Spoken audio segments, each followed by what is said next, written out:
He was on. I did see that episode. I saw it when it came out. Did you?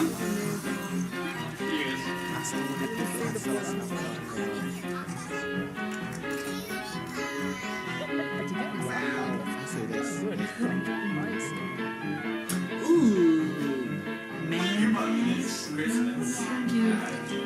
So this is basically AKA no.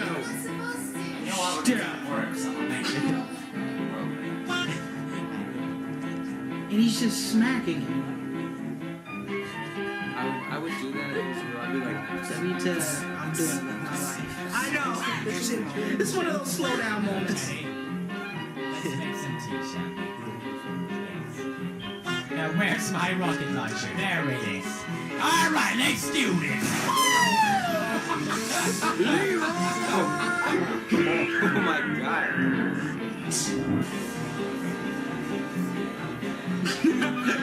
Pig apocalypse. Pig apocalypse. It's still scary. This person. Oh, girl, go hit like this. Take this, nasty skim. Ah, oh, headshot. Hey, he's so kawaii though. Look at him. Hey. Hi. Oh god, no, that's not kawaii. It's not kawaii. Oh, you like when I touch you? Would you like me to finger you, Teddy? Die, piggies, die! Ah! Take this, vegetarian. 360 no scope those bitches. Woo! Die, piggies. This is how we hunt in Sweden, motherfucker.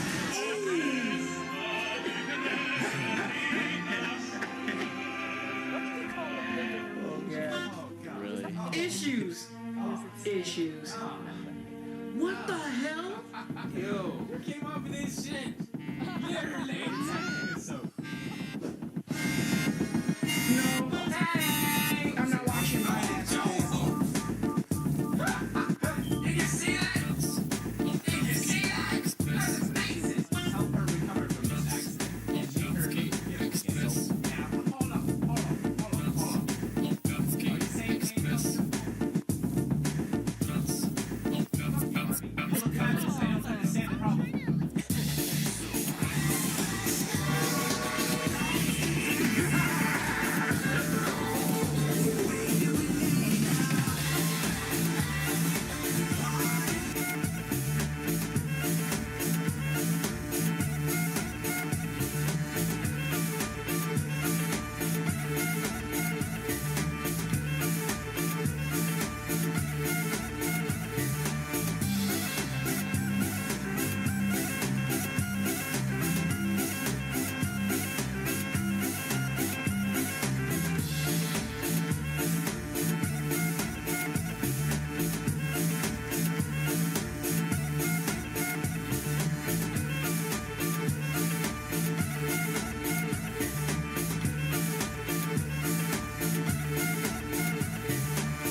children go. Like Sarah Silver, streets of gold. But there's more where you come from. My sugar was, my sugar was, my sugar was. That was good, wasn't it? Let's face it. No. No. You've got a really bad attitude, sweetheart. Everything I wouldn't want. Lazy, deluded, very little talent.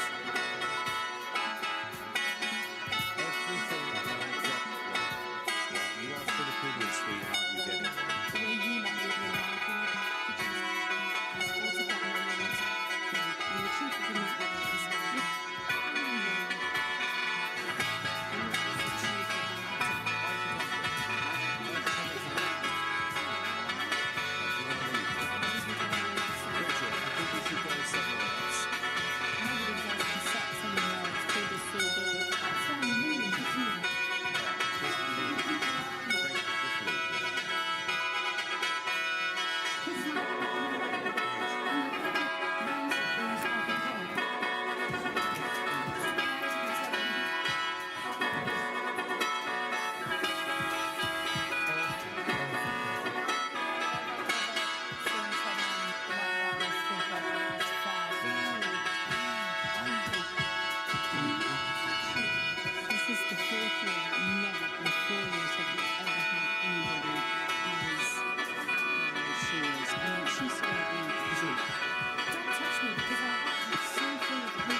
Rise and shine, Daredevil. Time for breakfast.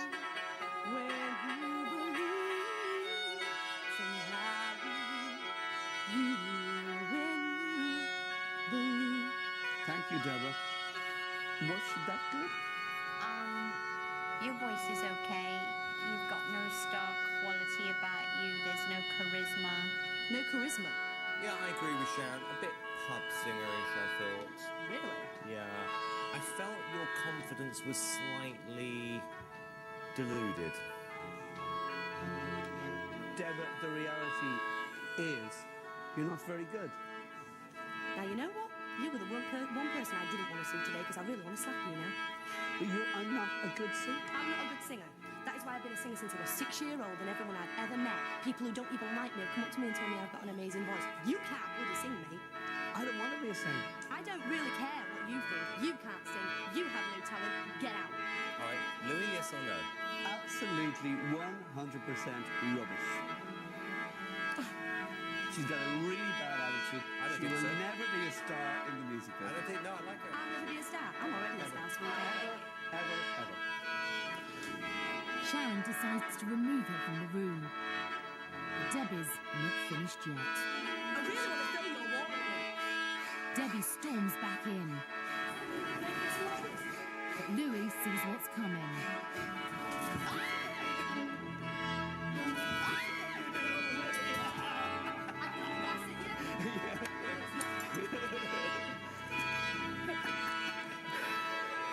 I saw it coming. Simon, I saw it coming. What's that? Because she was going against me. You threw water over Clinton. Yes, you forced it into me. You're not supposed to do that. You can't throw water over the singer. She was doing it to me. She didn't. You threw it over her. She was doing it to me. I will be an international superstar in years to come because I have got what it takes and I don't care what Louis Walsh says because Louis Walsh can... Holiday camp singer, Holly. I want people to hear me sing, and not just at hotels, weddings, or at holiday parks.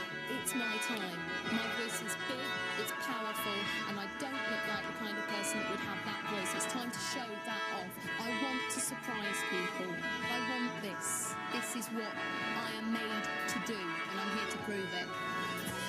What do you want? I want to stand on the stage and have an audience look at me and say, yes, she's different. She's got that something, that X factor. Do you think you can win?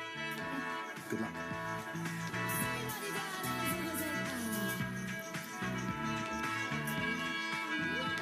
are you doing? What's your name? My name's Holly Jervis. And how are you, Holly? 23, and I'm from the sunny Isle of Wight. So who do you aspire to be? I aspire to be me. Do you think you can win the X Factor? Of course I can. It's what I do. Good answer. I've trained for years. I've gone out there and I've learnt the art of performance, doing jobs I don't want to do. But it means I get to wake up every damn morning and say I do what I love for a living. I'm getting paid to do it. Look at me, here's my stage. I'm Holly Jervis, and you've not heard anything like me. I've got the message. Pardon? Start singing. Yes. And take my specs off? Whatever you want. Here we go. Bring on that pecan pie. Put some sugar on it, sugar, don't be shy. Scoop me up and rest it back. Chocolate swirl. Don't be stingy on a growing girl. Because I'm big enough and beautiful. There ain't nothing about me that's unsuitable. I sit in the bleachers, timid and afraid. When judges, you look like a hell parade.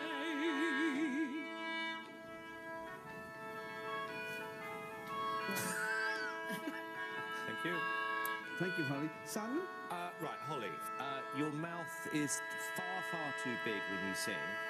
I mean, it was like looking into a cave. I've never seen anything so huge in my life. And because your mouth is so big, this weird sound comes out of it. It was absolutely terrible.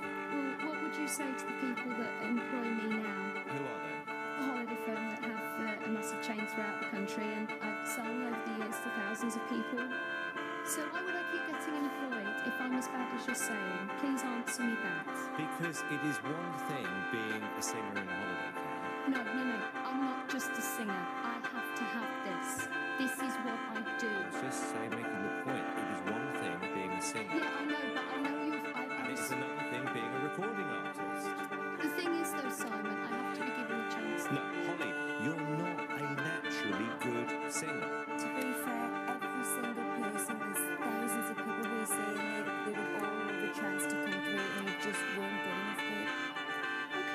It's verging on funny rather than serious, and I know that's not how you intend it to come across. Not at all. Do you know what? Maybe you should take up like preaching or speeching or...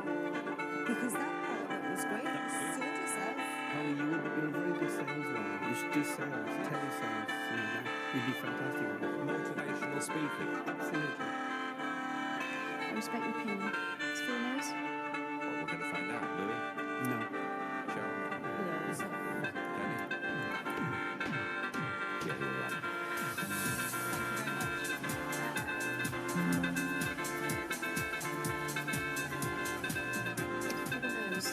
Nose?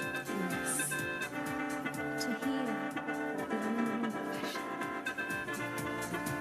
Thousands of people have found this country can't be wrong. My agent can't be wrong. And I love them. I've not just got the X factor, I have got the wow factor. She has got 100% star power.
different keys. I think this is a pointless exercise. You haven't got a 10 out of 10 voice. At best, I would give you 2.5. Thank you very much. And that's being generous. Danny? I can see you're really nervous, but I don't think you have the voice to win the X Factor. Kelly, you're a nice girl, but your voice is just not as good as you think it is. So it's a what? It's a no. No, not for me. Okay, nice to meet you, Kelly. Thank you very much. Bye, sweetheart.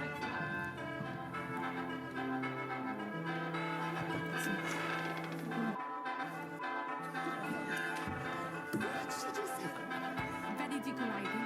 Could not be nice. I think I'm being penalised because he just wants to get home. He's not giving anybody a chance. He seems to me very... He wants to get home. He wants to go to the pub, basically.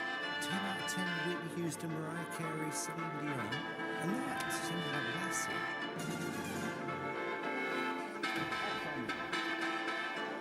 How do you do? What's your name? Peter. She was absolutely terrible, Peter. Can I say something? You are partly to blame for your daughter's delusion.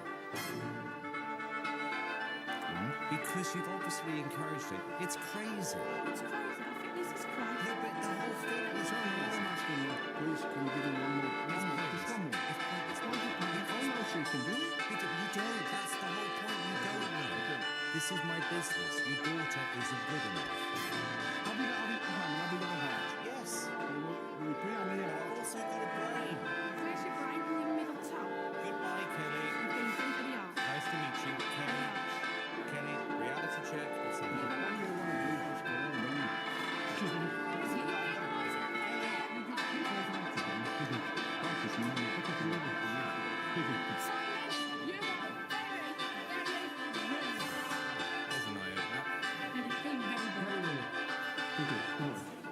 I could have earned Simon millions. Just think about it, Simon. When I'm big and famous, you could have been earning the money with me. The last contestant to face the judges is Pricing, Lorraine. With Simon in this mood, Lorraine decides to take some protection. Her 86-year-old mother-in-law, Edna. Hi, guys. Are you a duo?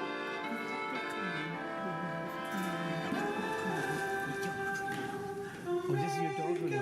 Oh, you don't sing together. Oh, you sing. No. This is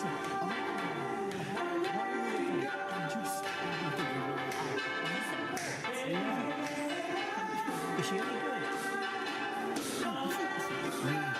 Just stand on the back. So, Lorraine, what do you think the X Factor? I want you to sing.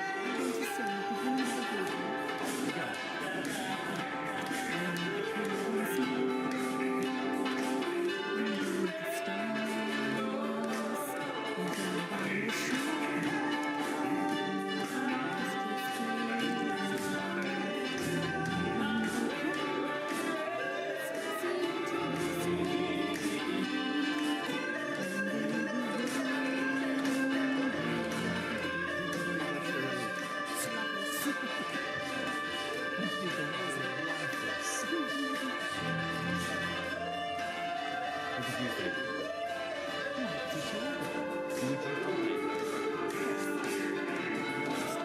Okay, look, I'm concentrating on the singing. Issues.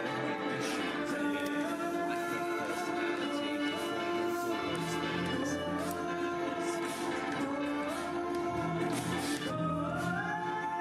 Okay, we're going to sum this up. I'm saying no. You're gonna have to sing. Sam, yes or no? Absolutely, I'm afraid I have to say no. The competition's over for Lorraine. Mother-in-law Edna isn't happy with Simone. Cedric has laughed. He laughed and she laughed. Edna can't contain herself. He shattered dreams across the globe. This time, Mr. Nasty is going to take them. One of the most powerful men in music is about to meet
everybody real quick.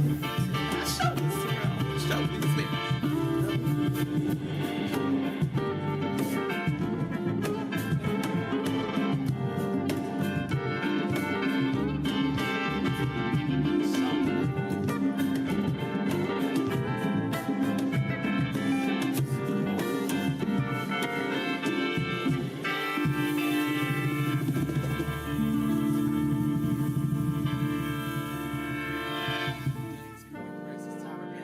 America's Got Talent.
Nice and short, Daredevil.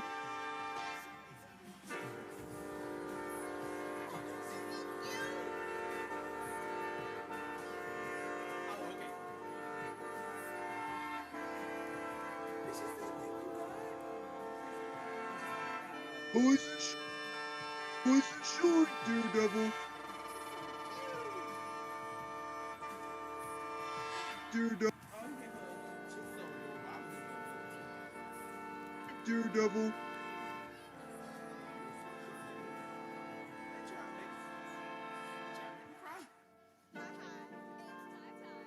Time for breakfast.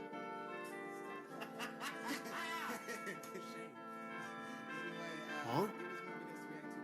Huh?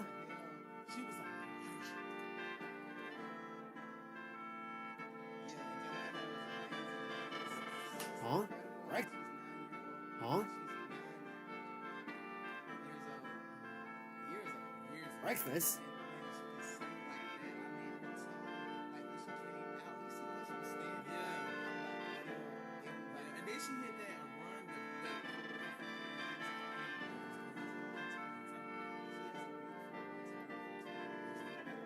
Breakfast?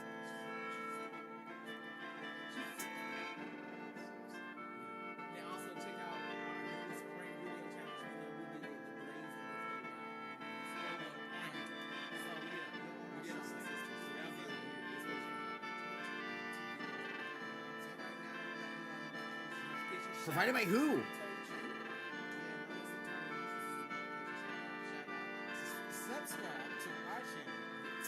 Provided by who?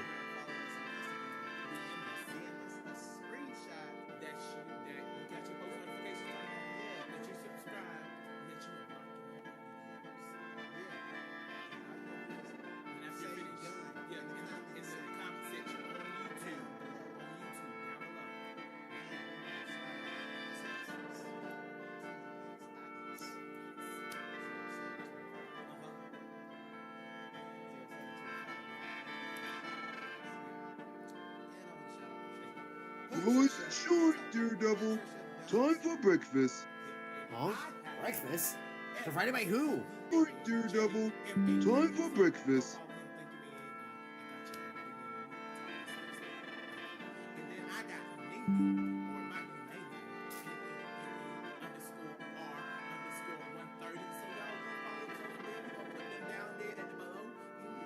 Nice and short, Daredevil. Time for breakfast. Huh? Breakfast? Provided by who? Nice and short, Daredevil. Time for breakfast. Huh? Breakfast? Provided by who? Nice and short, Daredevil. Time for breakfast. Huh? Breakfast? Provided by who?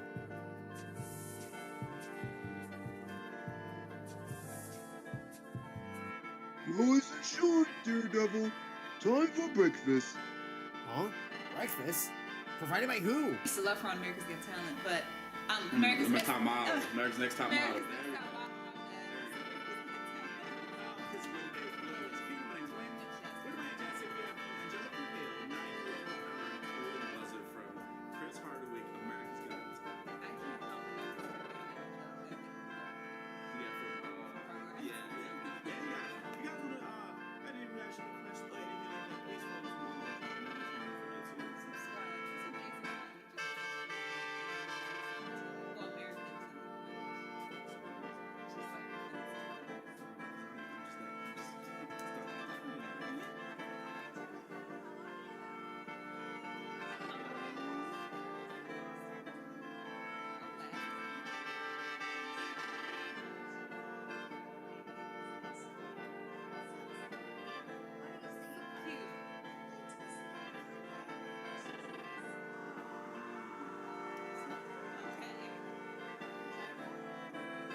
She had no flat notes.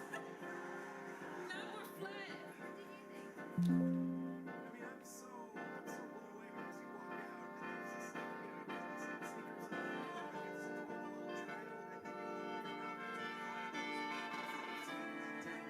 Yes.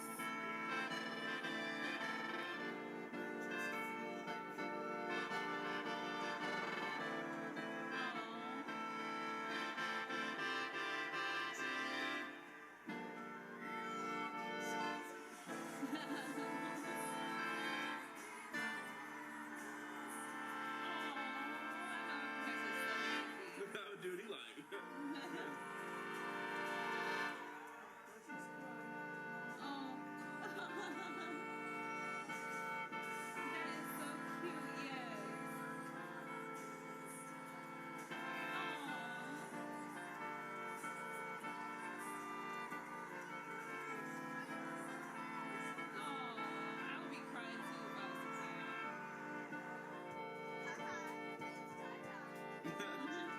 Oh yeah, she is. Yeah. I love her. Yeah. She's amazing. I used to love her on America's Next Talent, but America's Next Top model. America's Next Top Model. America's Next Top Model, my bad. There we go. So I'm looking at her. That was amazing. That was amazing. I didn't think that her voice is going to be, because her voice is not even matured yet. She didn't hit puberty yet. So the fact that she's singing like that, and no flat notes, no shaky notes, no flat notes, none of that. And it was just like, it was just clear and smooth at 9. She is going to be amazing at 21. Like, she's going to be just a power. When she turned 16, she is me. She sounds better than people like her now. She That got is some crazy. pipes. I saw it. Whoa. I'd be like, yeah, oh, I'll be a proud mother. Yeah. Anyway, guys, please comment below. Tell us your Never gets nice. So, just Mario. This is Lord. Good God.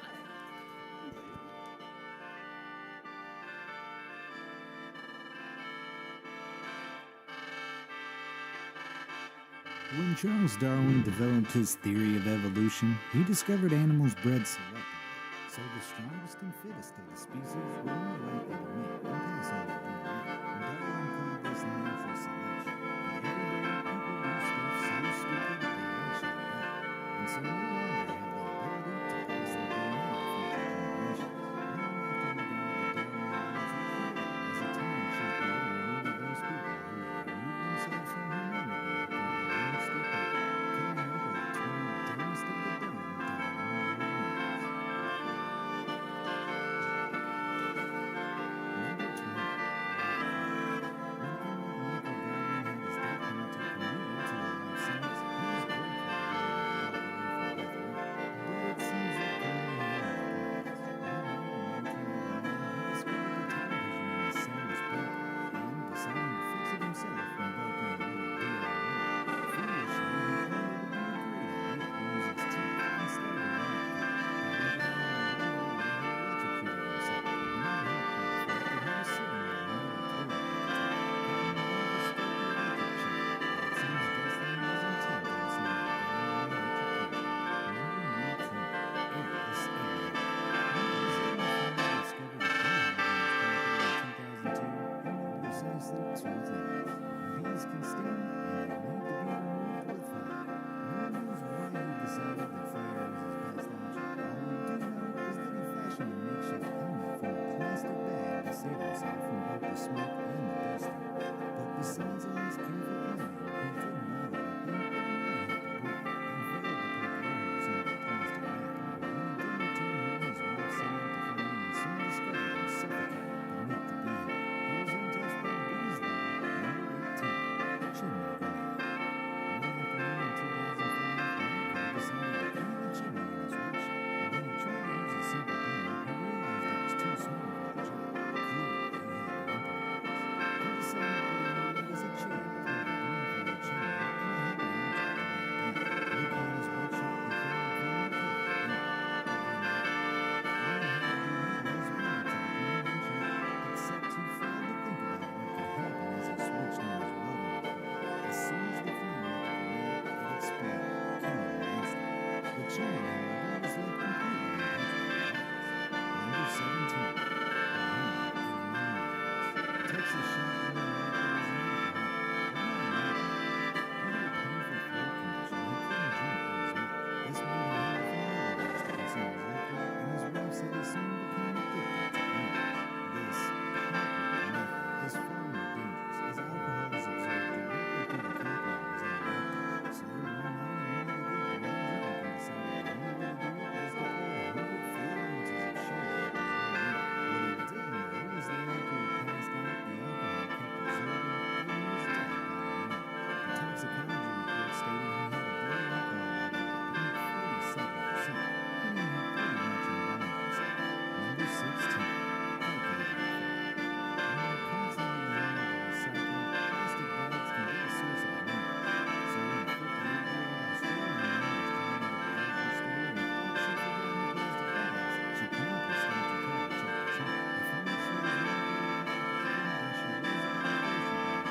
trunk to carry the young man backwards, crushing her back. Somehow she managed to land herself. Number 15, irresponsible. The Romanian man in 2003 decided he would skip checking the local train schedules and instead deduce if the train was coming through the power of his own ears. He pressed his ears to the tracks to hear if the train was approaching. Clearly his hearing wasn't all that good on this because he never heard it coming. He was hit by an oncoming express train and died immediately. Number 14, wow,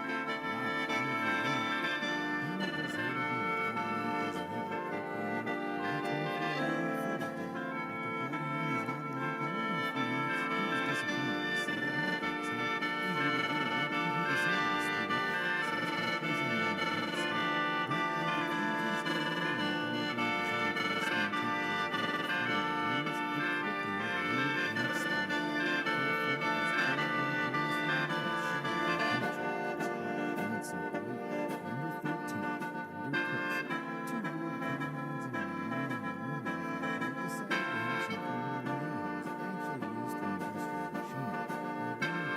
Number 13, under pressure. Two bored comrades in a Romanian marine revival decided to have some fun with manholes actually used in industrial machinery. When being dozed out their clothes became warmer, they cleaned things up enough and decided to remove their clothes entirely. Things quickly went below the belt when one of the guys decided he was going to see what happened when he pumped 6 bars of atmospheric pressure into his anus. Not only did it break internal regulations, but it also broke right through his intestinal tract and he died within minutes from suffering internal hemorrhage. Number 12, dangerous man. In 2017, two United States Navy pilots got a little too carried away with comfort when they decided to completely abandon safety regulations to avoid airborne stunts, reaching a astonishing speeds when flying as low as 210 feet, a good 300 feet below their minimum permitted altitude. Wheels were bound to take a downward turn as they swapped controls back and forth. Descending too low and slow, one of the pilots traded off controls to his co-pilot, but it was too late. The 245-seat glass hat crashed before they could safely eject themselves. Instructing pilot Lieutenant Birch responded to the phrase, "There are all pilots and there are bad pilots." He failed to mention that there are also outrageously dumb ones. Number 11, cruise control. The fastest human can run over 27 miles per hour. But what's automatically accelerated during a run? A Dutch Challenger in 2004 can make a good weather and get close to that speed straight away. And a bit to impress his friends, he set his crew at cruise control at 20 miles per hour until they his crew to jump out and run alongside the car before jumping back in and driving away. Provided by who? The shocked friends Of could course. hardly look on as he Did stepped you off or- the moving car and immediately smashed his head on the tarmac. He died the following day. Number 10, treasure hunt. Described as the world's largest treasure hunt, the geocaching app allows people to follow online clues and find small treasure boxes known as geocaches hidden in their area. Sounds like harmless fun until someone decides to head down a flooded waterway in search of trinkets. When meteorologists warned the Czech Republic of impending rainstorms, most people paid attention, but not this group of geocachers who thought it would be clever to climb into an underground waterworks tunnel. Although 2 members of the group survived, 2 others were swept away, with one young man still reported missing. Number 9, dying for a smoke. Nobody likes long bus journeys. They're cramped and boring, not to mention you're basically sharing a tin can with dozens of strangers in their farts. One Scottish woman especially hated the idea of spending 12 hours stuck on a coach from Glasgow to London without a cigarette. Passengers reported that she grew increasingly agitated and watched in horror as she began throwing herself at the passenger door. The bus was traveling at 60 miles per hour when she tumbled out onto the road before falling into the wheels of the bus. Smoking really does kill. Number 8, footrest. Most people go to the movies to see the drama unfold on the screen. Not beside it. When a local man booked tickets in the VIP area of the cinema complex, he was hoping for a good time. What he got instead was a ticket to the Darwin Awards. After dropping his phone beneath his seat, he tried to retrieve it, only to get his head wedged inside the footrest. If this wasn't bad enough, he then suffered a cardiac arrest and died in hospital. Number 7, Victoria Falls. 50-year-old Michael was a clever man. Not only was he a college headmaster, he was also a respected geography lecturer on the conferences circuit. While on a trip to the Victoria Falls Bridge, he was happily taking photos of his girlfriend when he dropped his glasses over the edge. Thinking he wouldn't be able to enjoy the view of the glorious Victoria Falls without them, he tried to retrieve Number 6. Killer Whalebone. This historic entry into the Darwin Award sees another clever man, founding father of the USA, Governor Morris, come to an untimely end through an eye-watering DIY medical procedure. When Morris began suffering from a blockage in his urethra, he took matters into his own hands. Inserting a whalebone into his urethra, all he managed to do was give himself a deadly infection. He died November 6, 1816, probably feeling pretty silly. Number 5. Distracted driver. 58-year-old Clifford Jones was driving without a seatbelt. He was also driving without pants. When a regular drive just wasn't interesting enough, he decided to watch a bit of adult content on his phone and have some fun. If only he'd kept his hands on the wheel. With the blood rushing away from his head, he grew increasingly distracted and lost control of his car. As it crashed, he hurtled through the sunroof and died on impact. Number 4. Posing with a grenade. Faking a smile, all things people will do for attention online. Yes, you heard me right. In 2017, Alexander Sasha from Russia pulled the pin out of a hand grenade from his car and posted photographs of himself holding it to his girlfriend, probably as a way to show off his balls of burning his state. A source who spoke to the Russian news service reporting the incident said the guy didn't manage to insert the hand grenade pin back in. The pin is the safety mechanism. It's the lever on the side of the firing mechanism that activates the grenade when released. However, it's still not worth risking it by removing the pin. Police categorized his death as an accident and not suicide, as they believed he thought it wouldn't explode as long as he didn't throw it. Number 3. Bear selfie. Prabhu Bhattara from India was on his way home from a wedding when he spotted a black bear. Seeing this as a great photo opportunity, he got close to the bear and attempted to take a selfie with it. As he did, the bear mauled him. He died shortly after due to his injuries. My advice, stay far away from bears.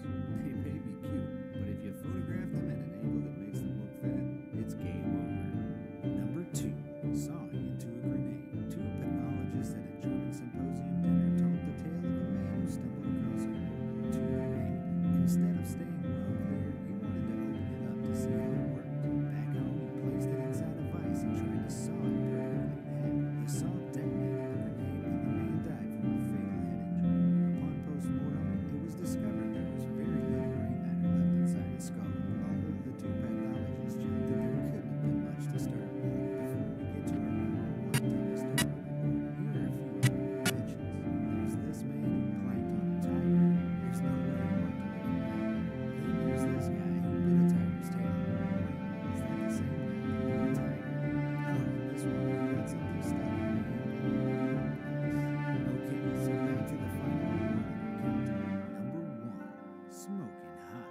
Gary Banning from North Carolina was at his friend's house when he spotted a mysterious jar of tasty-looking liquid. Assuming it was hot sauce and without bothering to check, he flipped off the lid and started to drink it. But he soon discovered it wasn't hot sauce at all, but a jar of gasoline. The shock of chugging gasoline was too much for Gary, so he spat it out, then tried to calm down with a cigarette. As soon as he lit it, he caught fire and died the next day from his injuries. So which of these Darwin Award winners do you think is the dumbest? Let me know in the comments.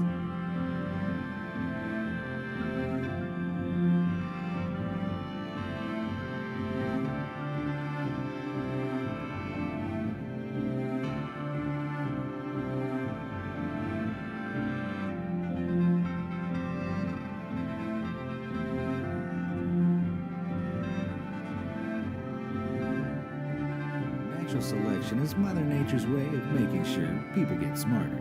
But even after 200,000 years of human evolution, some of us are still making really terrible choices.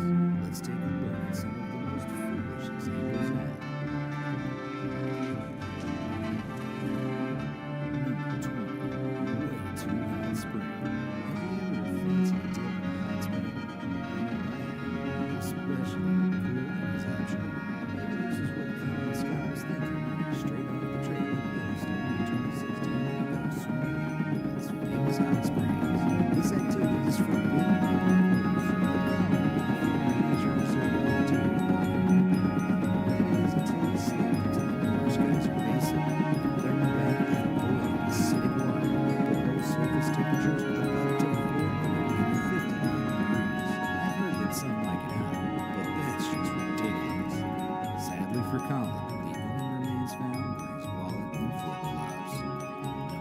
Safety first. If there's one thing I know about safes, it's that they're heavy. I guess someone should have told this hapless burglar from Indiana, who broke into a man's garage and tried to lift an antique 900-pound safe suspended on a floor jack. When the homeowner returned to check his garage, he found the unlucky thief crushed to death. The owner of the safe said that stealing the safe would have been pointless because it was completely empty. Crushed to death by an empty safe. I'm sure there's a lesson here somewhere, and I think it's safe to say this burglar learned it. Number 18. Don't forget your pen. There are few things more satisfying than when bullies get what they deserve, especially big ones. Cambodian military policeman Kim Sackhorn, nicknamed Big Giant, got exactly that when he tried to extort money and crystal meth from a local dealer. To scare the dealer, Kim pulled the pin from a grenade. Unsurprisingly, this tactic worked, and the dealer handed over the goods. Kim then put the live grenade back in his pocket. Did it ever cross Kim's mind how dumb this was? By the time this massive mobster reached his motorcycle, the grenade exploded, blasting the Big Giant into tiny little pieces. Number 17. Runway cyclist. Unless you've got ET in your basket, you probably shouldn't be cycling on an airport runway. This advice never reached Brazilian cyclist Marcelo, who was crossing an airfield near Sao Paulo while listening to his Walkman. Yes, it was 1997, but that's no excuse. The 25-year-old was totally clueless as he collided with the propeller of a landing plane, mangling the blades and damaging the wing in the process. I'd usually say, wear a helmet, folks, but in this case, I'm not sure that would have helped. Number 16. Fast food fatality. In an attempt to rip off their workplace, two managers at Burger King cooked up a whopper of a plan, staging a fake robbery and arson in order to steal over $4,000 from the restaurant. 22-year-old night manager Lisa was bound with duct tape and shut into the walk-in cooler by her accomplice. Unluckily for Lisa, the fire department didn't show up until the morning, when she was found freezing and semi-conscious. She later died in the hospital from hypothermia. According to investigators, Lisa could have easily freed herself from her bindings and escaped the unlocked refrigerator, which is exactly why she makes the list. Number 15. Tiger toy. Playing with your food is an unattractive habit, but some creatures just can't help it. A mugger in South Africa found this out the hard way after robbing a couple at knife point. The mugger fled the scene and clambered over a nearby fence. What he'd forgotten was that he was at Bloemfontein Zoo, and the fences were there for a reason. Suddenly, an ambush of bored Bengal tigers was upon him, and he quickly became their new plaything. After the body was found, a zoo spokesperson said the tigers had been fed the previous afternoon. Otherwise, there would have been nothing left. Number 14. Ahead for chemistry. In the age of pipe blockages and fatbergs, you should know by now not to mess with the sewers. In 2008, a biology teacher from Sophia was driving home with two friends. Bystanders saw a car come to a sudden stop, and all three passengers got out and started pouring drugs and chemicals down the van. These noxious chemicals include diethyl ether and the cocktail of chemicals in the enclosed space of the sewers caused an explosion so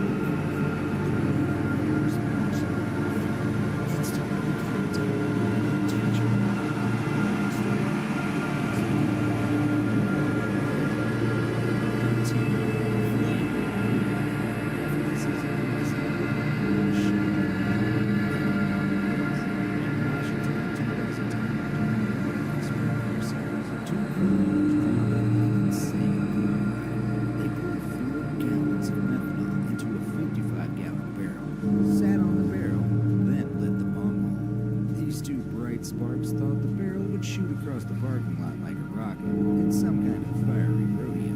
What they'd actually created was a makeshift bomb, which quickly blew them sky high. Both men ended up in the hospital and both died. I'm not sure I want to think about the aftermath between their legs. Number 12. Suddenly sluggish. Most people wouldn't have the guts to eat a slug. Turns out this guy didn't either. A young rugby player called Sam from Sydney, Australia was at a party in 2010 when the slug sped across the table. His friends dared him to eat it, and he did. Not long afterward, Sam contracted a rat lungworm, a parasitic worm spread by rodents. The parasite infested Sam's brain, putting him in a coma and leaving him paralyzed. Several years later, he died as a result of this prank gone wrong. I'm not sure I even have to tell you this, folks, but seriously, don't eat slugs. Number 11. Headless chickens. In 1997, a group of co-workers in Holland were on a tour bus, and some of the older employees stuck their heads out of the window to enjoy the air. You'd think you'd notice a tunnel approaching down the road, but two men kept their heads out as the bus entered a viaduct, and by this point, it was too late. The two men were not decapitated, but suffered severe head trauma and snapped necks, killing them both instantly. Way to ruin the field trip, guys. Number 10. Fatal footsie. We've all heard stories of idiots playing Russian roulette, but this one tops them all. In 1999, Cambodia was littered with all kinds of discarded weaponry after decades of armed conflict. In a place called Svay Rieng, 3 friends had spent the evening drinking. After hours of arguing, one of the men pulled out a 25-year-old unexploded anti-tank mine he'd found in his backyard. The man then tossed it under the table, and the 3 men began taking turns to first drink, then stomp on the mine. Other villagers fled in terror, and minutes later, an enormous explosion occurred, killing all 3 men. Personally, I think the gene pool might have benefited from this one, don't you? Number 9. Domestic disturbance. Arguing with your partner can be an emotional roller coaster, but this man's reaction was shocking. In Buenos Aires, Argentina in 1998, a man decided that the best way to win an argument with his wife was to pick her up and throw her off the balcony. They were 8 floors up, but bizarrely, the woman became entangled in the power lines below. In what may have been an effort to save her, or maybe finish her off, the man leapt from the balcony, aiming for the wires. The airborne abuser missed the wires completely, plunging to his death. Somehow, his wife managed to swing to a nearby balcony and was subsequently rescued. I'm no Buddhist, but that's karma. Number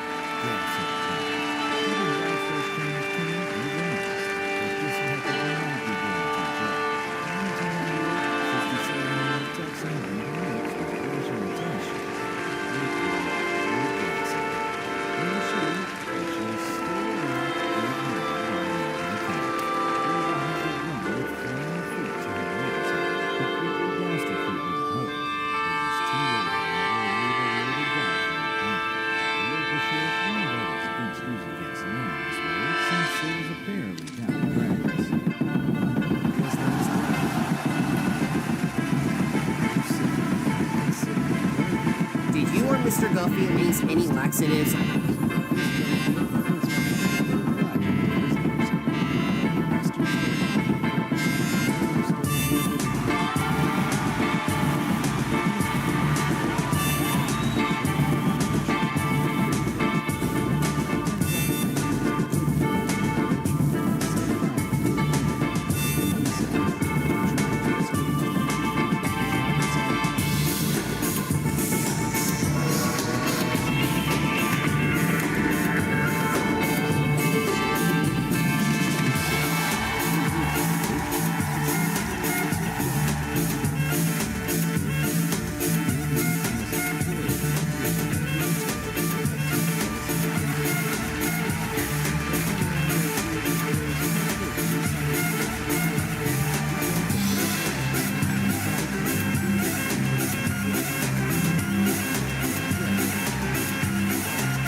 you or Mr. Guffey leaves any laxatives or anything in here?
Laxatives for breakfast?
advancement of civilization has given a fighting chance to those whose lack of a witness.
Sometimes it really does seem like the world is getting dumber. That may be partly due to the fact that our social system.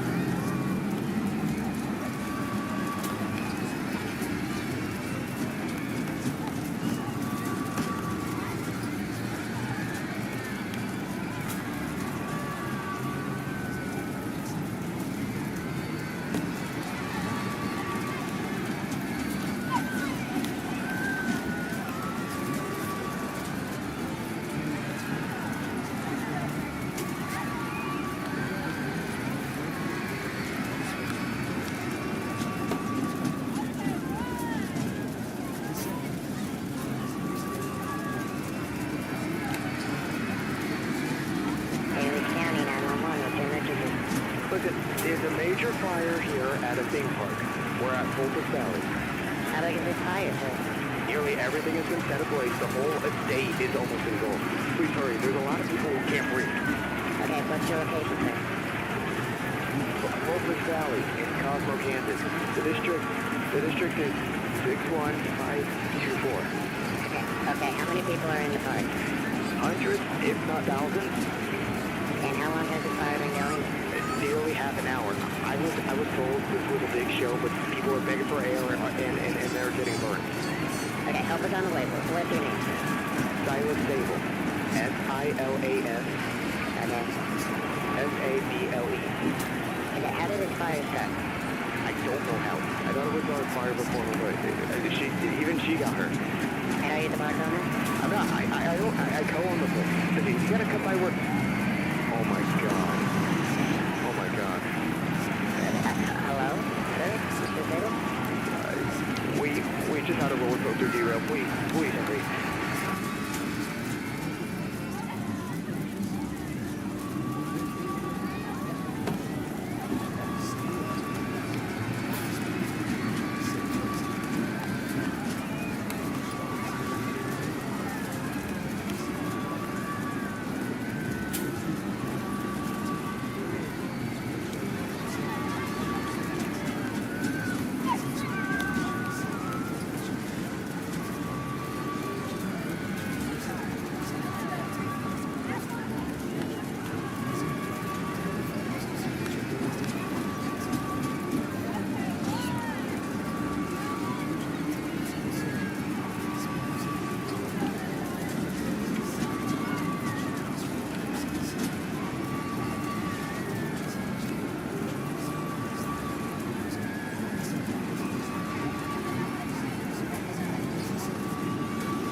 most of us, the natural instinct to survive is pretty effective at keeping us from serious harm. But for some people, the impulse to carry out acts of sheer stupidity somehow overwhelms the rational urge to survive. Without further ado, we're going to be baffled by these people who became real-life examples of natural selection in action.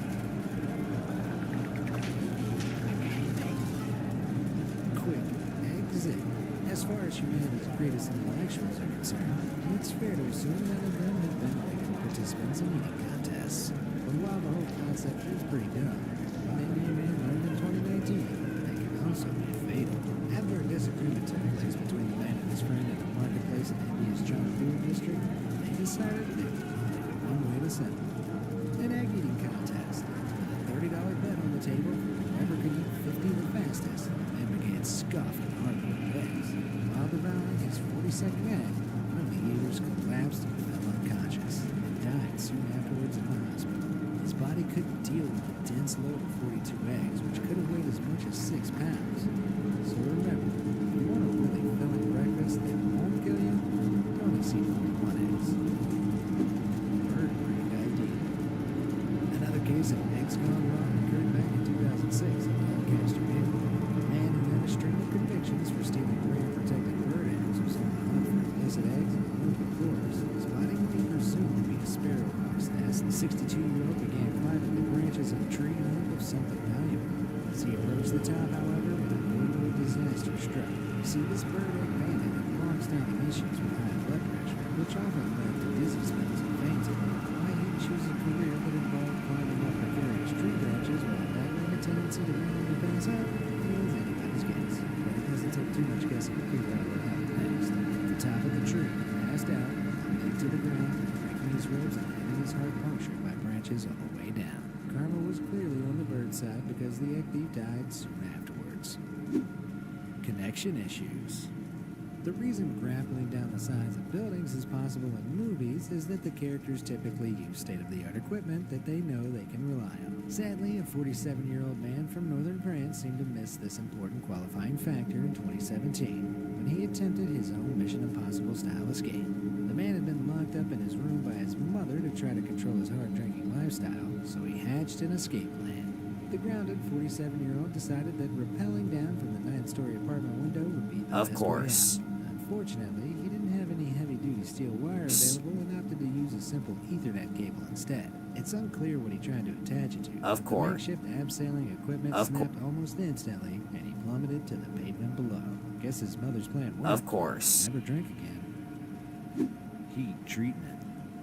In 2019, Of course. in Bengaluru, India, an act of lethal Did you or Mr. Guffey use any laxatives or anything in here? While cleaning out a chimney in his home using petrol-fueled cleaning equipment, the irresistible call of nicotine came a-knocking. Disregarding the common-sense warning against using naked flames near petrol-fueled machines, he pulled out his lighter to spark up a cigarette. Unfortunately, in the process of loading up the cleaning equipment, he'd accidentally doused himself in a considerable amount of petrol. The moment he lit his cigarette, his clothes went up in flames, and within minutes, he burned to death. Not only did he die a totally avoidable, agonizing death, the smoke he released probably undid a fair chunk of his cleaning. Blocked up. The obesity epidemic is a very modern problem arising from our species' transition into the double-edged sword of having a constant abundance of food.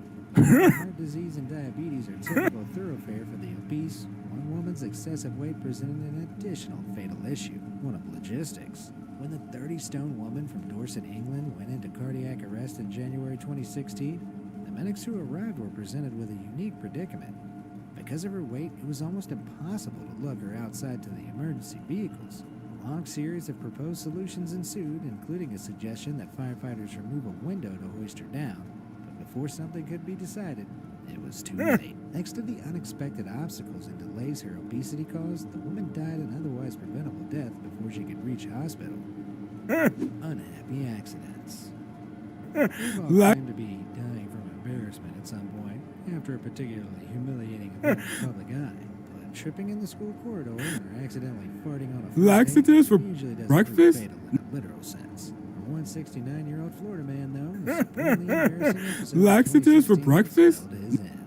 After doing his business in a Walgreens restroom, staff were appalled to find the stall looking like an explosion at the chocolate. Laxatives for Staff breakfast? brought him back to the scene of the crime and demanded very publicly that he clean up his awful mess. He eventually obliged, but the sheer embarrassment took its toll. According to his wife, Laxatives the for emotional breakfast? stress of the incident was responsible for the man's death soon afterwards, and she filed a lawsuit against Walgreens on this basis. Indeed, distress can cause cardiac arrest in extreme cases, and if there was ever a legit reason to die of embarrassment, it'd be this guy's bathroom misadventure. Goes to show Not on your first. if you must leave a mess in the public restroom, have a rapid escape plan prepared. Alternative medicine.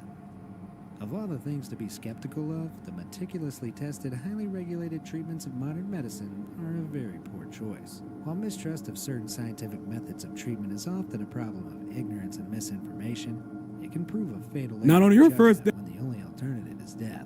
Case in point, after being diagnosed with breast cancer in 2016, a British mother decided against conventional treatments like chemotherapy and surgery. She decided the natural remedies like raw turmeric, iodine-rich brown seaweed, and a vegan diet would be a much better treatment plan. Not on your first day. Surprisingly, she died in 2019 after the cancer spread throughout her body. It was a heartbreaking story of willful ignorance that left the child motherless.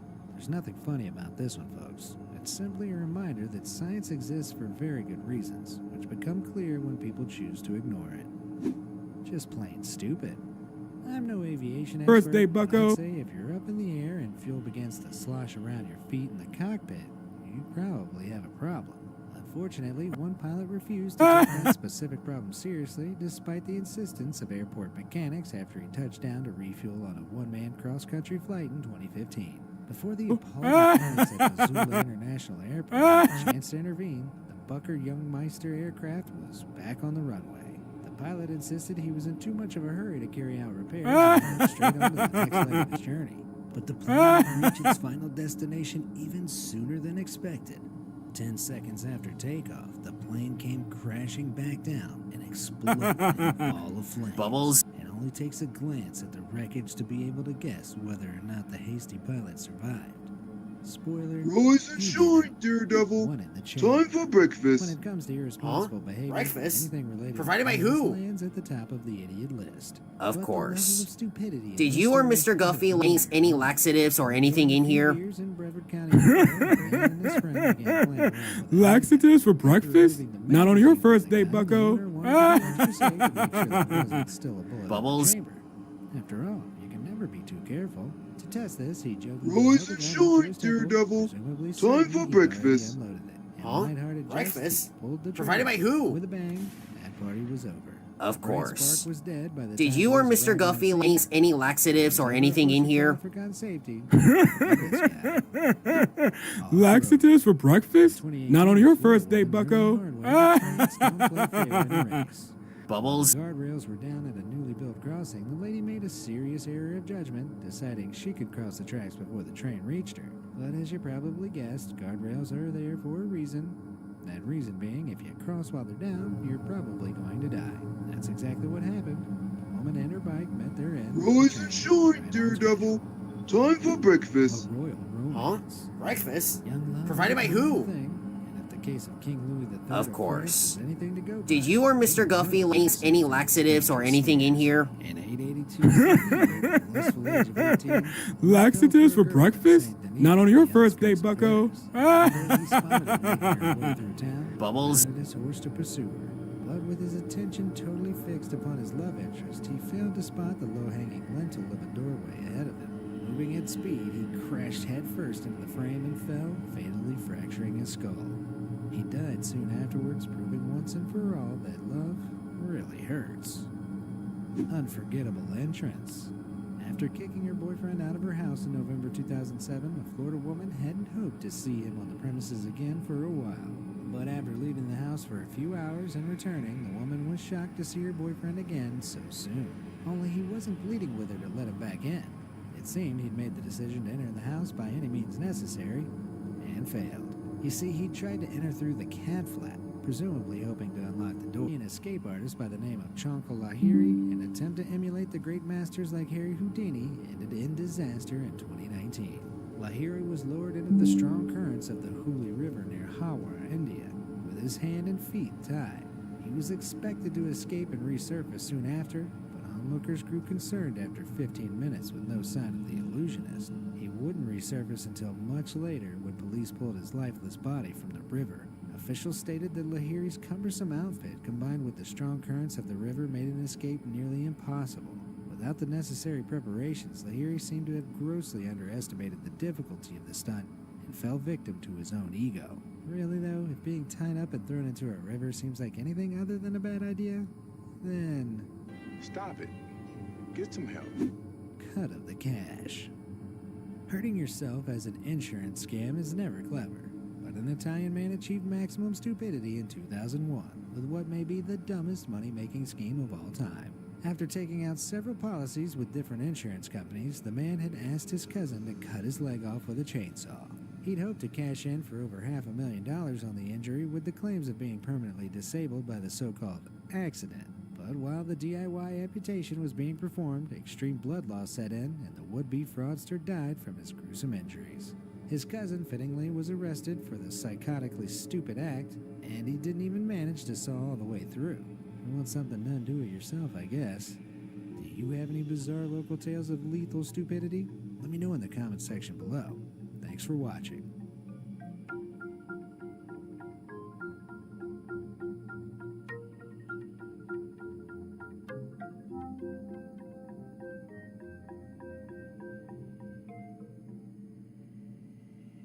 When we picture the end, we like to imagine we'll go out comfortably and with dignity. But when outrageous stupidity is allowed too much influence, a person's final moments can often be summed up in 2 words: total embarrassment. Continuing this exploration into the people who've removed themselves from the gene pool in spectacularly stupid ways, join me and let's hand out some Darwin Awards. Chug of death. For as long as humans have known how to make beer, there have been people who drink too much of it. But while beer drinking contests wear excess with pride, the consequences can be dire, as was made very clear in 2013. At a Spanish drinking festival, the contest winner knocked back an astonishing 12.5 pints of beer in 20 minutes. Now, bearing in mind drinking 12.5 pints of water in this time would be considered a potentially lethal amount, you can probably imagine the effect that much beer had. After raising his trophy, the champion began vomiting non-stop before passing out. He died soon afterwards from what was most likely alcohol poisoning, with a side order of seriously poor decision-making. Hard to swallow. In July 2019, a man was catching tilapia fish in a river in the Philippines using a somewhat unconventional storage method. He'd developed a regular habit of storing the fish in his mouth so that he could have both hands free to catch more fish without needing to return to the shore. But when he popped one particularly vigorous tilapia into his pie hole for safekeeping, it attempted to escape down his throat. The man began choking and ran to his house for help, but the slippery creature proved impossible to retrieve. He died soon after, but his tale lives on as a reminder of why we invented handy little things known as boxes and baskets. Fatal strain. For decades now, an old legend has floated around the toilets of the world that Elvis Presley died from overstraining on the loo. Many have been understandably skeptical of the legend, but in January 2020, a Chinese man's death brought that skepticism into question. The 72-year-old from Wenzhou, China, went into cardiac arrest after a bout of chronic constipation, during which he reportedly overdid it. Overstraining isn't usually fatal, but the man's history of heart disease meant his blood pressure dropped to lethally low levels, and his heart stopped. But at least he died on a throne, even if it was porcelain. Over in a flash. In August 2019, when a housekeeper at an Atlanta hotel entered a room for tidying, she was shocked when the man inside exposed himself to her. Disgusted, she called security. But when security confronted the man, he fled, attempting to jump from his balcony to another. Seeing as he was 10 stories up, this probably should have raised alarm bells for him. But in the least surprising twist of the century, his escape plan failed, and he plummeted 10 floors onto the pavement below. What a chilling expose. Deadliest catch.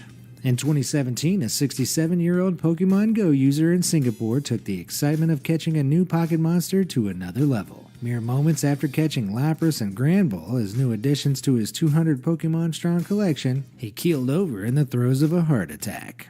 He died soon afterwards, and an investigation revealed that the poor fellow's pre-existing heart condition had left him vulnerable to overstimulation and overexertion that scurrying around for Pokemon can induce. While he's not the first person to die while using Pokemon Go, he is, quite possibly, the first to die from the excitement of a catch. It seems Gotta Catch 'em All might need to be revised to Gotta Catch Some of 'em calmly and at a leisurely pace. Fantastic. What's the saying? An eye for an eye? Well, how about a tooth for a fang? The latter saying proved more fitting in a village in Gujarat, India, in July 2019. While a group of villagers were gathering maize from a field, a snake slithered onto the path. Most of them distanced themselves from the reptile, but one man stood strong, determined to dispatch the scaly fiend. He grabbed the snake, which instantly began biting him on the hands and face. Shocked but not defeated, the man played the ultimate alpha move. He bit the snake right back, killing it. But while the man won the battle, he lost the war and died from the snake's potent venom later that day. Whether it was a badass or simply stupid way to die, I'll leave that up to you guys in the comments below to decide. Rooftop Rail Rider. In 2019, a self-proclaimed Russian daredevil train surfer mounted the roof of a high-speed service from St. Petersburg to Moscow. Atop the train, which reached speeds of 155 miles per hour, the thrill-seeker accidentally made contact with the high-voltage overhead apparatus that provides the train with power. Before he knew it, 4,000 volts were scorching through him, setting both him and the carriage roof ablaze. On the bright side, he would have died almost instantly, but let's be honest, with a hobby like train surfing, the end was never going to be pretty for this bright spark. 3-story slip and slide. Lawyers are often considered to be some of the brightest folks in society, but alcohol has a phenomenal ability to turn book smarts into, ouch, that's smarts. At a private party event at the Brooklyn Museum in 2019, an up-and-coming lawyer had a not-so-bright idea while enjoying the fun and frivolities. For whatever reason, he decided to slide down the banisters of a 3rd-story stairwell with his motor functions notably impaired. In one swift motion, he slipped over the railing and plunged to the ground below. The fall proved fatal and also proved that 3rd-story stairway slip and slides are never a good idea. Action Woman.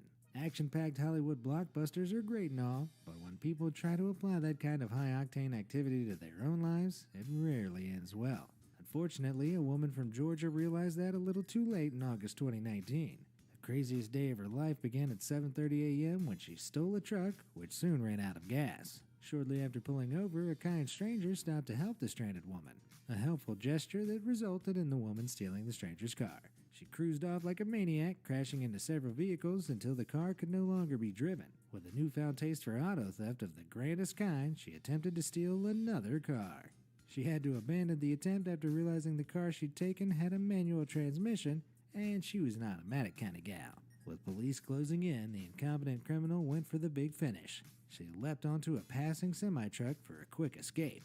Unfortunately, Vin Diesel movies make this type of thing look much easier than it is, and the woman lost her grip, slipping under the trailer and being immediately fatally crushed. For unhinged criminals, reality eventually hits like a truck.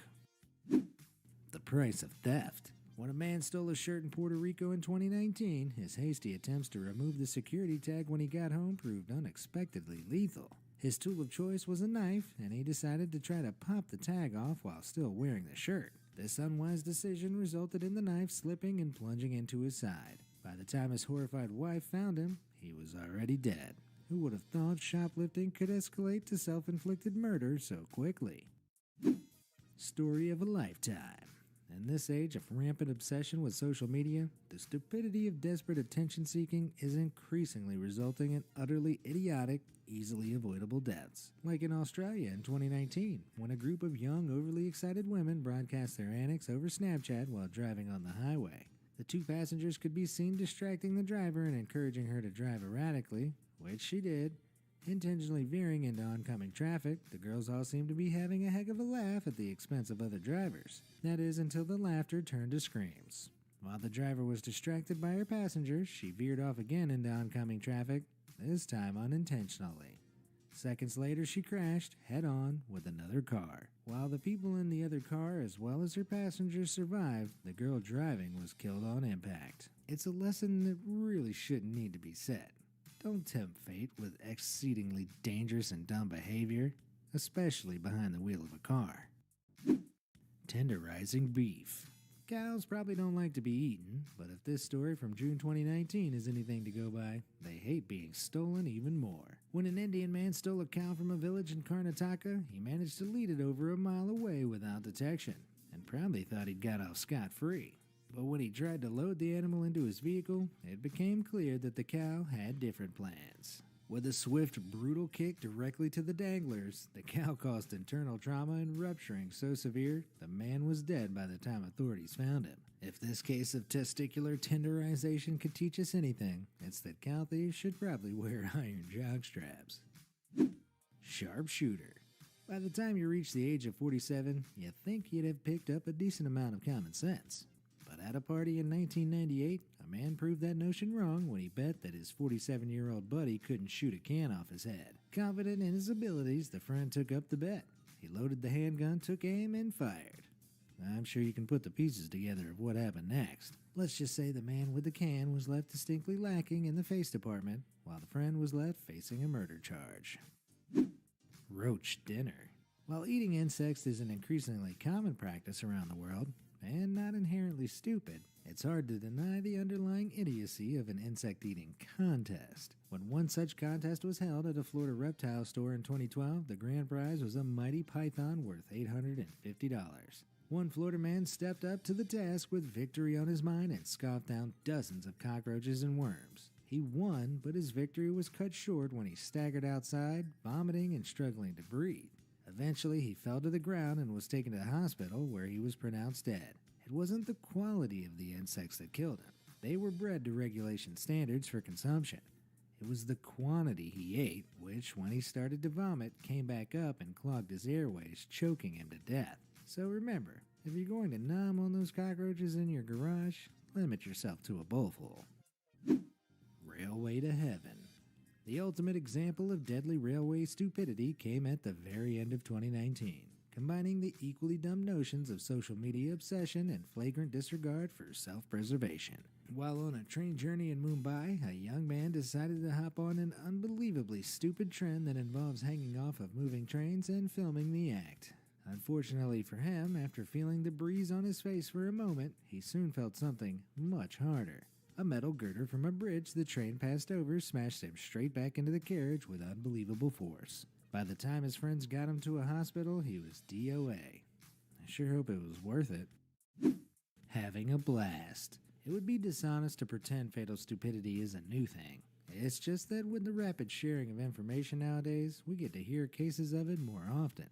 But a story from the diary of a First World War soldier may take the cake for one of the most unbelievable acts of deadly dumbness of all time. The soldier recounts the story of a division making their way through enemy land when one of the men finds an unexploded mortar shell. Instead of wisely running as far away as possible, the soldier decided to pick it up and play with it. As others looked on, somehow forgetting the very real danger at hand, they cheered for him to drop it on its nose. And like a good soldier, he did as he was told. He dropped the mortar and it exploded.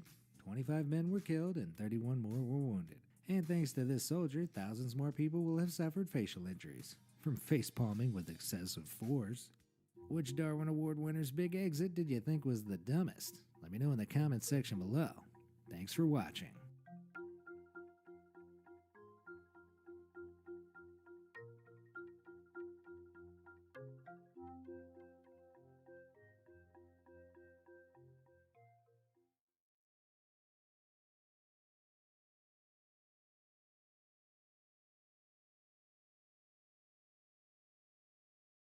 We'd all like to be remembered for something great, but surprisingly often, incredibly dumb folks leave this world with a parting tale they'd probably prefer to be forgotten. That said, some of these spectacularly dim-witted accidental exit strategies are irresistibly entertaining to hear about. So without further ado, let's check out some of the most embarrassingly dumb ways people died.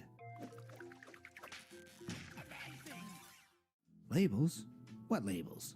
Whenever blowtorches fall into the hands of the less than brightest members of our species, it's always best to take a few steps back, by which I mean move to the next country over. If this piece of common sense wasn't already obvious, a man from Topeka, Kansas certainly made it clear in June 2019. When he stumbled upon what appeared to be an empty metal drum, the inquisitive fellow thought best to cut the thing open with a blowtorch. What he was hoping to use the divided drum for is anyone's guess, as it exploded violently before the fellow got the chance to finish his task. Apparently, he'd ignored the bold warnings that the drum contained methanol, a highly volatile compound. For people like this, instructions to keep away from naked flame must sound like a challenge. The only reward, of course, is a Darwin Award for removing yourself from the gene pool. Whether he read the labels or not, this guy's overeager blowtorch trigger finger cost him his life. Disney's other Dumbo. In Disney's Beauty and the Beast, Gaston is an incredibly arrogant character with an endless supply of misplaced self-confidence. So perhaps the man who played the role of Gaston at Disney World Orlando was still in character when he brought about his own explosive demise in 2015. It would seem so because he clearly placed too much confidence in the strength of his own skull when he launched a firework from atop his head. He'd been drinking and joking around with the idea when the firework accidentally caught alight. Within seconds, the mortar tube exploded in a colorful, fiery explosion that no amount of beer could take the edge off. Needless to say, Disney World had to find a new Gaston, but hopefully the new one was less of a method actor. Stay in your lane. Riding in a bicycle lane can be dangerous enough sometimes, but riding a bicycle on a highway? For most people, this obvious no-no should speak for itself. But one man in September 2019 was clearly different from most people, as he decided to take a late-night bike ride along the 405 freeway in Long Beach, California. He trundled along in the auxiliary lane, which is designed to allow drivers to speed up or slow down, on the 60-mile-per-hour highway in the dark, unaware of the danger. Unsurprisingly, a driver using the auxiliary lane, not expecting to see a cyclist, plowed into the bicycle at full speed, unable to stop. The cyclist was killed, and the driver was traumatized by an accident that should never have happened. So, unless you're a superhuman who can ride their bicycle at 60 miles per hour and over, leave the highways to the motorists. Boredom cure. When you're prone to outrageously bad decisions, tempting fate is about twice as dumb as it is for regular people. That didn't stop a Brazilian student, though, whose Facebook bio proudly proclaimed the infinitely wise proverb, "Better to die from vodka than from boredom." He put that adage to the test at a drinking contest in 2015 when he slammed 25 shots of vodka in less than 60 seconds. Shortly after sinking the final one, the student said he felt ill and collapsed. On the way to the hospital, he died of alcohol poisoning. Even over an hour, that many shots could have been potentially deadly. But in a minute? Forget about it. It's fair to say anyone who was cheering this guy on is just as dumb as he was. Past your bedtime. We're often reminded of how important a good night's sleep is, and for good reason. But the impact of staying up too late went far beyond feeling groggy the next morning for one Chinese fellow in 2014. As a huge soccer fan, losing sleep during the World Cup due to the 11-hour time difference between host nation Brazil and his own was no biggie. But the stress, exhaustion, and excitement of watching soccer's greatest players go head-to-head non-stop for the 48-hour stretch he stayed awake for took its toll. His extreme exhaustion is thought to have triggered a brain hemorrhage, something research suggests sleep deprivation significantly increases the chances of. He died shortly after the last match of the day when Costa Rica defeated Uruguay 3-1. Whether he was a fan of the losing side and took the loss particularly and fatally hard is unclear. But if my parents had told me I could die from staying up too late, I probably would have got more sleep as a teenager. Calamity Convoy. One night in April 2016, a truly bizarre convoy was seen chugging along a road in Louisiana. One man was driving a sit-down lawnmower, while another sat upon the hood, and a third sat in a wheelchair holding onto the back being pulled along. The trio was reportedly having the time of their lives on their ride along a busy road. That is, until a truck smashed into them from behind. As shocking as it seems, it turned out a darkened roadway wasn't the best place for a tag-along DIY joyride. Miraculously, the only person to die in the incident was the man behind the wheel of the lawnmower, who had seemingly instigated the ridiculous activity. Hopefully his friends will keep their mowers firmly on the grass from now on. Shotgun wedding. It's not my place to criticize another culture's traditions, but a circle of dancing men haphazardly firing shotguns into the air doesn't seem like the smartest way to celebrate a wedding. Unfortunately, that was the method of choice for a group of Indian wedding attendees with a taste for celebratory gunfire in 2019. The first round of gunshots, fired dangerously closely over the dancers' heads, almost deafened several of them. But the next round, fired without any regard to things like, aiming, resulted in one shotgun-wielding guest receiving a direct hit to the face. Unaware, the oblivious reveler continued to gleefully fire shots until he was made aware of what he'd done. Needless to say, after he'd finally decided to look around him, the festivities were over. From now on, how about we stick to wedding bells rather than shotgun shells, eh? Premature detonation. Every master criminal has to start with the smaller jobs before the big bucks come along. That said, robbing a machine full of condoms for its contents and cash isn't exactly the usual mark of a criminal genius in the making. But on Christmas Day, 2015, a group of amateur German thieves decided it was time to make headway in the crime game. They bundled some explosives into a condom dispenser and lit her up. But to their surprise, the explosion blasted chunks of the metal enclosure outwards with enough speed to become deadly projectiles. One of the rubber robbers was struck in the head and died shortly afterwards. The machine wasn't in a much better state either. I hate to state the obvious, but I really think that condom-crazy criminal would have been okay if he'd just worn protection. Cold-blooded companions. For many people, the idea of having a snake in their house is nightmare fuel. For others, a snake is an ideal pet. For a woman living in Indiana in 2019, though, one snake wasn't enough. Her ideal number wasn't 2 or 3, it was 140. As an enthusiast and part-time breeder, you'd think the 36-year-old would have had a solid understanding of the risks of living with reptiles that have the ability to kill you.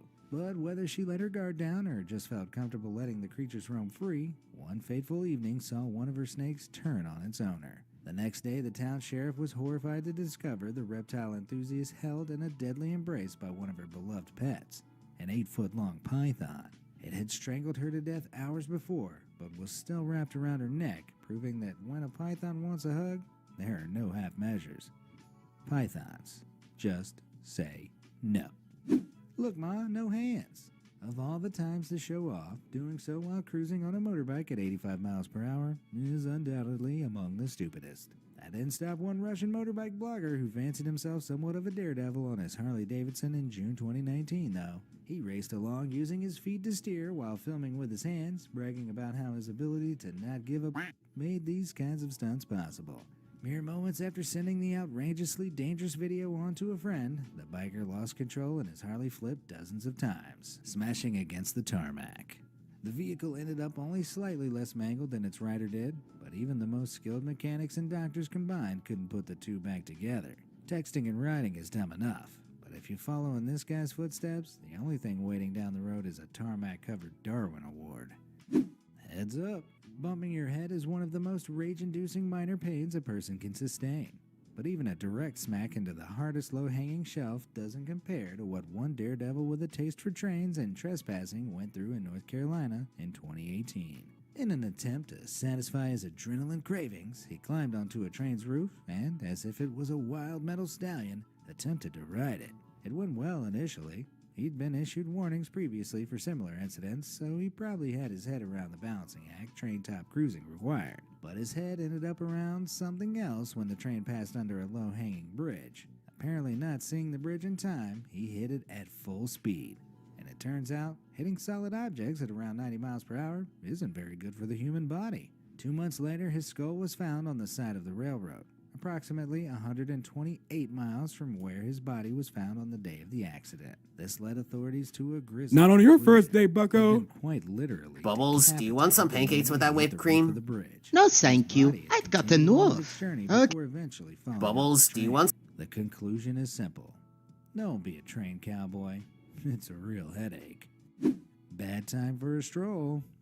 Drive-through safari parks are a great way for anyone with a love for nature's wildest beasts to experience them up close safely.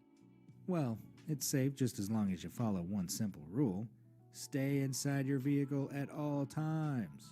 But on a summer's day in 2016 at Badaling Safari World in Beijing, that simple rule was broken in an act of overwhelming stupidity. After an argument broke out between a passenger and driver of a car driving through the tiger enclosure, the passenger stormed out of the car in frustration. Bad move. Within seconds, a tiger leapt over and snatched her off in its jaws. But while this was indeed a mind-numbingly stupid decision, the response of the other occupants of the car is what proved deadly. Despite the fact that park officials were already merely feet away on their rescue mission, one passenger decided she'd be able to overpower the tiger herself. So she got out, ran over, and was immediately killed by one of nature's most efficient murder machines. Ironically, the person she'd aimed to save survived, and if she'd only waited a second for the highly trained park officials to take over, she could have too. It shouldn't need to be said, but if you're going to fight a tiger unarmed, you're going to lose. Together forever. Of all the ways to go, passing away while doing the dirty is probably one of the best. But for an elderly man who hired an escort in 2016, the aftermath was where the real embarrassment lay. Unfortunately, in the heat of passion, the man suffered a heart attack and died, much to his paid companion's horror. But to make matters worse, the combination of the escort's panic and the man's no longer circulating blood flow to pair became stuck. Unable to break free from the horrifically morbid embrace, the woman had no choice but to seek medical assistance. After paramedics picked her up, she was wheeled past crowds of hospital onlookers under a blanket, still very much attached to the man she'd given a very happy ending to. I guess the whole parting bit of till death do us part only applies to married couples. Which of these dumb devices raised your eyebrows highest? In the comment section below. Stay tuned for more. Thanks for watching.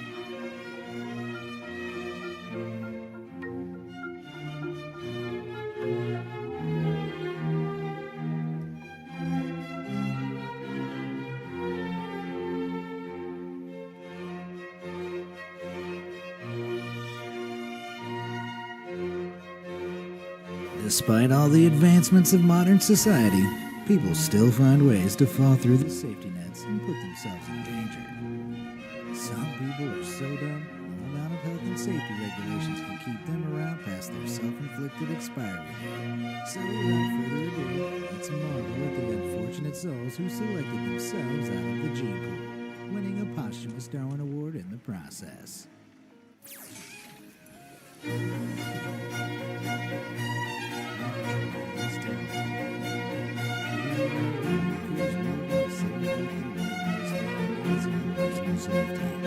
But for one unfortunate fellow from Pato Branco, Brazil, wanting to appear tough resulted in the opposite effect, and ultimately, his demise. When the 48-year-old climbed into bed one night, he felt a sudden twinge of pain on his mind. Pulling back the sheets, he spotted a Brazilian brown spider, which, upon being joined in bed uninvited, admitted him. These little critters might not look as scary as some of our planet's other arachnids, but their venom packs a seriously painful punch. If left untreated, Brazilian brown spider bites can lead to infections and serious health problems. For this man, though, despite the intense pain, the other symptoms weren't so obvious. At first. Not that he paid his symptoms any mind anyway, as despite his family's insistence, he refused to get the bite checked out by a doctor. Within a matter of days, however, his body had begun to swell up, his legs became virtually unresponsive, and his kidneys began to fail. By the time he finally put his ego aside, it was too late. He died in the hospital, leaving behind a clear lesson to all macho men. You can out-muscle many things in life, brother, but a venomous spider bite ain't one of them. Gnarly pale, dude. There's nothing wrong with being a thrill seeker, just as long as the thrills you seek aren't laced with total stupidity. Unfortunately, the thrills this next Darwin Award recipient sought out contained lethal doses of idiocy, far exceeding the government's daily recommendations of a single spoonful. While hitting the slopes at Bogus Basin in Idaho, one snowboarder decided the allocated ski areas just weren't exciting enough, and decided to up the thrill factor in a supremely stupid way. Without taking any precautions to check for traffic, he decided to attempt to jump over the main road leading to the top of the mountain. Unfortunately, this particular road happened to be in regular use, but the bird-brained boarder attempted to clear it anyway. But when the trick proved to be an utter failure, the snowboarder didn't just have the embarrassment to contend with. He also had the SUV coming directly at him with no time to react and nowhere to swerve to worry about. But he didn't have to worry for too long because he wasn't wearing a helmet, and the impact the SUV made was so severe it killed him almost instantly. Norway. Holy moly.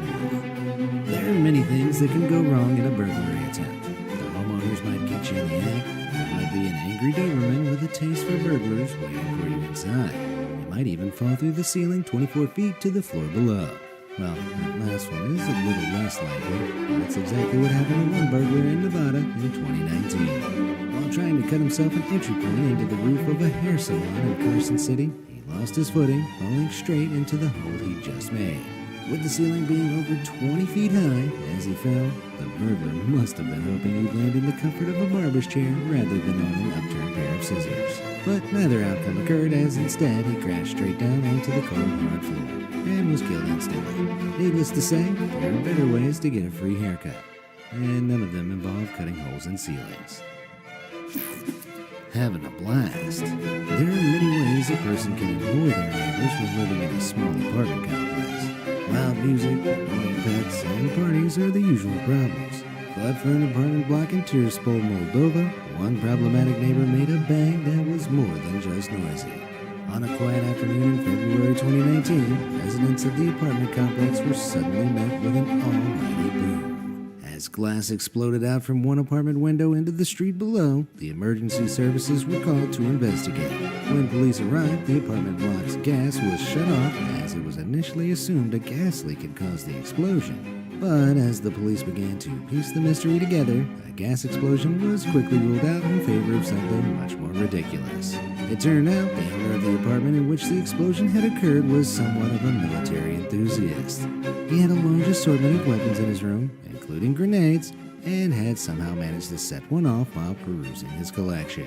The blast from the hand grenade obliterated his apartment, but miraculously left the rest of the complex largely untouched. Unsurprisingly, though, the grenade-toting apartment owner himself was very much dead when the police arrived. Hand grenades. Not even once. Felt cute. Might delete myself. Certain people will go to great lengths nowadays for the perfect Instagram photo opportunity. After all, how are people going to know how much fun their lives are without plastering it all over social media? Sarcastic though my tone may be, this mindset is very much real for some folk. And what's more, aspiration for a great pic at any cost has forcibly removed a select few from the gene pool in recent years. One such case happened to a student at Fordham University in New York back in 2019. Late one night, she and her friends had the not-so-bright idea to climb an off-limits clock tower on campus, hoping to snap a few Insta-worthy pics up before falling, but she never even got to share them with the world. Was it worth it? Unless those pics ever get released, we'll never know for sure. But I'm betting on a firm no. Ride of your life. Some ideas are so dumb, even just hearing about them makes you feel slightly less intelligent. One such idea was brought to life in the city of Zevenaar in the Netherlands in June 2020.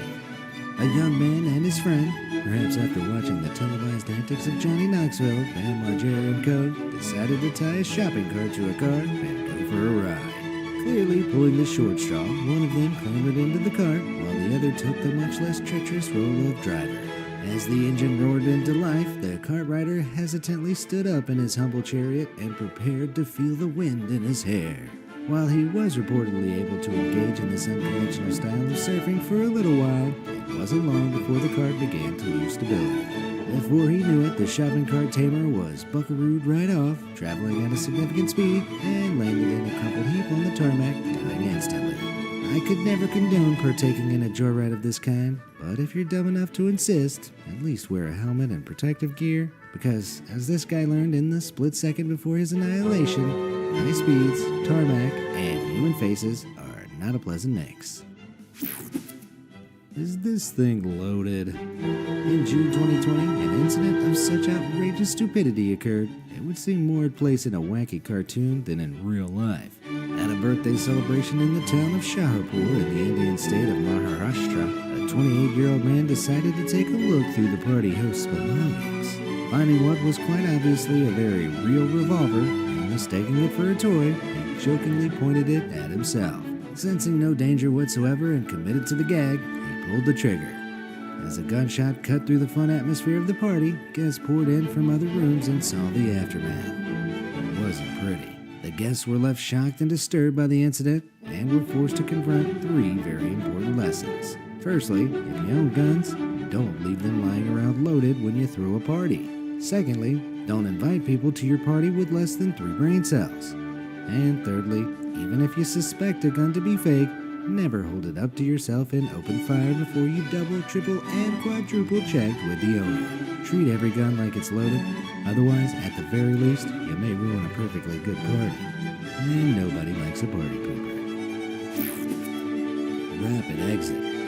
Every once in a while, in the process of accidentally removing themselves from the gene pool in spectacularly embarrassing ways, people actually end up saving lives. For one unlucky man from Somalia, though, saving lives was far from his intention, yet he somehow managed it anyway. The man in question boarded a commercial flight from Abdinadi International Airport in Mogadishu, Somalia on February 2nd, 2016, with diabolical intentions.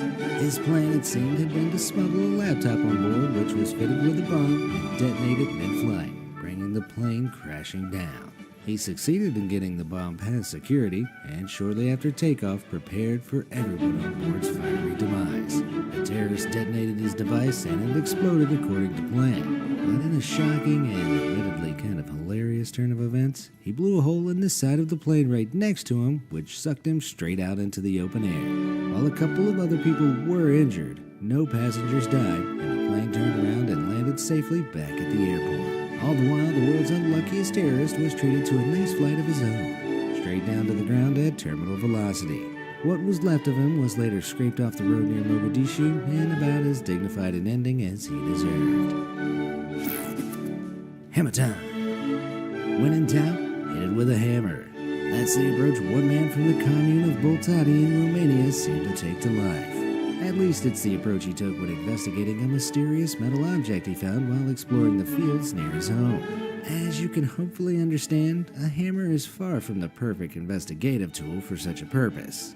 But unfortunately, not everyone is fortunate to have the baseline level of common sense you and I take for granted. The metal object in question was a rusty cylinder that looked something like this, which even at first glance should have begun to ring a few alarm bells in his head. But those alarm bells remained silent, and the air was soon filled with other noises instead. First, the sound of metal on metal, as he took the object back to his home workshop and gave it an investigatory whack with his hammer. Then, the sound of an explosion, because the object he'd found and proceeded to hammer was a very old, but still very much active, bombshell from a past battle on Romanian soil. With all the grace and decorum of someone trying to tie their shoes with a jackhammer, the man was blown to smithereens in the most literal sense of the phrase. He wasn't a bright spark in life, but he certainly was in death. Light refreshment. What's your favorite food? Pizza? Pasta? Sushi? Barbecue. Feel free to share yours down in the comments below, but whatever yours is, I'm sure you take great pleasure in eating it. And why wouldn't you? Food is great. But it's more than that. It's essential for our continued survival. Most people never forget this fact of life, but one Swiss woman chose to, well, simply ignore it when she ventured forth on an incredibly questionable spiritual journey back in 2011. After watching a documentary about an Indian guru who allegedly survived for 70 years consuming no food, living off sunlight alone, the woman decided to try her hand at the challenge. Now, you might be thinking, but what if the documentary was lying?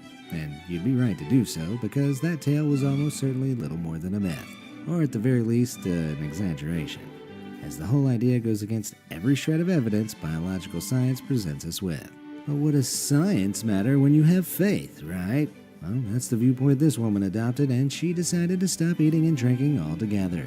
When that proved too tough, she began drinking water again, but continued to resist food. After a few weeks of the practice, she was found in her apartment, dead of starvation. It shouldn't need to be said, but no matter how much you believe otherwise, the human body needs food to keep living. Once your body runs out of food, it begins digesting itself. Eventually, this stops the vital organs from functioning, and death soon follows.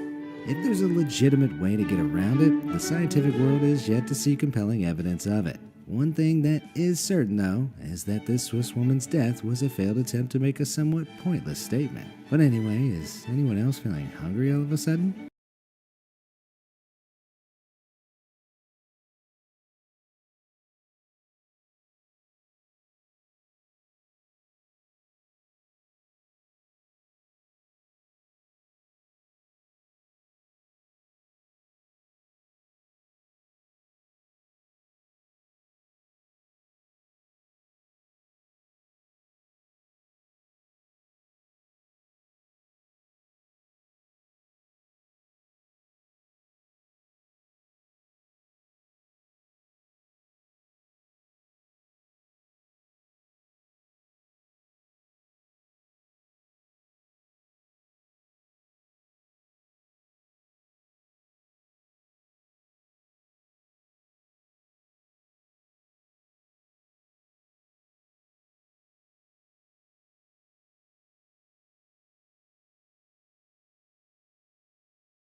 the fellow decided to keep his car protected by building a miniature electric fence around it. Only this wasn't any old touch it and get a slightly uncomfortable warning shock kind of fence. This one was amped up and designed to hurt. He forgot he left the electric fence turned on when he attempted to move it aside to get into his car. He was electrocuted, and he'd built his contraption with such a high current that it killed him. Talk about being your own worst enemy.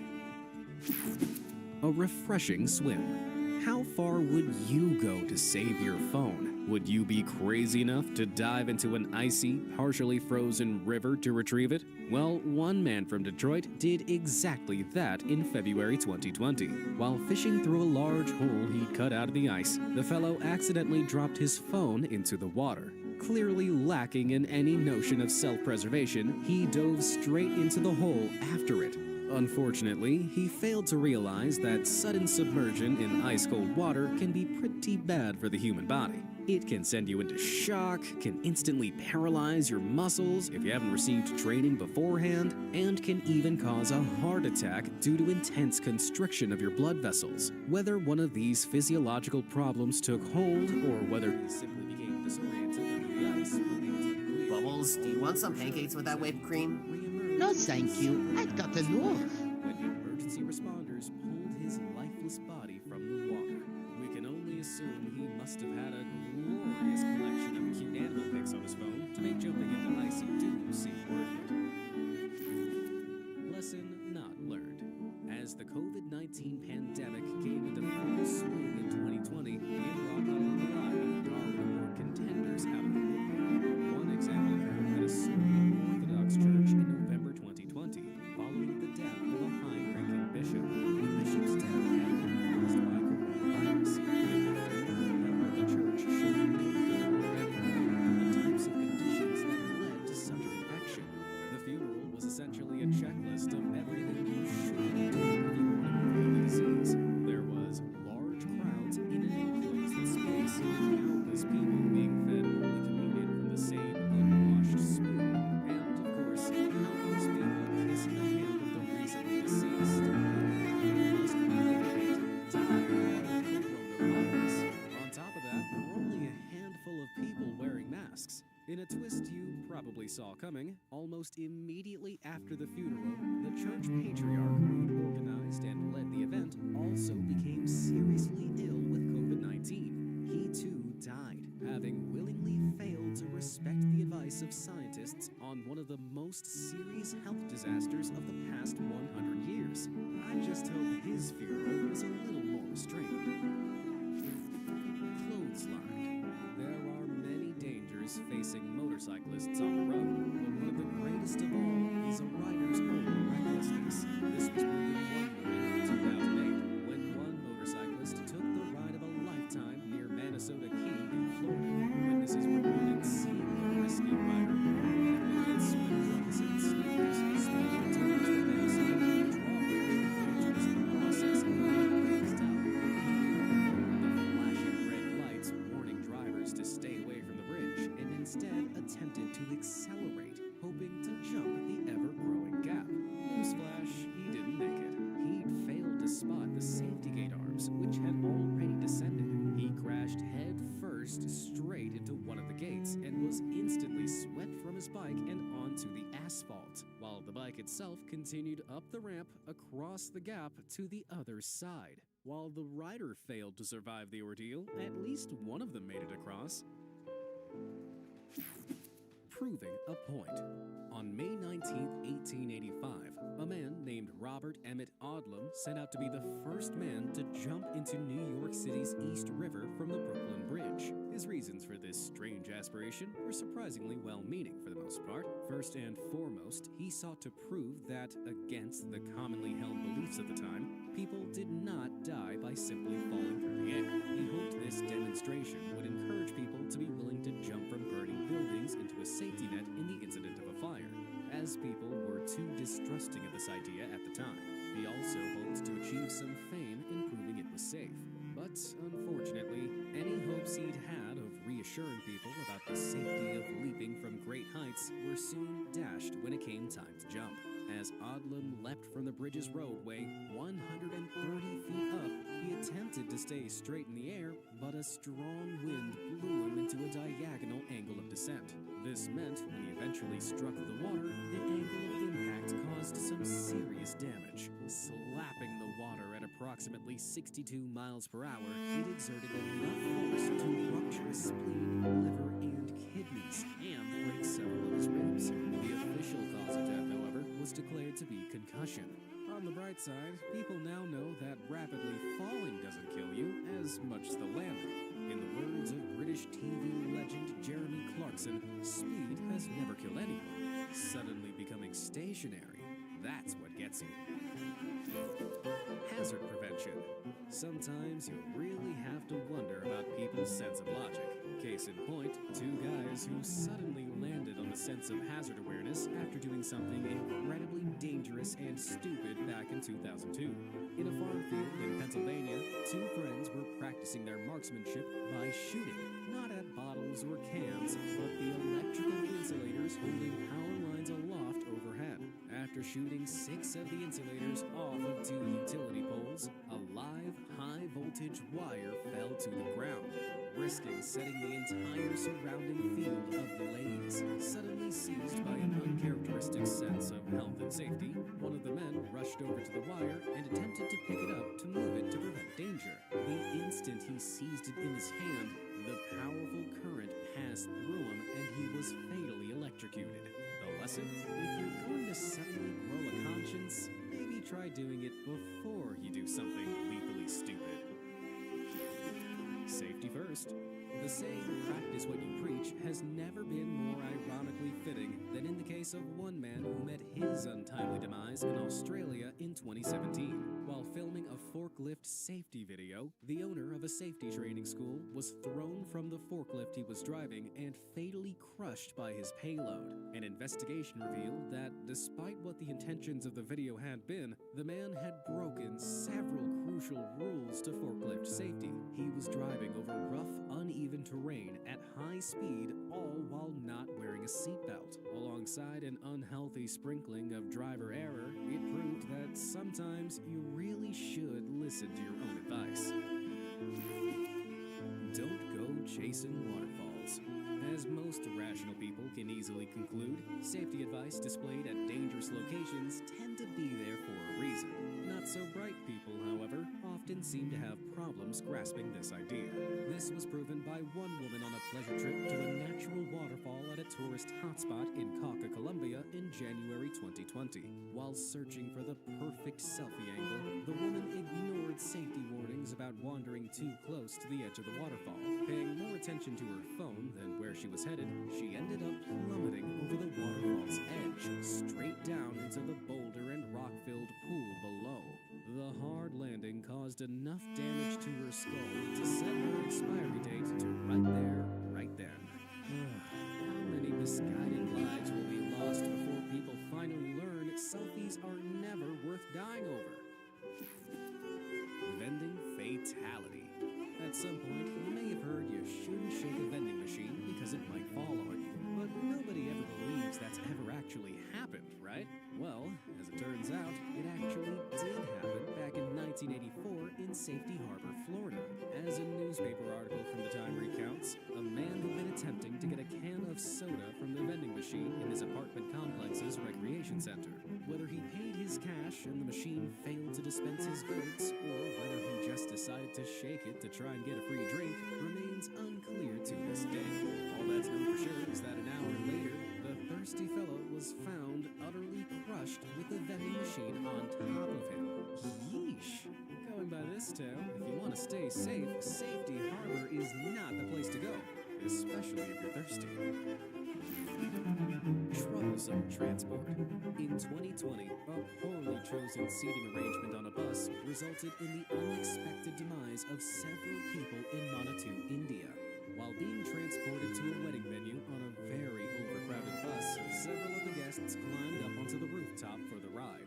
This was, of course, already a very risky idea, from the risk of falling off alone. But it wasn't a fall that proved to be these rooftop riders' ruin. Their downfall came, instead, in the form of some high-tension, relatively lofty perch, the riders were at head level with the wires, and before they had the chance to react, 3 of them struck the exposed wire directly and were electrocuted. One was killed instantly. Another succumbed to his injuries later, while the third survived, albeit thoroughly fried. Next time, I've got a feeling he'll just wait for the next bus to come instead. Watching the skies. If an opportunity presented itself for you to communicate with extraterrestrials, would you take it? And if so, how far would you go to make sure you didn't let the chance pass you by? Well, one woman put the chance to commune with little green men above her own safety back in 1982. Believing she'd been contacted by some type of intergalactic power, she convinced a willing companion to accompany her in carrying out the instructions of her alien contacts. She claimed they commanded her to drive out to an isolated location in the northeastern Minnesota wilderness and await further instruction. Assuming this would be a hugely significant moment in the interstellar advancement of humankind, the pair did exactly that, despite the extremely snowy winter weather. Once parked up in the designated location, they dutifully awaited the arrival of their extraterrestrial acquaintances. And they waited, and waited, and waited. Unfortunately, their food supplies ran out after a week, and they lost access to water when the nearby lake froze over. Still, they refused to leave their post on the off chance that the aliens appeared while they were gone, putting total faith in the idea that the aliens would appear before anything bad happened to either of them. They stayed in the freezing cold, with nothing to eat or drink. Eventually, frozen, starving, and fatally dehydrated, the woman died. Shortly after, the man accompanying her, in his much weakened state, and with the car having been rendered unusable by the icy conditions, crawled through a quarter-mile of snow to save himself. He survived, but his alien contacting partner did not, and their little green guests never showed up. I guess the aliens must have got the wrong address. Best seats in the house. For as long as there have been sports events requiring tickets, there have also been people trying to find ways to watch for free. This unfortunate tendency to save a bit of cash proved to be the quite literal downfall of a number of football fans in San Francisco back in 1900. To avoid the ticket fees, between 400 and 500 supporters clambered onto the roof of a glass factory so they could view a game taking place at San Francisco's nearby Old Recreation Park Stadium. But in a twist of fate that somehow occurred to none of them as a possibility, the factory roof proved incapable of supporting all that weight. 20 minutes after kickoff, not only did the roof collapse, but it also sent the revelers falling directly onto the blazing hot brick cover of a furnace vat filled with molten glass. To paint a picture of how hot this furnace was, several of the men who fell onto the cover instantly caught a blaze. 22 of the participants in this ill-thought-out plan were sent shuffling off this mortal coil from the incident, while 100 more suffered serious injuries. While people today may still not have learned their lesson to always pay for tickets, they seem to have learned not to pile en masse onto factory roofs in the years since. Deadliest catch. Being a magician can be a dangerous job at times, particularly if you specialize in risky-looking illusions. While many classic nail-biting tricks are often much safer than they seem, some of them are genuinely hazardous if not followed correctly, like catching a bullet tricks. Now, obviously, tricks of this category, under normal circumstances, are never actually supposed to involve real bullets being fired by a magician's assistant. But in 1889, an early performer of this trick had a serious mishap on stage. Magician and cabinet maker Michael Hattal took to the stage, promising his audience he could catch a speeding bullet using nothing more than the American flag wrapped around his body. He called an assistant up to the stage and asked him to pick 2 pieces of ammunition from an ammo box for Hattal to load into a rifle. At this point, Hattal would usually switch out the rounds for blanks, but on this occasion, he accidentally swapped the real ammo for more ammo. The volunteer took aim and fired, delivering a fatal blow to the unfortunate performer. Luckily, Hattal survived just long enough to take responsibility for the blunder, clearing the volunteer's name on his deathbed. On the bright side, he certainly gave the audience a performance they'd remember. versus cactus. Staying on the topic of firearm mishaps now, we have the story of one man who lost a shootout against a stationary target. In 1982, a couple of petty criminals headed out into Arizona's Sonoran Desert for a decidedly dumb purpose, shooting at cacti. Their targets of choice were the local saguaro cacti, which can grow well over 40 feet tall, a fact which should have probably raised some alarm bells, but it didn't, and the tremendous size and weight of each cactus only made them more appealing targets. The first cactus was shot down without incident, thanks to the powerful blast of a 16-gauge shotgun, but the second target was larger, at almost 30 feet tall. One of the cactus vandals moved into point-blank range to deliver the kill shot, pulled the trigger, and brought huge chunks of the 2-ton spiky behemoth raining down upon himself. He was killed almost instantly by the weight of the spiky chunks that landed on him, while his buddy lived to share the tale. I suppose the moral of the story is, don't bring a gun to a cactus fight. Something to lean on. In August 2020, an attempt to pose for a picture in an unusual spot ended very badly, showing just why you should be careful what you lean on. The photo opportunity in question occurred for one man at a large statue of a cross in Sao Paulo, Brazil. The man climbed up the central concrete column of the cross and onto one of the arms, where he posed for a picture giving a thumbs up. However, he overestimated the strength of the upper beam, which he leant against while the picture was being taken. As he leant on it, the beam came loose and toppled right over, sending it and the man falling straight down to the ground. A particularly nasty landing waited for him at the bottom, and to make matters worse, the heavy beam landed right on top of him, with the man's religious photo opportunity ultimately proving fatal. If there is a God, it looks like he doesn't appreciate selfies. Alligator affection.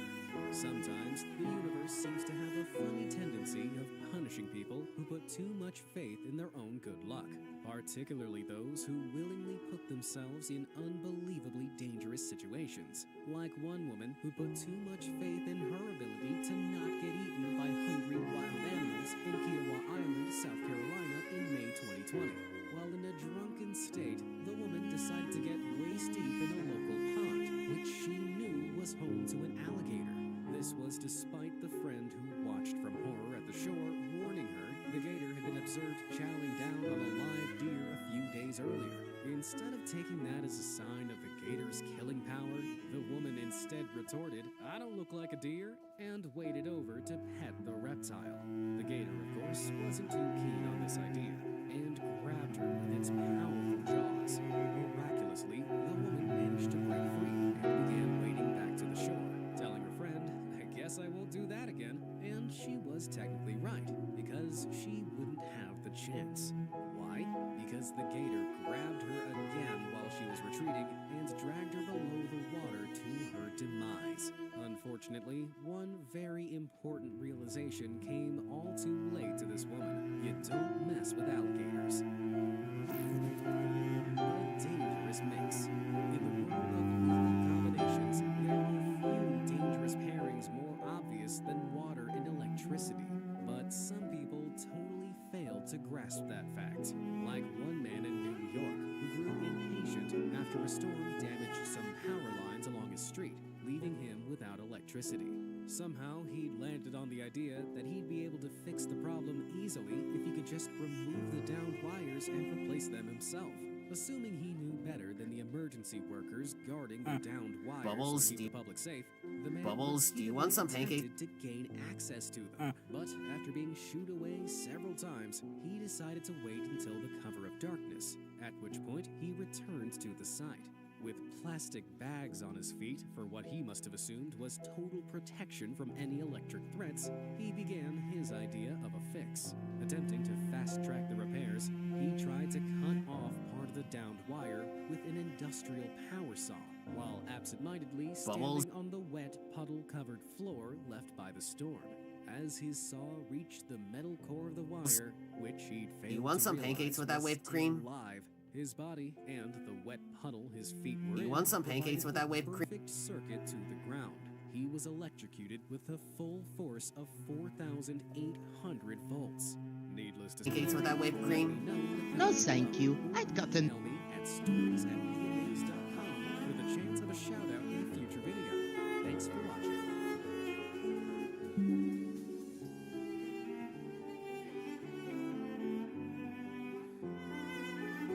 No, thank you. I've got a new... No, thank you.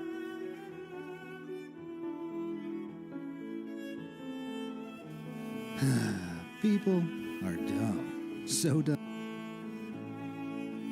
No, thank you.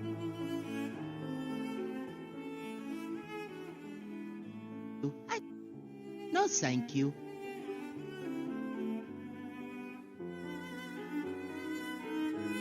No, thank you.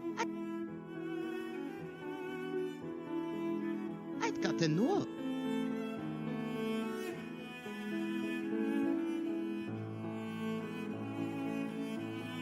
I've got a no.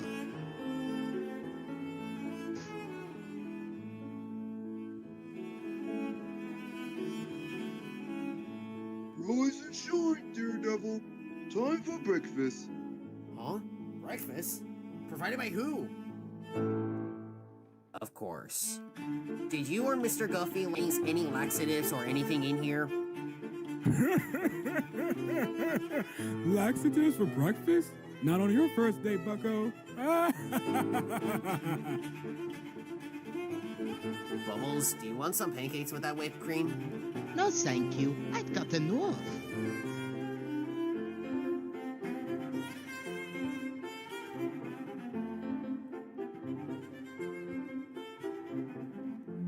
Bubbles?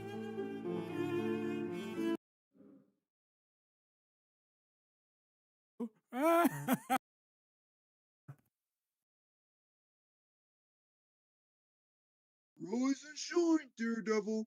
Time for breakfast. Huh? Breakfast? Provided by who? Of course. Did you or Mr. Guffey use any laxatives or anything in here? Laxatives for breakfast? Not on your first date, bucko. Bubbles, do you want some pancakes with that whipped cream? No, thank you. I've got enough.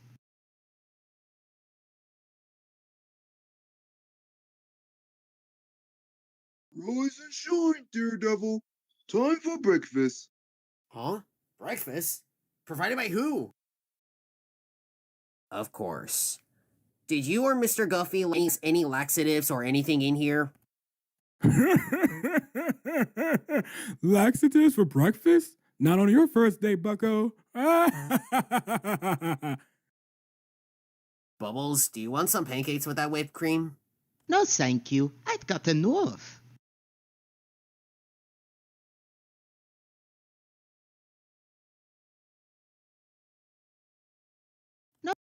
Okay, let's start things off by welcoming Skipper. We all remember him, right? Nope.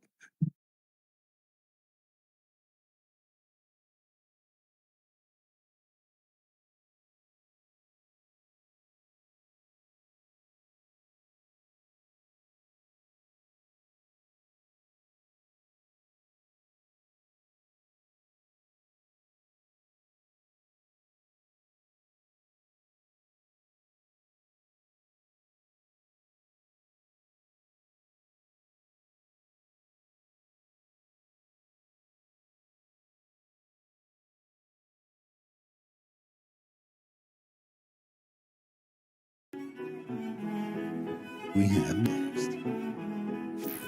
Is it a bird? Is it a plane? No, it's a lawyer.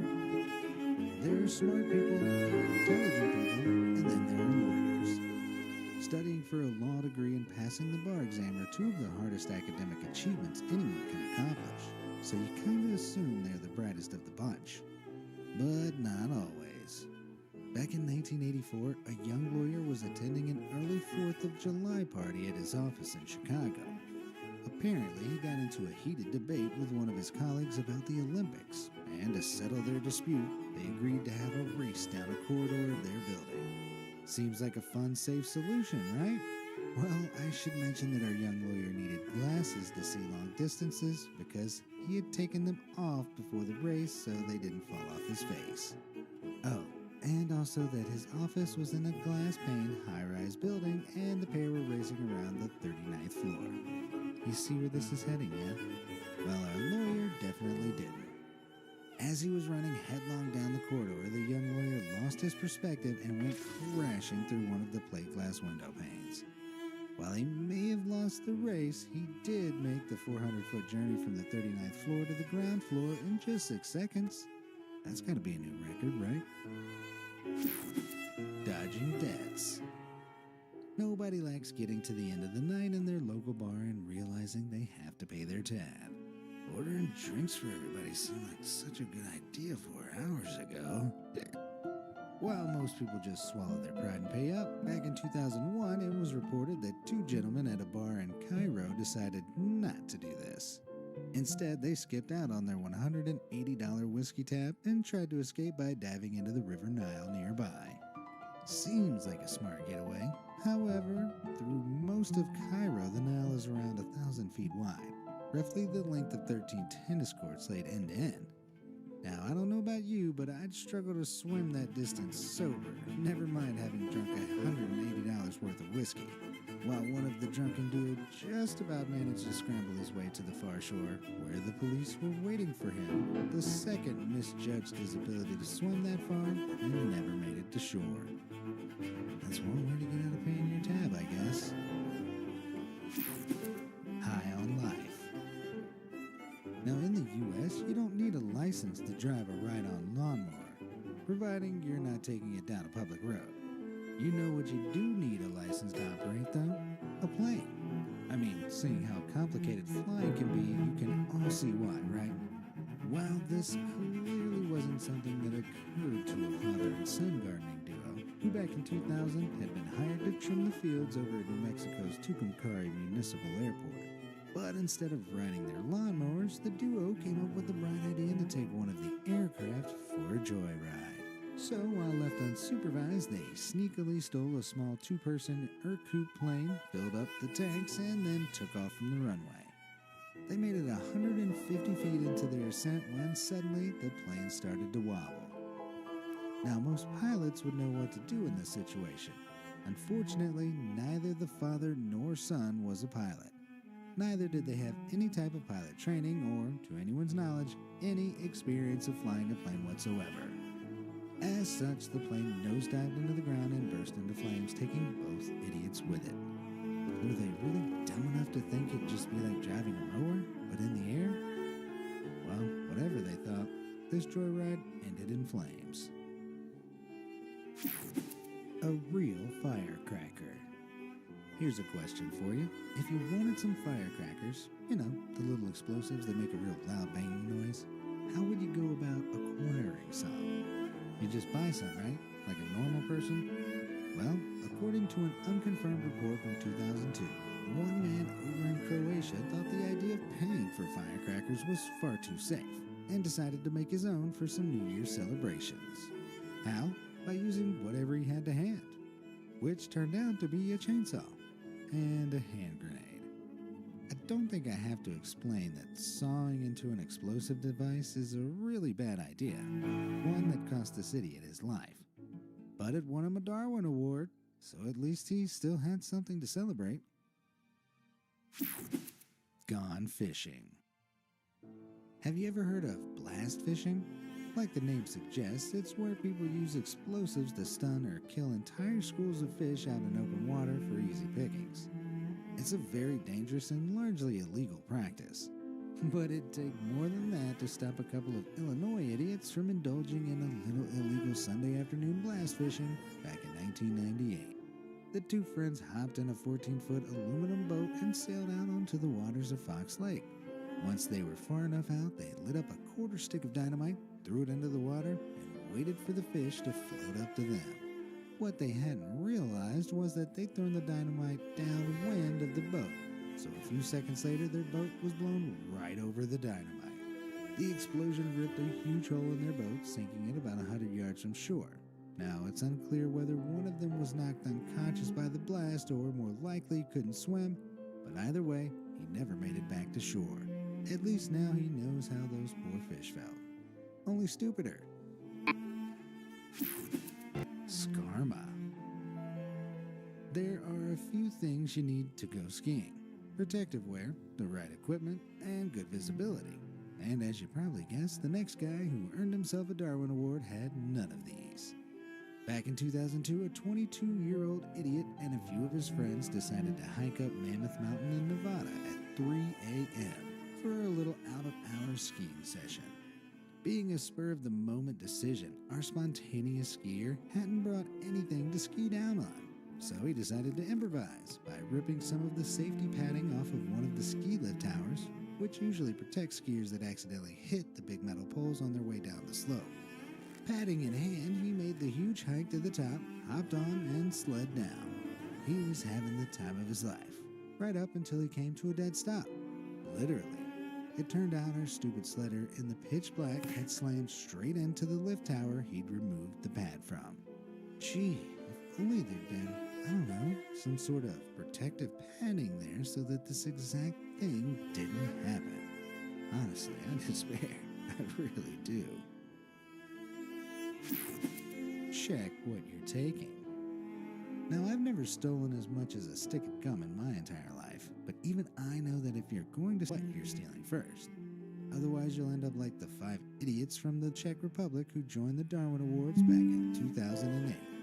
These 5 dum-dums decided to break into an abandoned factory in the town of Kladno to steal some scrap metal. They quickly got to work breaking down a couple of upright steel girders they found. What they hadn't realized is that these girders were the only thing supporting the factory's roof above them. Once dismantled, the roof, obviously, collapsed, crushing 2 of the thieves and injuring the 3 others. So if after that story you're still sad on a life of scrap metal crime, remember, gravity doesn't care if it's an accident or if you're just an idiot. Bad bungee. Have you ever been bungee jumping? It's an exhilarating experience, but jumping off a bridge or a cliff with nothing but a big elastic cord attached to your ankles to stop you from hitting the ground is pretty dangerous, which is why you should always do it with professionals that have all the right gear, licenses, and insurance. The exact opposite of what one thrill seeker did back in 1997. This 22-year-old fast food worker from Fairfax County, Virginia decided to seek some cheap thrills by bungeeing off a 70-foot railroad trestle bridge. The only problem was that he didn't have access to a professionally made super thick bungee cord, so he just made one himself. Can you guess what he made it out of, though? Bungee cords. You know, the little elastic straps you use to keep car trunks closed or hook a sleeping bag to a backpack. Yeah, those. Somehow he thought strapping a bunch of them together would be enough to hold his weight when he jumped off the trestle. And you know what? It might have been, had he made the rope short enough. In an astonishingly moronic move, our thrill seeker made the rope too long and ended up making very close friends with the pavement 70 foot below. Pancake style, if you know what I mean. A tough act to swallow. Back in 1999, the most amazing Darwin Award of all time, in my opinion, was given out to an unnamed performer from Bonn, Germany. The performer was apparently a professional sword swallower and was able to swallow a wide range of long, ridiculous objects, like swords, balloons, and even large umbrellas. Except one day, while he was showing off his skills with an umbrella, he apparently hit the automatic release button on the umbrella's handle. The umbrella opened while still lodged in his throat, and the avid entertainer didn't live to perform an encore. It almost sounds plausible, and while the performer earned an official Darwin Award, there are several holes in the story. For a start, the first report of this surfaced in 1997, not 1999. Since then, multiple reports of the same story have surfaced in different years, with the exact same scenario happening to a poor performer named Boris in New Jersey back in 2007. Except there are no obituaries or records to suggest any of these stories are real. The sword-swallowing community even came together to claim it's just not possible to fit a folded umbrella down one's esophagus, as it would be too wide. As such, this is almost definitely an urban legend. That said, have you ever seen someone swallow a whole umbrella tip first? Maybe you have a photo of it? If you do, send it through to stories@beamazed.com and I'll be sure to feature you in an upcoming video, providing we don't yeet ourselves out of the gene pool before then. Speaking of which... Okay, let's start things off by welcoming Skipper. We all remember him, right? Stereotypically, they can be loud, obnoxious, and, on occasion, so stupid that they end up earning themselves a Darwin Award. At least that's what one Brit did up in the Italian Alps back in 2002. The 49-year-old climber was with his family, enjoying the incredible views from the mountains near Bellarmino in northern Italy. And then, in what I can only describe as an utterly insane move, he snapped his mountain climbing clasp onto a disused cable car cable and tried to slide down it using his hands. For some reason, he seemed to think he'd be able to control his super steep descent using only his hands, and while everyone around him, even passers-by, tried to stop him, he ignored them and did it anyways. Perhaps the cable still had a layer of grease on it from its old cable car days, or maybe he just didn't have the strength he thought he did. Well, whatever it was, he quickly lost control, which saw him smash into several rocky outcrops before coming to a dead and sticky stop on a metal support pylon about 650 feet down the cable. Yeah, when you're about to do something so dumb that a bunch of strangers butt in to try and stop you, that's probably the point at which you should reevaluate your life choices. Unless you're gunning for a Darwin Award, that is. Jailbird learns to fly. Jailbreaks look really cool in films, and are almost always pulled off without a hitch. But in reality, they're much more dangerous and foolish than they appear on the big screen, as proven by an Allegheny County jail inmate back in 1997. He decided that instead of staying to face the music, he needed to make a speedy exit. So he tied together a couple of bed sheets he'd pilfered from other inmates, broke the supposedly shatterproof window of his cell, and then used the bedsheet rope to rappel down the outer jail wall. But there were just two problems with his plan. The first was that his makeshift rope was about 60 feet long, but his cell was on the 17th story, so his rope was roughly 90 feet short of the ground. The second was that he hadn't cleared the window frame of the remaining glass shards, and these cut the bed sheets as he was climbing down, eventually shearing his makeshift rope in two and sending him plummeting more than 8 stories to his dumb demise. Talk about being criminally stupid. Snide of his life. So we've established that people can be pretty dumb, but you know what makes them even more dumb? Alcohol. And it was this devil juice that saw a 25-year-old man from Calgary, Canada, given a Darwin Award back in the year 2000. He and his buddies had been out drinking, and they decided to continue the party at a friend's apartment complex. That's when one of them challenged the rest of the group by saying, "Who's gonna ride the in-house water slide?" Spoiler alert, it was not in fact a water slide, but the complex's garbage chute. Unfortunately, our man of the hour drunkenly took up the offer. What he obviously didn't realize in his drunken state was that there would be an industrial trash compactor waiting for him at the other end. Although that was the least of his worries, as the chute down was a near vertical 12-story drop, over 100 feet. Well, by winning a Darwin Award, at least his passing didn't go to waste. Unlike his body. God help us. There's nothing wrong with following a faith, but following one to your death isn't worth it, as Pastor Jonathan Mthethwa supposedly discovered. According to multiple tabloids back in 2017, this pastor of the Saint of the Last Days Church in White River, Mpumalanga, promised his congregation he would demonstrate the strength of his faith by walking on water. In the whole week leading up to the event, he fasted and prayed, and when that fateful morning came, he waded out 100 feet into the river. But before he could attempt a biblical recreation and claim he was Jesus reborn, 3 huge crocodiles quickly swam up and devoured him. Yep, somehow Pastor Mthethwa had missed the memo that this river was nicknamed Crocodile River. And with good reason, apparently. Church deacon and Cozy supposedly said that after 30 minutes there was nothing left of the pastor except his sandals and underwear. Tabloids all over the world rushed to report the story. But something wasn't quite right. The first tabloids to report the story were in Zimbabwe, but White River is in neighboring South Africa. How would anyone in Zimbabwe have gotten the story first? It turned out the whole story was just a spoof. Something someone in the newsroom had cooked up for sensationalism. But the fact that so many news outlets and people believed it tells us a lot about how little faith we all have left in humanity. Getting closer to God. Anyone who does charity work is an incredible human being, in my humble opinion.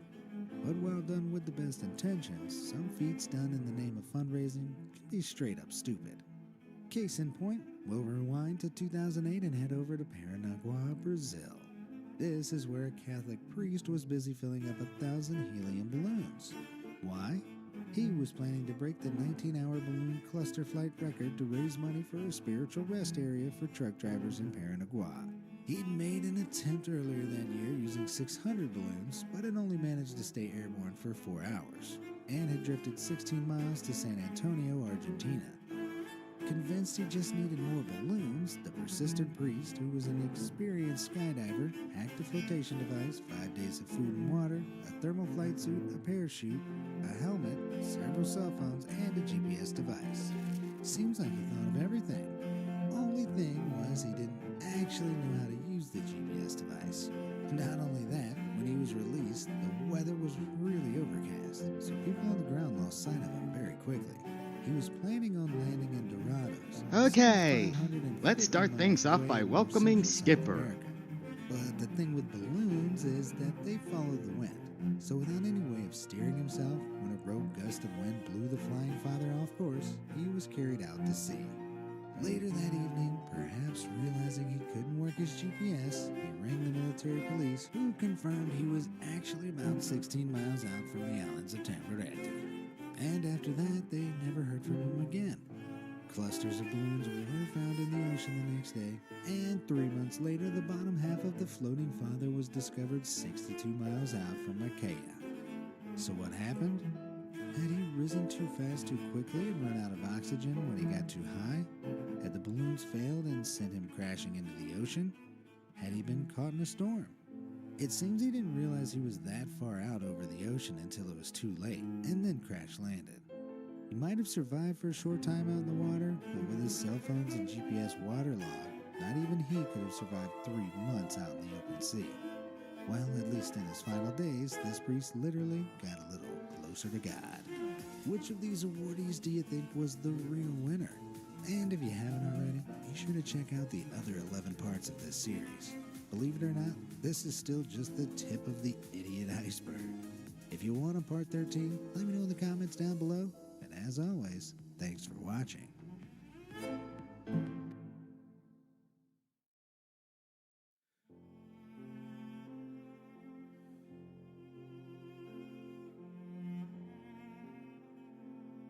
Oh my god, here we go again. Like I said in part 12 of this series, there's literally no end to the amount of dumb, stupid, and straight up embarrassing ways that people have managed to remove themselves from the gene pool. So much so that we're now on to part 13 of this series. Well, strap in and get ready as we look at even more idiots who ended themselves in the most embarrassing ways possible.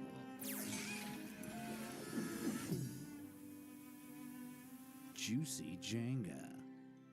Back in April 2022, a thirsty thief in the city of Catalica, Italy, ended up in a situation that was more than he could swallow. On the Easter Monday, he decided to break into a clearly closed grocery store and grab himself a drink. But instead of pulling a bottle from one of the shelves, he chose to grab a bottle from a huge tower of crates that had been stacked up by the staff. And not just any bottle, one from a crate right in the middle. Okay. Who's ever played Jenga knows this is a rookie error. And as you probably guessed, the entire stack collapsed, crushing him beneath all that water weight. Okay, let's start. Let's start through the CCTV footage to figure out what caused Let's start things off by welcoming Skipper. Thanks for sure. He did Let's a great job of winning this Darwin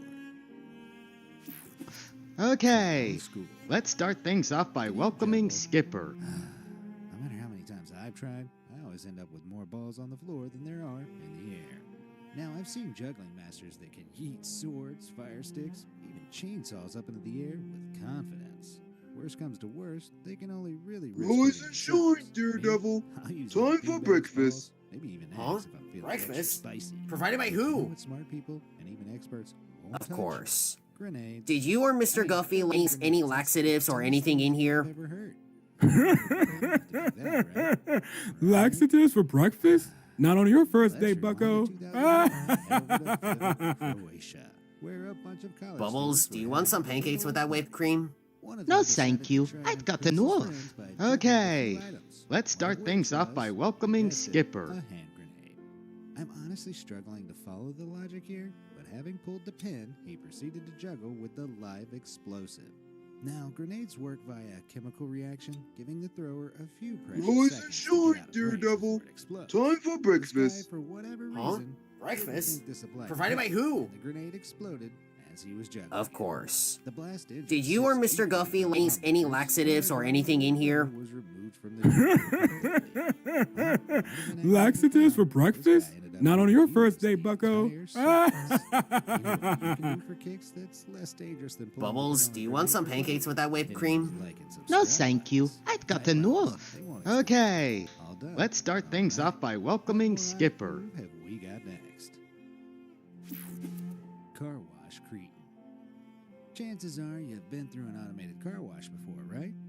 Okay, what's the first rule of using an automated car wash?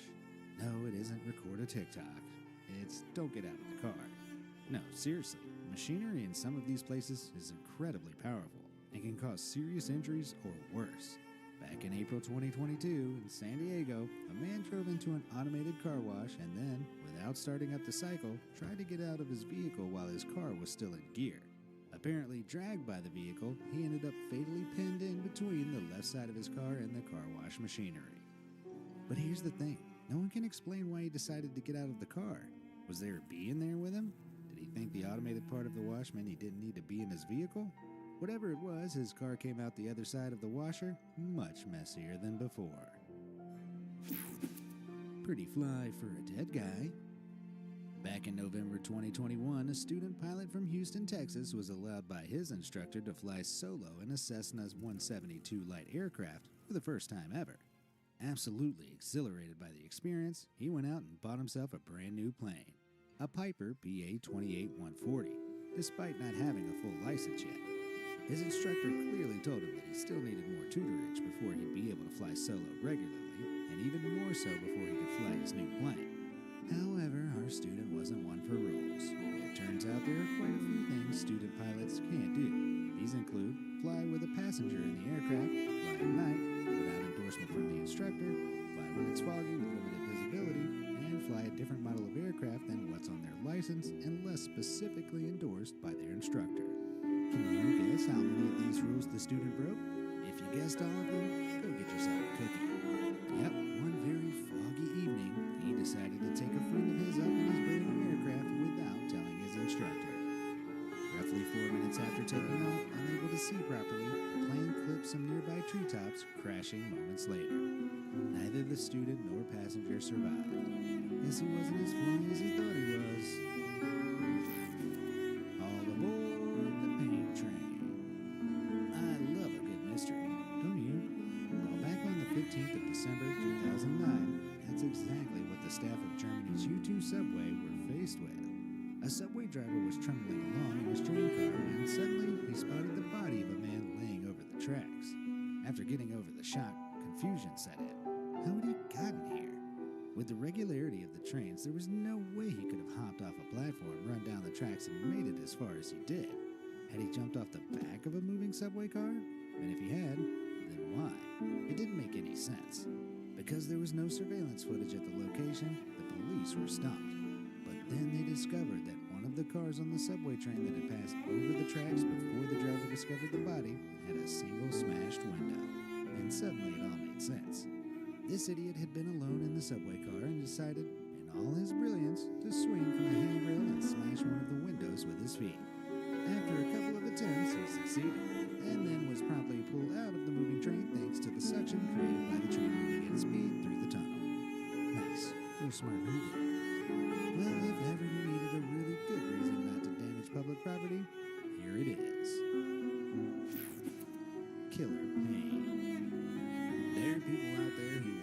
just about anything to get their hands on a couple of potent pills, if you know what I mean. And I mean anything.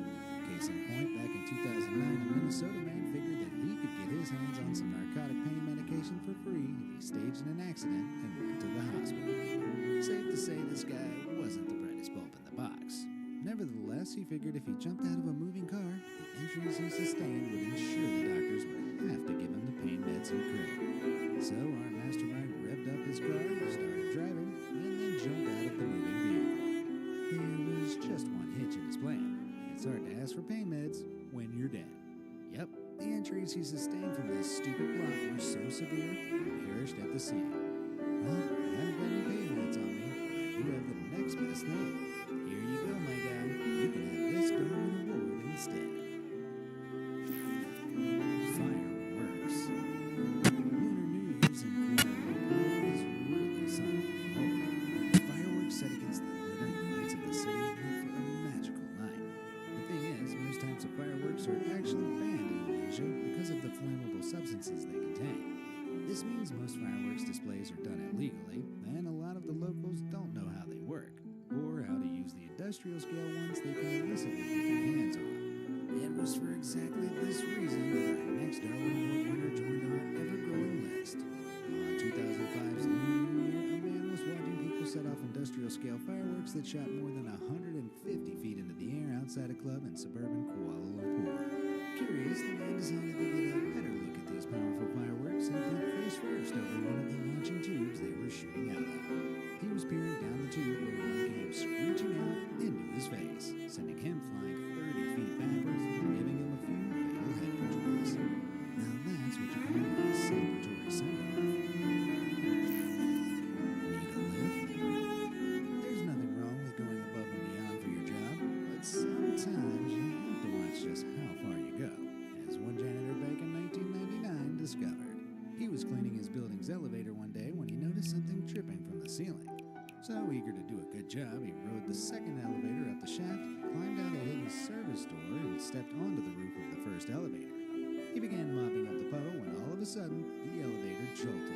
In his rush to get to the leak, he'd forgotten to immobilize the first elevator. Unable to do anything, the first elevator rose to the very top of the shaft, rushing him at the top. I don't envy the next janitor that had to clean up that mess.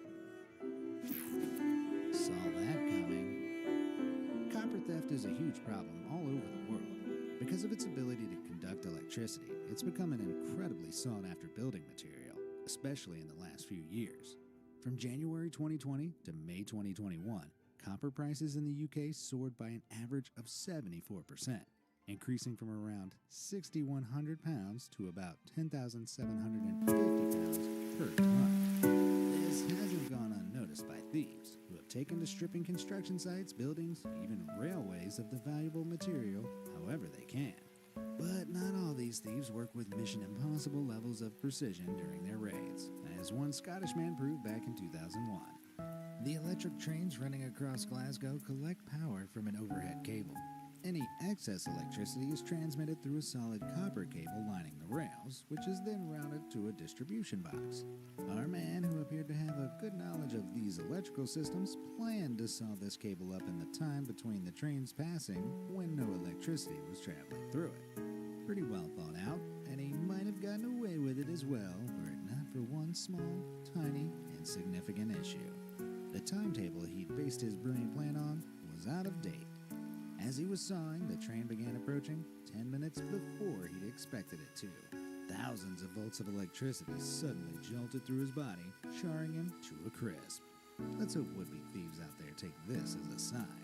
A pretty shocking one at that. Cop shot. I'd like to think I'm pretty good at breaking down stories and explaining things so that everyone can understand them. This is something that back in 1993, a police officer in Illinois reportedly attempted to do, but it ended the worst way just about anything can. Another officer from their precinct had accidentally discharged their firearm into their stomach, unintentionally ending themselves the week before. In trying to explain how that was possible to his fellow officer, our cop in question decided to reenact the scenario. The The Darwin Award winner pulled out his gun, aimed it at his stomach, and pulled the trigger. The only issue was that he forgot there was a bullet in the chamber, and he didn't have the safety on. Apparently, he didn't survive.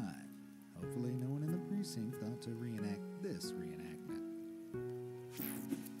Shoot your shot. Ah, Florida. Any American worth their salt knows that the citizens of this state are, without a doubt, some of the weirdest in the entire country.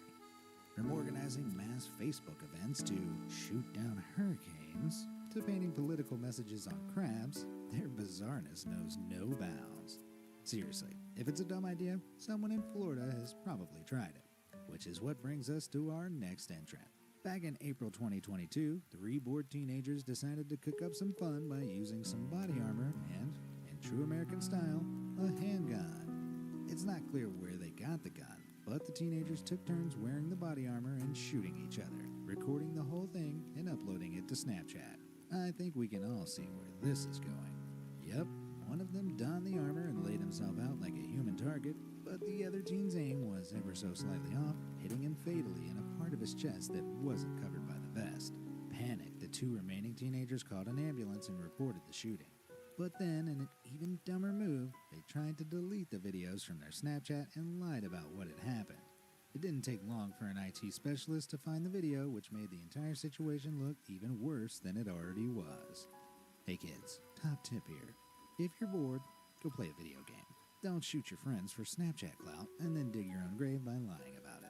Considering these 2 are being tried as adults and could end up spending the rest of their lives behind bars, I'm going to give them 2 honorary Darwin Awards also. Nice one, boys. Doing Florida proud. MacBook mistake.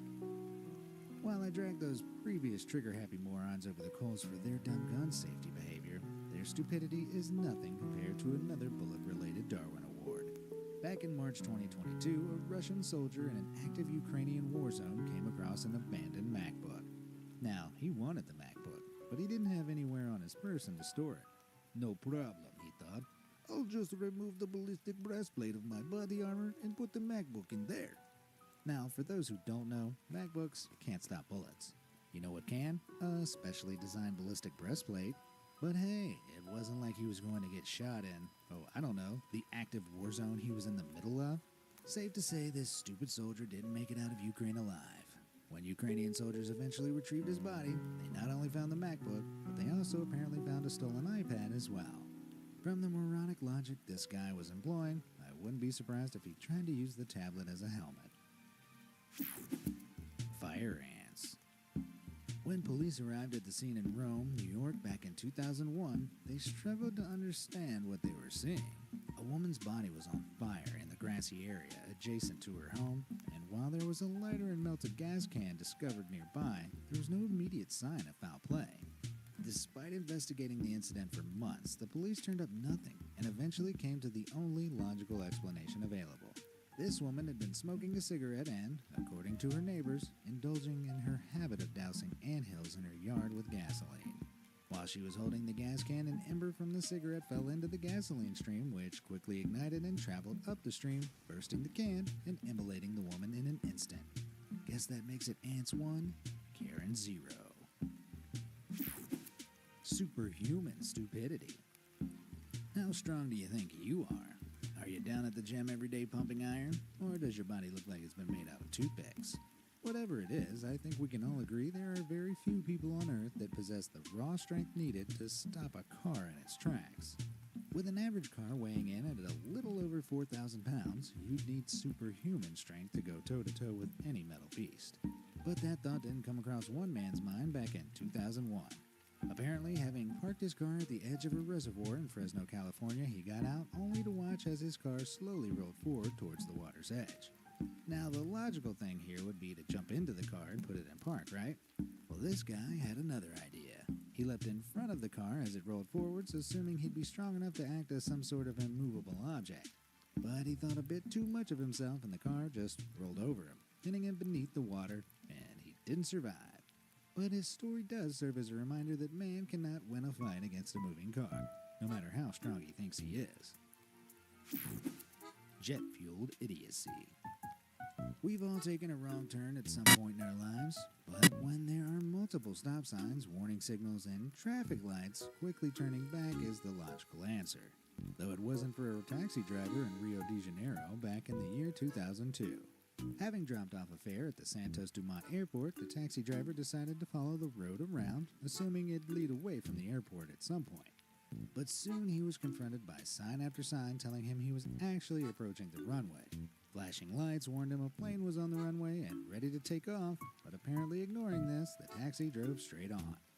Despite the completely unobscured 737 passenger jet on the runway about to take off, he continued his journey behind it when both the plane's engines revved up.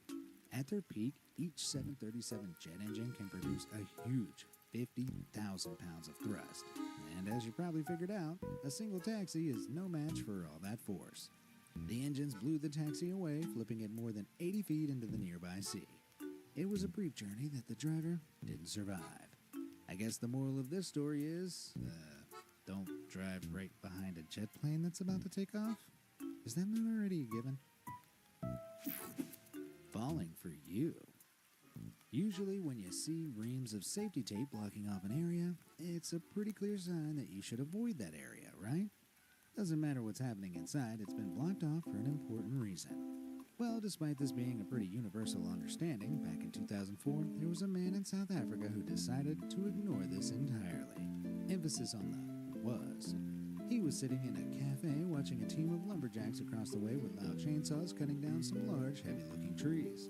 They'd cordoned off the area with tape, ensuring no one would be accidentally smushed by the falling timber. Despite this, our man suddenly made a beeline for the area, ducking under the tape to use the pavement to meet his girlfriend in a nearby shop. And at that exact moment, a huge tree the lumberjacks had quite clearly been working on came crashing down. Despite their frantic shouts, the guy ignored them and kept walking forward and was, and obviously, crushed by the tree. Crushed on the way to meet his crush. If it weren't so stupid, it'd almost be poetic. All natural causes. I'm terrible at taking racy pictures. I never know what pose to strike or what lingerie to wear. Jokes aside, there was one man in Germany who definitely didn't have these issues. Not only was this guy happy to take photos of himself completely nude, but he also took these photos out in public. And we know this for the same reason he ended up with a Darwin Award. Back in September 2000, our man was in his birthday suit in the medieval city of Rothenburg, taking photos of himself on top of a high stone wall. He set up his camera on a tripod, hopped up on the wall, and started pulling a few poses, when suddenly he lost his balance and fell 16 feet onto the ground below.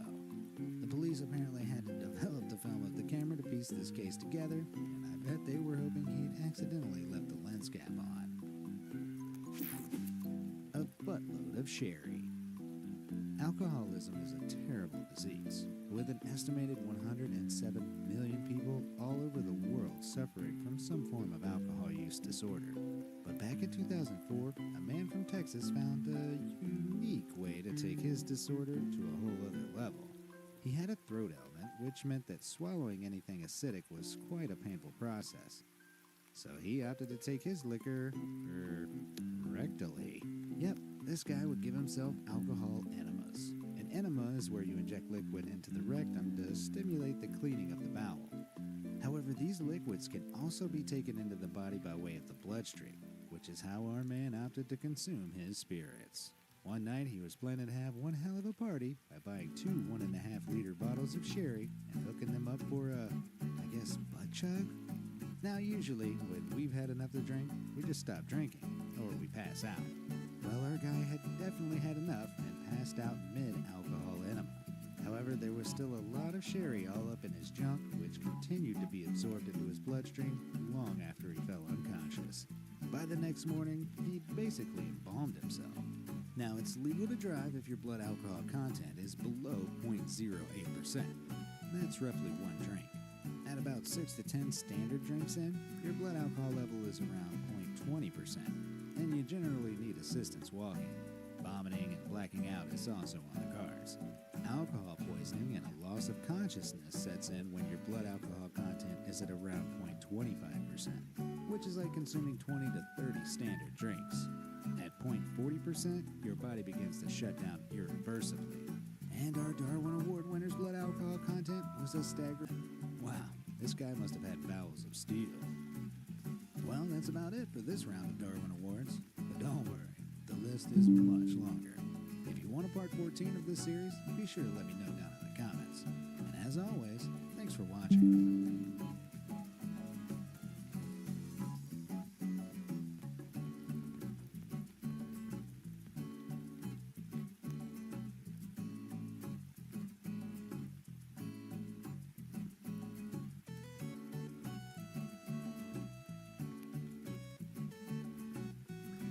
Now, you'd think after part 13 of this series, we'd be running low on accounts of people who embarrassingly removed themselves from the gene pool.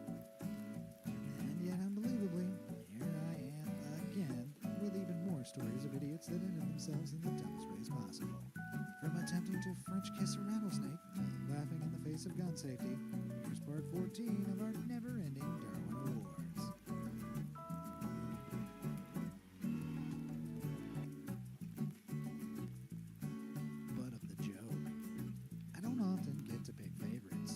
As far as dumb decisions go, this is probably the funniest dumb decision I've ever heard of. Back in 2009 in Pennsylvania, USA, a 17-year-old boy was rushed to A&E after claiming bullies had planted an explosive in his backpack. Obviously, the police were called, but the injuries he sustained didn't match his story. It was only then that the teen revealed what had actually happened. He'd gone rifling through his grandmother's possessions and found an M80 explosive, an American class of very large firecracker containing some 80 grams of flash powder. They were often used by the U.S. military to simulate grenade explosions, but they were banned from sale in 1966 by the Child Protection Act. And we're about to find out why.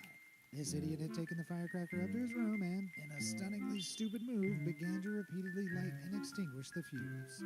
However, during one of these insane cycles, he lit it up and couldn't put it out. Instead of throwing the explosive out of a window or as far away as possible, he instead jammed the thing between his thighs and put his hands over it to muffle the sound of the explosion. Big mistake. The resulting blast cost him his right hand, right leg, and most of his junk. Meaning while he survived, he lost the ability to reproduce and thus removed any future DNA of his from the gene pool. Ha! I think I just saw Darwin give this story a thumbs up from his grave. Up in flames. There are some jobs that are obviously a little more dangerous than others. And back in 1819, no one had a riskier or more fantastical job than Sophie Blanchard. Also known as Madame Blanchard, she was a French aeronaut and was the first woman to work as a professional balloonist. She would ascend in a chair attached to hydrogen balloons to entertain huge crowds of people below her. Well, this was a time before the internet. I guess the French had very limited entertainment options. Sophie would regularly perform in the Tivoli Gardens, sometimes using pyrotechnics called blue light or bingle fire to really spice up her high-flying act. The only problem is that hydrogen is incredibly flammable, and people knew this, regularly warning Sophie about the danger of using pyrotechnics in her shows. But Sophie would not be deterred. And so, on the 6th of July, 1819, a particularly gusty day, Sophie ascended. She struck up her fiery display and waved down to the crowds when, all of a sudden, her balloon caught alight. The fire spread quickly, Hindenburg style, and she began to descend rapidly. She seemed calm, but then the wind caught her draft, blowing it out of the gardens and into the side of several nearby buildings, which is when she fell, fatally. Not exactly the blaze of glory she was aiming for, I bet. Can it? It's not often that you guys send me your own stories for this series, but one Be Amazed viewer called Collie Carney got in touch with a tale that definitely deserves a Darwin Award of its own. Back in 2015, Collie's neighbor was bored. So bored that the only thing they could think of to alleviate their boredom was to grab their trash can, lay it down on the road, and hop inside it. They then used it to sled down the street like the world's worst toboggan. However, unlike a toboggan track, a road has cars, which Collie's neighbor quickly discovered. Their trash can soon collided with an oncoming car and was yeeted into the side of someone's house. They didn't survive, but they did prove that sometimes the trash takes itself out. Do you have any Darwin Award-winning stories of your own? Let me know down below, or if it's a bit lengthy, send me a message at stories@beamazed.com. Who knows, you might make it into the inevitable next part of this series. Bearing all. I live my life by a few very simple rules. one of those is not to make any big decisions after I've had a few drinks. This is a lesson that a Serbian gentleman could have benefited from back in 2007. One evening during the Belgrade Beer Festival, this guy, who was assumed to be absolutely wasted, proceeded to head over to the Belgrade Zoo, broke in, stripped down until he was butt naked, and then climbed into the bear enclosure. Okay, I can understand being drunk enough to text your ex or drunk enough to order $100 of fast food. This is another level of drunk, and one that didn't last long. The bears, Masha and Misha, wasted no time making a meal of the idiot, and it was only in the morning that the zookeepers discovered it, half-eaten and wholly dead. They figured that he must have been under the influence because, in their words, only an idiot would walk into the bear enclosure. Well, stuff can be two things. What's to say this guy wasn't drunk and an idiot? Good boy. Back in 2002, on the 29th of July, a TV channel in Ukraine reported on a story from the suburbs of Luhansk that nobody watching could believe. Late that evening, a deputy of the local administration board had been out walking his dog when he encountered a young police cadet. The cadet was escorting two women home in the dark and noticed the dog wasn't on a lead or wearing a muzzle. So doing his duty, the cadet informed the deputy that what he was doing was illegal. The deputy, having been upstaged so publicly, began to argue with the cadet. Things were getting tense, but the situation really escalated when the deputy suddenly revealed he had an RGD-5 grenade, pulled the pen, and hurled it at the cadet. Very rational response there. But because his dog wasn't on a lead or wearing a muzzle, the deputy's faithful four-legged friend ran to retrieve the grenade like a ball and brought it right back to him. The master and dog, sadly, both met an explosive fate. Man, that's rough. Hot shot.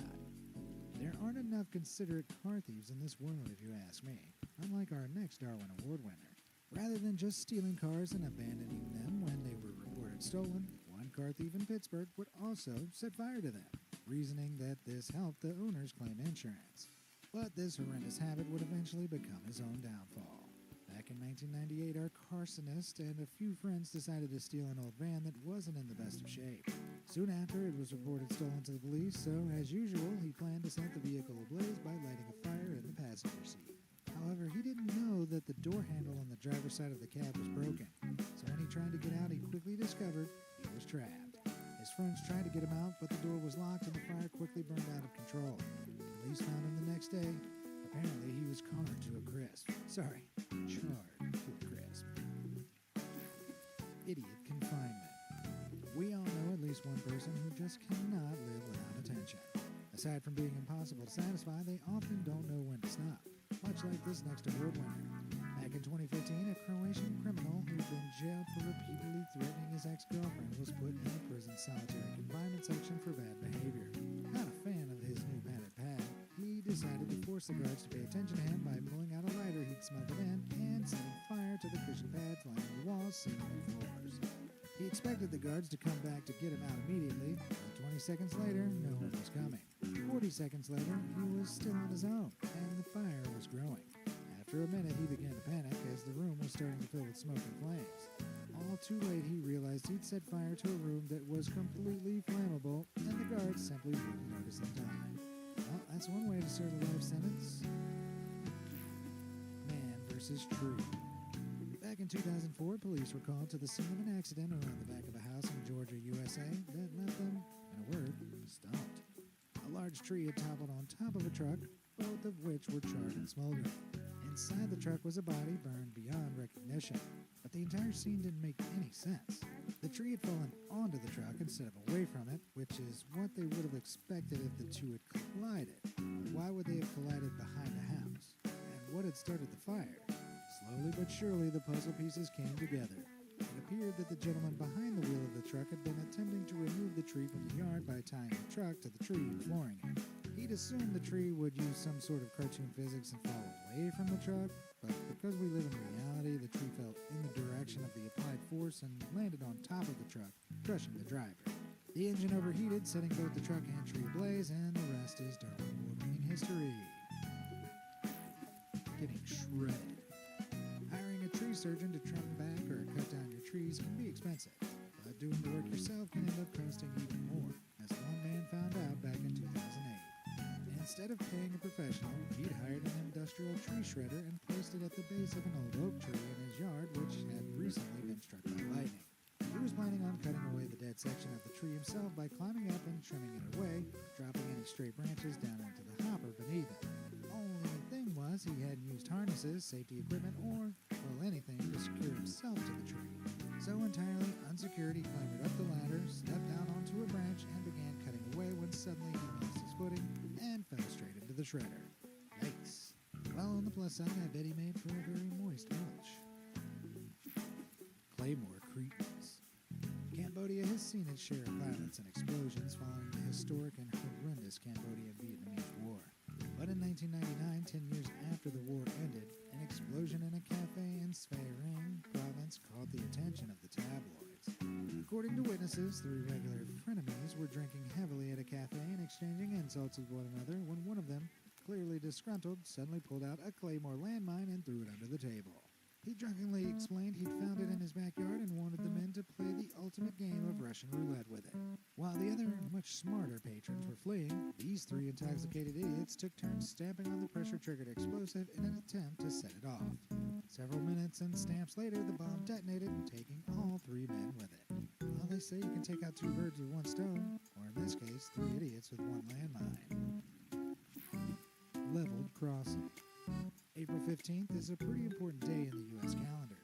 Why? Because that's the most common day of the U.S. tax filing deadline. But back in 2001, this fell on a Sunday, meaning there were limited post office hours available to send off any last-minute tax documents before the IRS came knocking. This was something a man from Tennessee desperately wanted to avoid, and so he was in his car racing to the post office in the hopes of submitting his taxes on time. But as he was driving, he noticed a slow-moving train heading for a crossing which would have blocked his route for several minutes at least. In an attempt to avoid this, he floored it and sped over the crossing just before the train reached it. But as he did so, crash! Another car racing from the other direction was also trying to beat the train, and the two collided. One driver perished and the other was wounded, but by some cosmic miracle, the crash occurred just to the side of the tracks, so the train passed by unimpeded, and no passengers were injured. Well, I guess these idiots proved that trying to beat an active train crossing is taxing, to say the least. Getting airtime. If you've ever been to Holiday World and Splash and Safari in Indiana, USA, then you probably know the Raven. This big old bird-themed wooden roller coaster has a peak height of 110 feet and a top speed of 50 miles per hour. Not exactly the tallest or fastest coaster out there, but still super fun nonetheless. However, back in 2003, one woman made a supremely dumb decision in a bid to really get her adrenaline pumping. Riding the Raven with her fiancé, the pair of roller coaster enthusiasts had their lap bar and seatbelts checked by staff before the coaster set off. But a few moments later, she undid her seatbelt, tucked the two sides into the cushions of her seat, and wriggled out of the lap bar.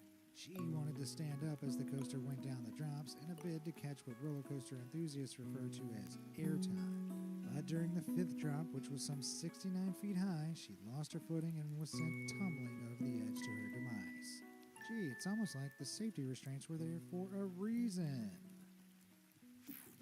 Dog days. In my opinion, people who hurt animals on purpose belong in a special circle of hell. And as it would happen, this next story, while involving a dog who was likely abused by its owner, ends humiliatingly for said owner. That means I get to immortalize him here for the entire world to laugh at. So let's rewind to 2008 and head over to upstate New York. Here, a 50-year-old man was bird hunting alongside a few of his buddies with his faithful canine companion at his side. Suddenly, the dog found a deer leg bone and began chewing on it. The owner tried to take it away, but the dog refused to give up its bone. Frustrated, the hunter began to wield his shotgun like a club, swinging the butt of it at the dog. Each time he did, the dog dodged. That was until this idiot slammed the butt of the shotgun into the ground. The shock triggered the gun to fire, with the muzzle pointed directly at his stomach. The huntsman was airlifted to the hospital, but didn't make it, though he did live just long enough to confirm this account to the police. Well, what can I say? At least the dog got to keep its bone. Midnight Mess. North Carolina is an American state that allows a lot of different types of gun ownership. And while most people are careful with the way they use, handle, and store their guns, that can't be said for everyone. Back in December 1992, during the very early hours, a man in the town of Newton was woken by the sound of the landline telephone ringing next to his bed. Sleepily, in the darkness, he grabbed the phone and put it to his ear.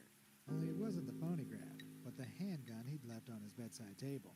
For some reason, this incredibly sloppy gun owner had left his handgun there with the safety off, and when he brought it up to his ear, accidentally pushing the trigger down in the process, boom. So for any gun owners watching, don't leave your firearms lying around with the safety off, unless you too want your gun to double up as the world's worst alarm clock. Honorable mention, French hiss. Now, it wouldn't be a Darwin Award video without at least one insane story heralding from the state of Florida. We've covered plenty of crazy stories from this state before, but this next one might just be the weirdest yet. Back in 2017, a man from Putnam County discovered a rattlesnake on his property. So he did the responsible thing and put it in a tank with the intent to release it somewhere far away the following day. Surprisingly responsible for a Florida man story, right? Well, in the meantime, he told his neighbors what he found, who had a less responsible reaction. They immediately decided to play with the wild snake, before one of them said he was going to kiss it on the mouth. I'm not sure what he thought was going to happen, but as he puckered up for a big open-mouthed snaky smooch, the rattlesnake did what you'd expect it to. It bit him on the tongue. Now, rattlesnake venom is nasty, and in the right doses, it can cause numbness, swelling, nausea, difficulty breathing, and even death. And so, as this guy's tongue and throat started to swell up, he was rushed to the hospital and put in a protective coma state for a few days. Miraculously, he survived, so sadly no Darwin Award today. But with any luck, this taught our resident idiot a thing or two about not forcing himself on deadly animals. Consent is key, my dude. High life. Helium can be hilarious. Because the gas is 6 times less dense than air, sound waves travel through it much quicker. So if you inhale it, your voice sounds...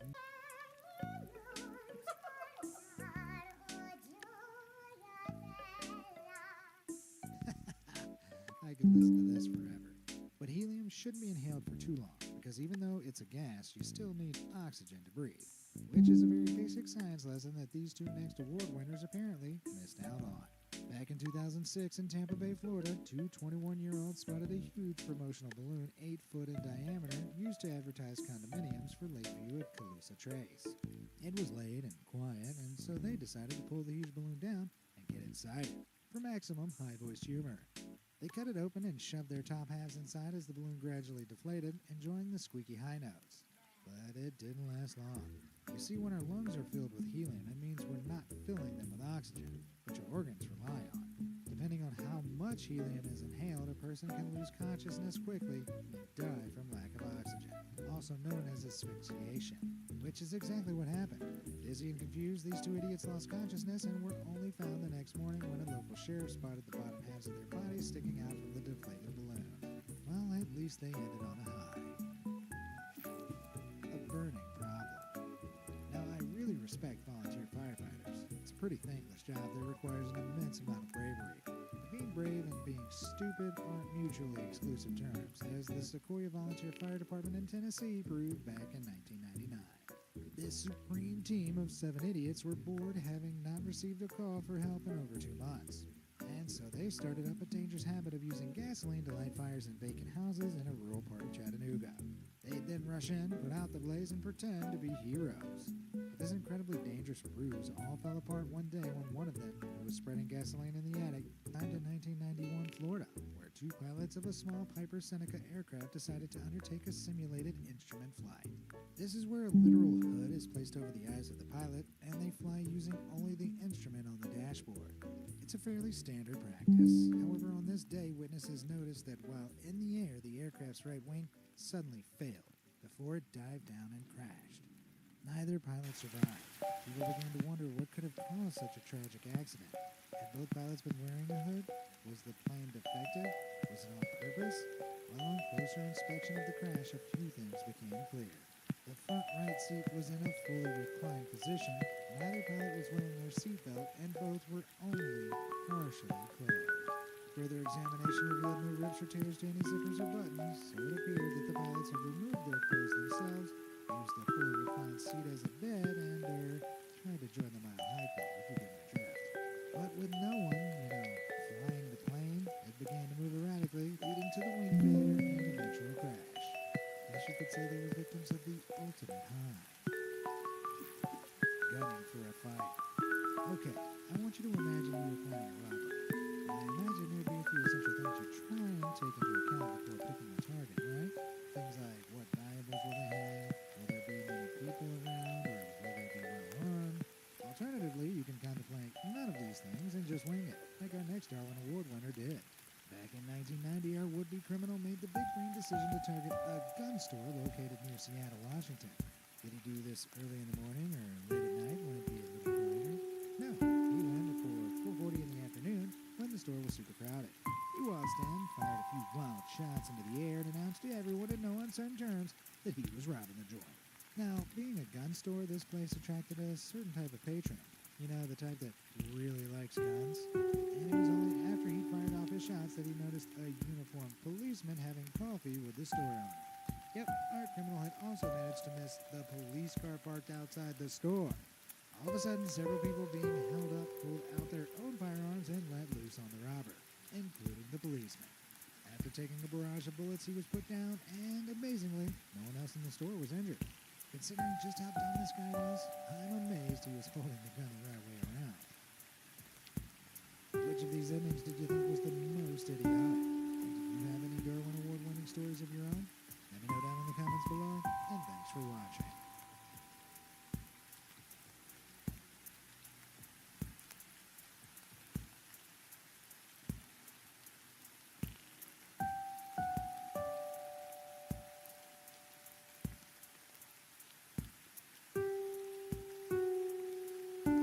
Decided to get up on top of an 18-wheeler and then began to record himself dancing while the truck was moving. The driver of the truck had no idea.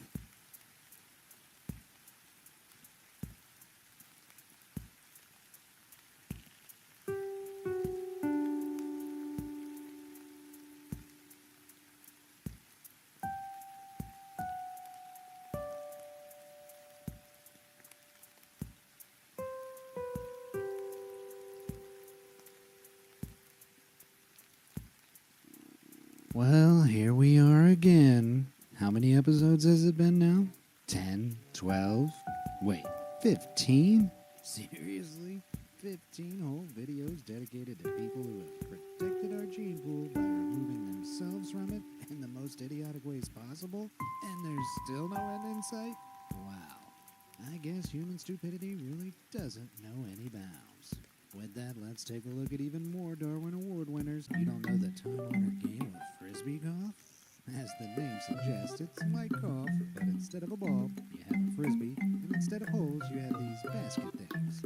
A more weirdly American sport has never existed.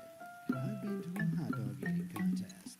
Anyways, the game was progressing pretty normally when someone accidentally flung their frisbee off course into a nearby lake. Now, Florida is famously home to some 1.25 million alligators, and because of this, almost every body of fresh water across the state has signs warning people not to step into the water, lest they fancy becoming an alligator snack. Despite this, a gentleman who we'll call Florida Man decided in his infinite wisdom to wade right on in and grab the disc. Gators be damned. This was not his first time in the waters, though. He'd repeatedly waded into this lake in the past to fetch lost frisbees and resell them back to their owners, despite being warned not to do so multiple times. But this would be the last time he got to pull this ploy, because before he could find the frisbee, an alligator found him. Well, all I can say is if you play stupid games, like fetching frisbees from alligator-infested waters, you'll win stupid prizes, like being eaten by alligators. Superior idiot energy. Back in August 2021, a gentleman from Southampton in the UK decided he wanted to try out paddleboarding for the first time. He carefully researched all the equipment he needed, bought a few boards and paddles for himself and his family, and then headed to a beach in Hampshire. He'd specifically chosen this beach because he knew the waters would be calmer, giving him a better chance to get to grips with the board. All seems like a very sensible, logical way to go about things, doesn't it? That is, until you learn that this guy couldn't swim. Also, he hadn't bothered to put on a life jacket. And then, to add the cherry on top of this idiot's sundae, he paddled more than half a mile out into open water, where when he tried to turn the board around, he suddenly fell off. Unable to get a grip on the board, his inability to swim, and the lack of a body-affixed flotation device ended up causing his demise. To make matters worse, his wife claimed that the lack of Coast Guards on the beach was the main reason he didn't survive. While that may be a part of it, I'm pretty sure a fatal lack of common sense was more to blame here. Hot stuff. I love me a good barbecue. The only part I don't enjoy is waiting for the coals to be hot enough to cook on. Yeah, I know, it only takes like 15 minutes to light them up and get them scorching hot, but this little fatty wants his burger now. I want it now! And it turns out I'm not the only impatient one. Back in July 2022, a man from Erfstadt, Germany was driving along when all of a sudden he lost consciousness. His car came to a stop when it hit the side of a house and the local fire brigade was called. They assumed this guy had fallen asleep at the wheel and caused the accident, but when they got there, the unmistakable smell of charcoal filled their noses. And when they opened the back doors of the car, out fell several small barbecue grills with glowing coals still in them. After extinguishing the coals, the firefighters found beer, speakers, beer benches, and crockery inside. It turned out the idiot driving was a cook who supposedly gave barbecue seminars. Apparently, in a rush to get from one appointment to the next, he hadn't bothered to extinguish the still glowing coals in the kettle grills, which he loaded into the back of his car. Now, when they're burning, coals release a colorless and odorless toxic gas called carbon monoxide, even when they're not smoking. Which is why having a cool barbecue in an enclosed space is always a bad idea. After a while, this guy's car had filled up with the toxic gas, causing him to pass out and crash. Clearly, his barbecue course didn't cover the basics of barbecue safety. Amateur. Caffeine. In the big buff world of gym bros, taking a pre-workout supplement is currently all the rage. A single serving contains everything you need to boost your energy levels and get your buzz on, including vitamins, carbohydrates, and around 175 milligrams of the stimulant caffeine, about the same amount you'd find in 4 cups of coffee. Now that's liquid motivation. However, these supplements can be expensive, so some people resort to just buying caffeine powder. Doesn't ring a bell to me. Get up and go juice. At least that's what one man in the UK tried to do back in 2022. He bought some caffeine powder to add to his homemade pre-workout drink, and because it hadn't come with a measuring cup or scoop, he decided to use some basic kitchen scales to measure out 300 milligrams of the stuff. That's about 6.5 very strong coffees. Definitely not advised, though not necessarily a fatal dose. But the scales he was using weren't in milligrams. They were in grams. The lowest weight he could measure on them was more than 6 times the maximum recommended dose. And it's believed, without realizing the metrics were wrong, he measured out close to 300 grams, more than 200 coffees worth of caffeine, and consumed it. Within minutes, he was on the floor in the grips of a severe caffeine overdose when he didn't survive. Now, the caffeine levels in the blood of a person who drank 1 cup of coffee would be 2 to 4 milligrams per liter of blood. Post-mortem revealed that this guy's caffeine levels were 392 milligrams per liter. So this one goes out to all the gym lovers out there. Double, triple, quadruple check your supplement metrics. Or be like me and stick to having a pre-workout coffee on the couch. And then staying there. Much safer. Poor life choo-choo choices. It's not just consuming self-made workout energy drinks that'll earn you a Darwin Award, though. Advertising them can result in an equally dumb demise, if this next entrant is anything to go by. Back in January 2015, a male fitness model in Burbank, California, decided he wanted to shoot a promotional video for an energy drink company he co-founded. But instead of shooting something like a big burly guy in a gym lifting weights on one hand, shooting his energy drink with another, our man wanted something different. He wanted to really train. No, sorry, I read that wrong. He wanted real trains. He planned to make it look like drinks were parallel to the trains coming up behind him, so shot from the side it would only look like he was running ahead of the train. But here's the kicker. This particular section of railway was on a blind bend, so until the train was around the corner, there was no way of knowing which set of tracks it would be using. Nevertheless, our model man shot into action and started running, with the train quickly catching up behind him. Despite the blaring sound of the train's horn, our man just kept running in a straight line until the train ran over him. Would this be a bad time to mention that semi-realistic CGI effects are pretty cheap these days? Like, I know a guy who let you into a train chase scene for like $20. No? Sorry. I was too busy over here flexing my brain and my muscles. Protein powder problems. What? Another Gym Bro workout supplement related story? Don't mind if I do. Back in February 2022, early in the morning, a young man was driving along a road on the outskirts of San Diego. Without warning, he veered off to the side of the road, hitting a parked vehicle and causing a 6-car pileup. Okay, at this point, I want you to take a guess at why he veered off the road. Was he looking at his phone? Had he fallen asleep? Was he attempting to open a packet of protein powder, take out a scoop and pour it into a cup of water he had in his lap while mixing it with a knife? Well, if you guessed that last one, give yourself a cookie. When rescuers arrived at the scene, they opened the guy's door to find protein powder all over the vehicle. It coated the seats, the dash, the airbag that had deployed after he crashed, and the knife, which, as he'd been distractedly using it to mix the protein drink in his lap, had been propelled back by the airbag and into his body. Fatally. Luckily, no one else was injured. Okay, several takeaways from this story. 1. Don't mix your protein powder while you drive. 2. Don't hold a knife while you drive. And 3. Always take your workout supplements with a liberal dose of common sense. TikTok trouble. A lot of good things have come from the video sharing app TikTok, such as fun dances and wholesome viral stars. But it's also provided the catalyst for a lot of incredibly dumb trends, just for likes and views.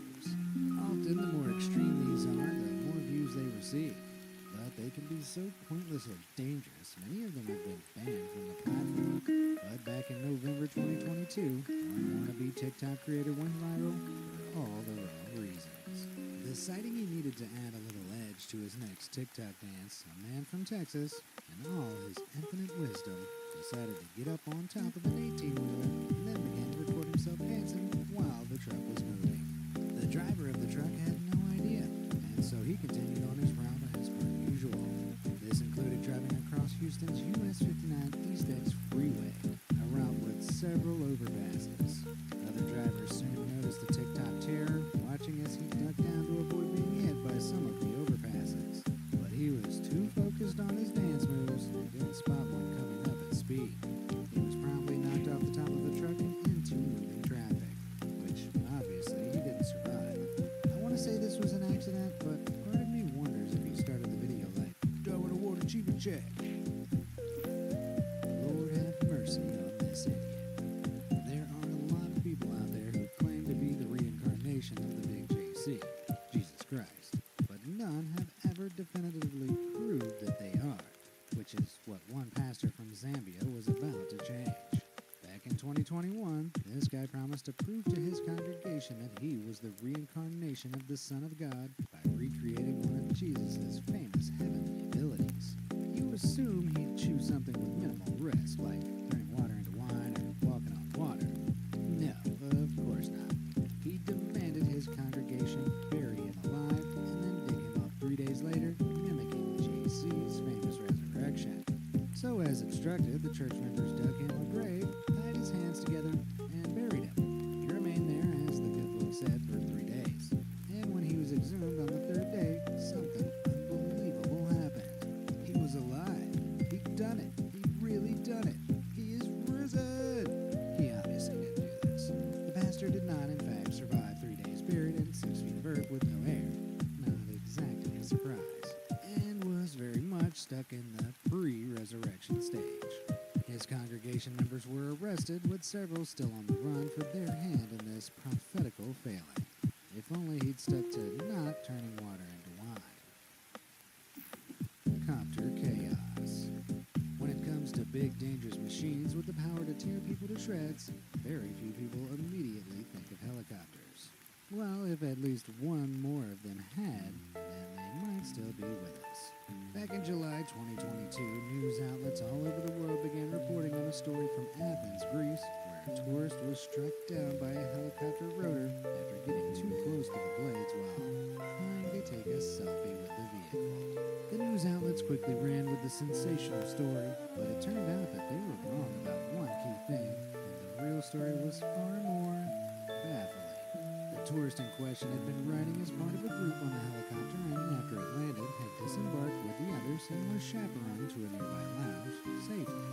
However, it was at this point the tourist, who appeared to be calling someone on his phone, left the lounge and made a sudden beeline back to the helicopter, without telling anyone anything. As he approached the still-running vehicle, ground staff suddenly clocked him, shouting for him to stop. But over the noise of the helicopter, he couldn't hear them, nor could he see how fast the rear rotor was spinning. The pilot, who was wearing headphones, only heard the ground crew shouting right as the tourist made the unthinkable decision to duck under the tail section of the aircraft, but misjudged how close he was to the whirring blades and was fatally caught by the tail rotor. So it wasn't down to a seriously stupid selfie, but what the heck possessed him to go back to the helicopter, let alone duck under the tail and get that close to the blades? Maybe he'd forgotten something on the helicopter. Maybe he wanted to see the helicopter from the other side. Maybe. I don't know. I'm out of ideas. What do you think he was doing? Let me know down in the comments below. Gee whiz. Manual labor is no easy profession. It's a lot of long hours where you're constantly on your feet, often at the mercy of the elements.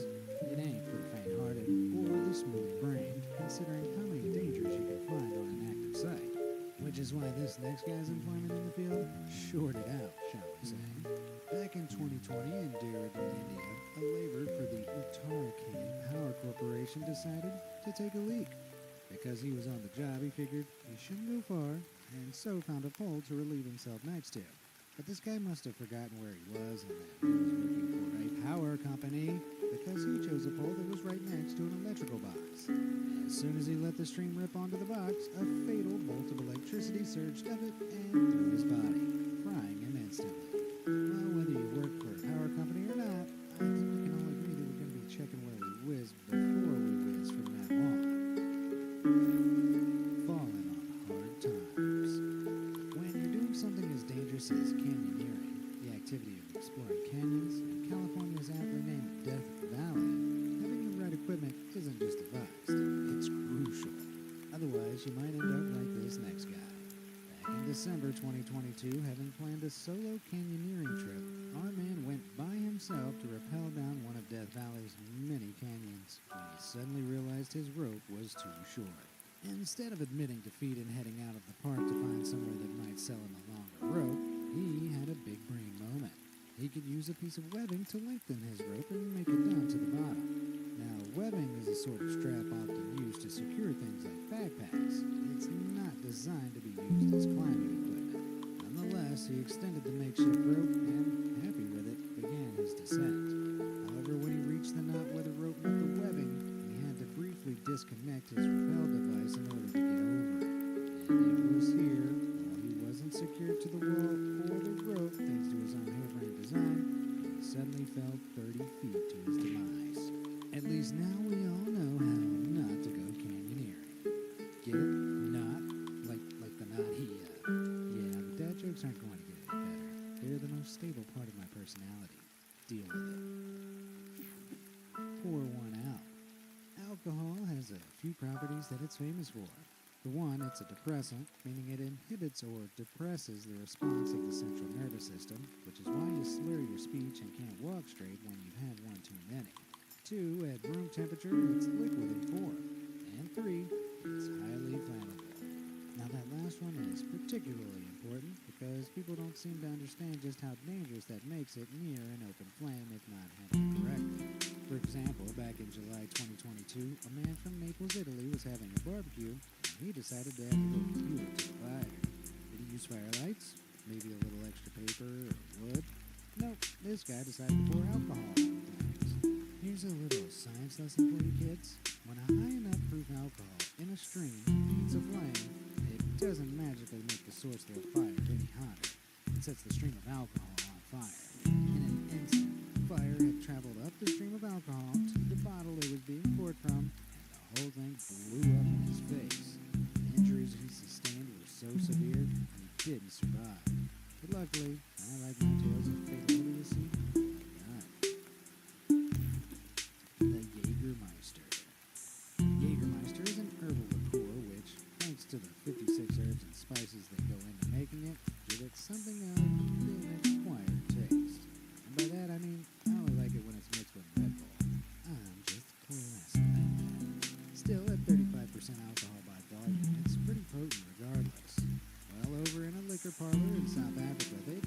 put the drink's potency to the test. They set up a drinking competition offering a prize of 200 grand, a little over $11, to anyone who could drink an entire 24-ounce bottle of the stuff. It's unclear whether they thought anyone would actually be dumb enough to attempt the challenge, or whether they assumed it just couldn't be done. But several men stood up to the plate. And not only did the winner down every last drop, he also did so in less than 2 minutes. He was awarded his 200 grand prize when all of a sudden he collapsed on the floor. But he wasn't just drunk or asleep, he was gone. Yeah, here's something I assumed I didn't need to explain. Alcohol isn't good for you in massive quantities. It's a toxin which can build up in the blood and literally poison you. In general, your body can process about 1 unit of alcohol per hour. After one drink, your blood will have an alcohol content of roughly 0.04%. After 6 drinks, that'd be around 0.14%. At this point, vomiting is not uncommon. After 15 drinks with a blood alcohol level of 0.3%, unconsciousness is inevitable. But after consuming an entire bottle of Jägermeister in just 2 minutes, our man's blood alcohol content would have shot up from 0% to around 0.44%. A fatal dose. Oh man, I can almost hear the frat boy saying he could have walked it off if only he'd had a couple of Red Bulls to chase it with. Honorable mentions. Okay, so there have been some pretty solid attempts to join the prestigious list of Darwin Award winners over the years, but the idiots in question have tragically survived. However, I'm being generous, so to make sure they don't feel left out, here are a couple of honorable mentions to those who almost made the list with some certifiably moronic life choices. To start, we head over to Russia, where back in 2020 an influencer decided to make their birthday a memorable one by inviting some of their friends over to a pool complex they'd hired out. They spent a little time in the sauna, and to ensure the water was extra cold for their post-sauna swim, the influencer had ordered 55 pounds of dry ice, which they then dumped into the pool. Okay, pop quiz. Do you guys know what dry ice actually is? No? Well, neither did the influencer. All they knew was that it was very cold, and when it met water, it produced a cool steam show effect, which would look great on their socials. But here's the thing. Dry ice is the solid form of carbon dioxide, which only stays solid at a temperature of negative 109.2 degrees Fahrenheit. Above this, and without the right pressure conditions, it transitions straight into gas, without an immediate living stage. So dumping that much in a pool, which was not a well-ventilated space, released a lot of carbon dioxide, a gas humans famously cannot breathe. Several guests dived in and immediately began to choke. The influencer themselves and a few others managed to get out just in time, but 3 guests suffocated, including the influencer's own husband. Well, that's a birthday they'll certainly never forget. Although that's not the dumbest thing someone's done around a body of water. Back in July 2022, the chief minister of a North Indian state visited the holy ChunkyMouse River, marking 22 years of its cleansing. Despite its historical significance, the rivulet had once been a sewer drain, but more than 20 years of community rejuvenation brought the rivulet back to life. On the heels of a clean water campaign in the state, the chief minister was so keen to prove to everyone at this event that the Kaliban was both clean and safe, he grabbed himself a glass of its water and drank it down. I really hope I don't need to tell you, but just because fresh water looks clean doesn't mean it's safe to drink. Waterborne infections like E. coli, parasites, and raw sewage can contaminate even the freshest-looking water sources, which this chief minister found out quickly. The next day, multiple media outlets reported that he was airlifted to a hospital with severe stomach cramps. He attempted to deny it, claiming it was a routine checkup, though I'm not sure how many people need an emergency airlift for a simple checkup. Something smells off, but that might just be the color. Ride or die. Now, I don't usually have favorites, but this next Darwin Award is just, it's just lacking so many brain cells, it's unbeatable in my opinion. Back in 2015, a gentleman and his friend were visiting Cedar Point Amusement Park in Sandusky, Ohio. They decided to get their adrenaline fix on the Raptor, a steel-inverted roller coaster which whips riders around at a top speed of 57 miles per hour. As they were riding, our man in question realized his phone had fallen out of his pocket.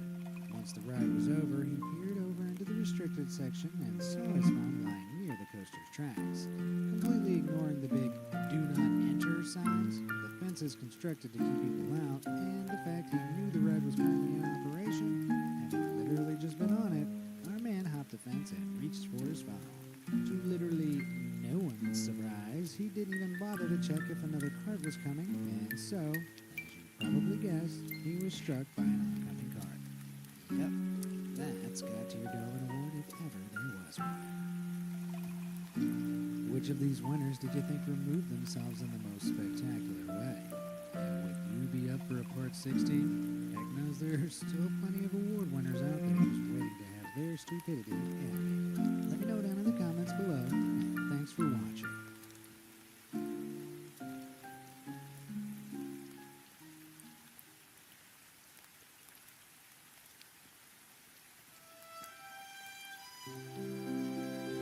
Do you ever wonder if humanity will reach a point where we all become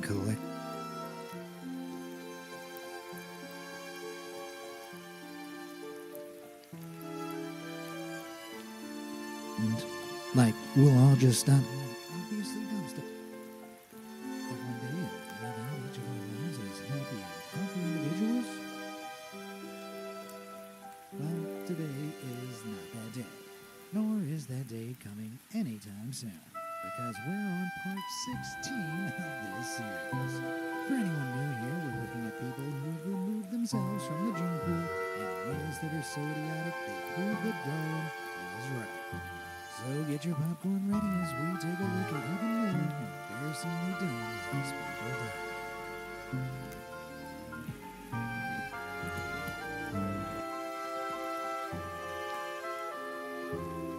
Big bada boom. Okay, before we dive into this first one, I just need to check real quick. Nope, I'm not going insane. So here's a quick question. If you found some old unstable explosives on a piece of land near your home, what would you do? A. Call the authorities and alert them to the situation. B. Pick them up, cart them around, and attempt to bury them. I'll give you a few seconds to contemplate. Are we done? Cool.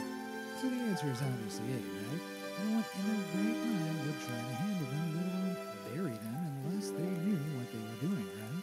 Right? Okay, good. I'm not going insane. Why did I ask? Oh, because back in 2004, a gentleman in Chiavenna, Italy, did just that. He discovered some old sticks of dynamite in an abandoned shack on some land near his vineyard. He'd had some experience of working with explosives before, so he decided instead of calling the authorities, he could handle the situation himself. Unfortunately for him, this dynamite had been sitting around for a long time and was sweating nitroglycerin, the highly unstable liquid component of this type of explosive. Unaware of how volatile these explosives now were, our man set about attempting to bury them. He dug a 30-foot hole, carefully placed the dynamite in it, and then gently filled it in. However, when he tried to flatten the earth mound he'd created by patting it down, the compression triggered the dynamite. The explosion was so huge that it rocked the town of Chiavenna, and police rushed to investigate. They found our man torn to shreds, and he remained alive just long enough to tell them the story before receiving his Darwin Award. Got the hump. There's a special circle of hell for people who hurt animals, in my opinion, but there's another circle for those who pick on the wrong animal and lose, where they're mocked for all eternity. And that's the internet. Back in February 2023, the Brioshka Recreation Center in Omsk, Siberia, had a surprise guest for a children's event being held there, a Bactrian camel. That's the kind with 2 humps. The camel, however, was not as excited to be there. Its handler tried to drag it towards the event through a patch of snow outside the center, but the camel was having none of it. Getting increasingly frustrated, the handler resorted to violence, repeatedly striking the animal in the head. Now, I don't know if any of you have ever seen an adult Bactrian camel, but these things are huge. They're 6 foot tall at the shoulder and weigh in around 1,000 pounds. And while they look pretty chill, they can become unstoppably aggressive. So picking a fight with one is not a smart move, as this guy discovered. After landing the second blow, the camel suddenly responded by biting, mauling, trampling, and flinging the handler around like a rag doll, as he was obviously no match for the massive beast. After the handler stopped moving, the camel went back to being a typical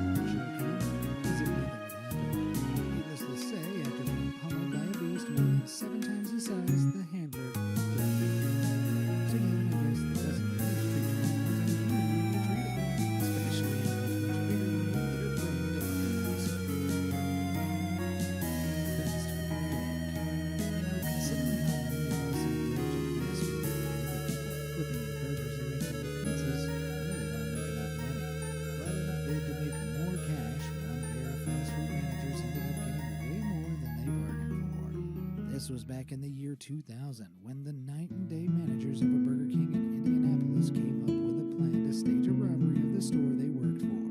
The day manager would steal $4,000 in cash from the day's takings before tying up the night manager in the walk-in freezer and setting a small fire in a wastebasket, making it look like the robbers had also tried to burn the place down. The fire alarm would go off, and when the fire brigade arrived, the night manager would tell them it was a robbery and no one would think the pair of them had taken the money.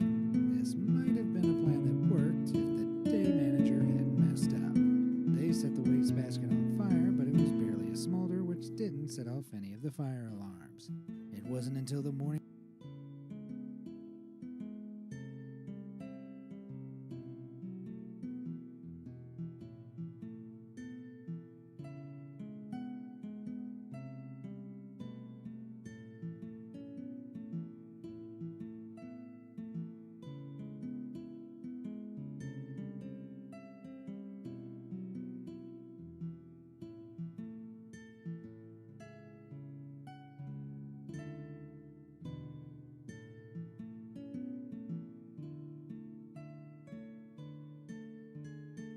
We all remember him, right? We all remember him. We all remember. We all remember. We all remember him. We all remember him. We all remember him, right?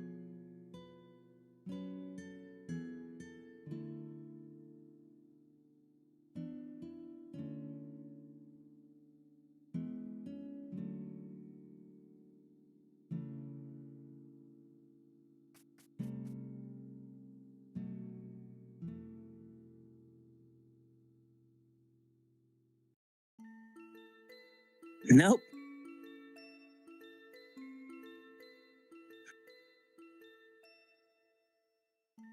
Does it ring?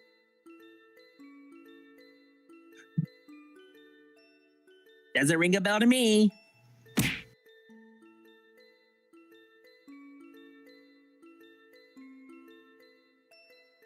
Does it ring a bell to me? Does it ring a bell to me?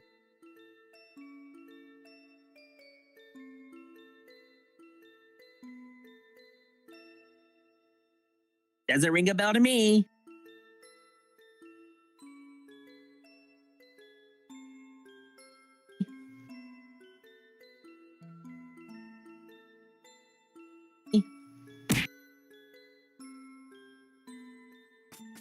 We all remember him, right? Nope. Does it ring a bell to me?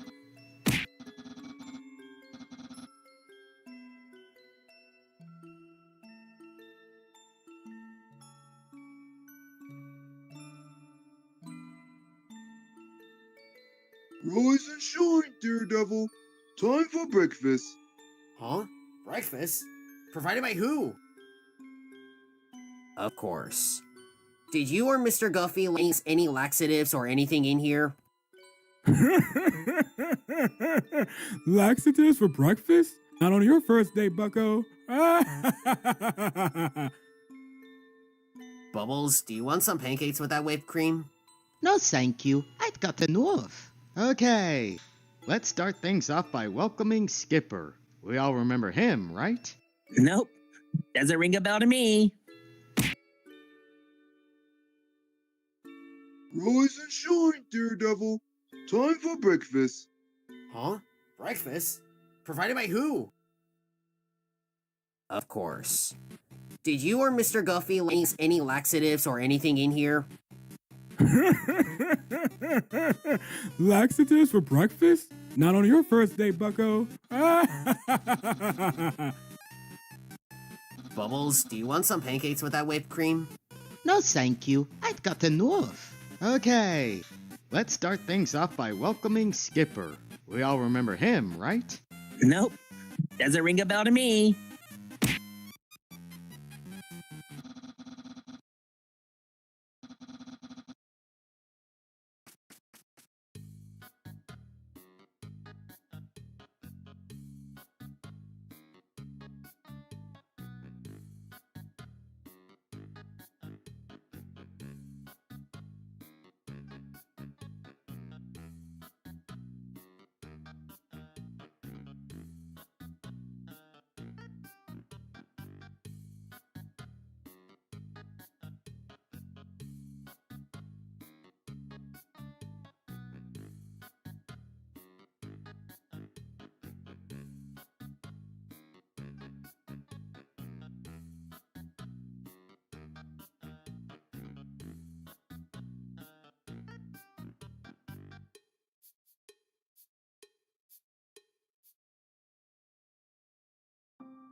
themselves from the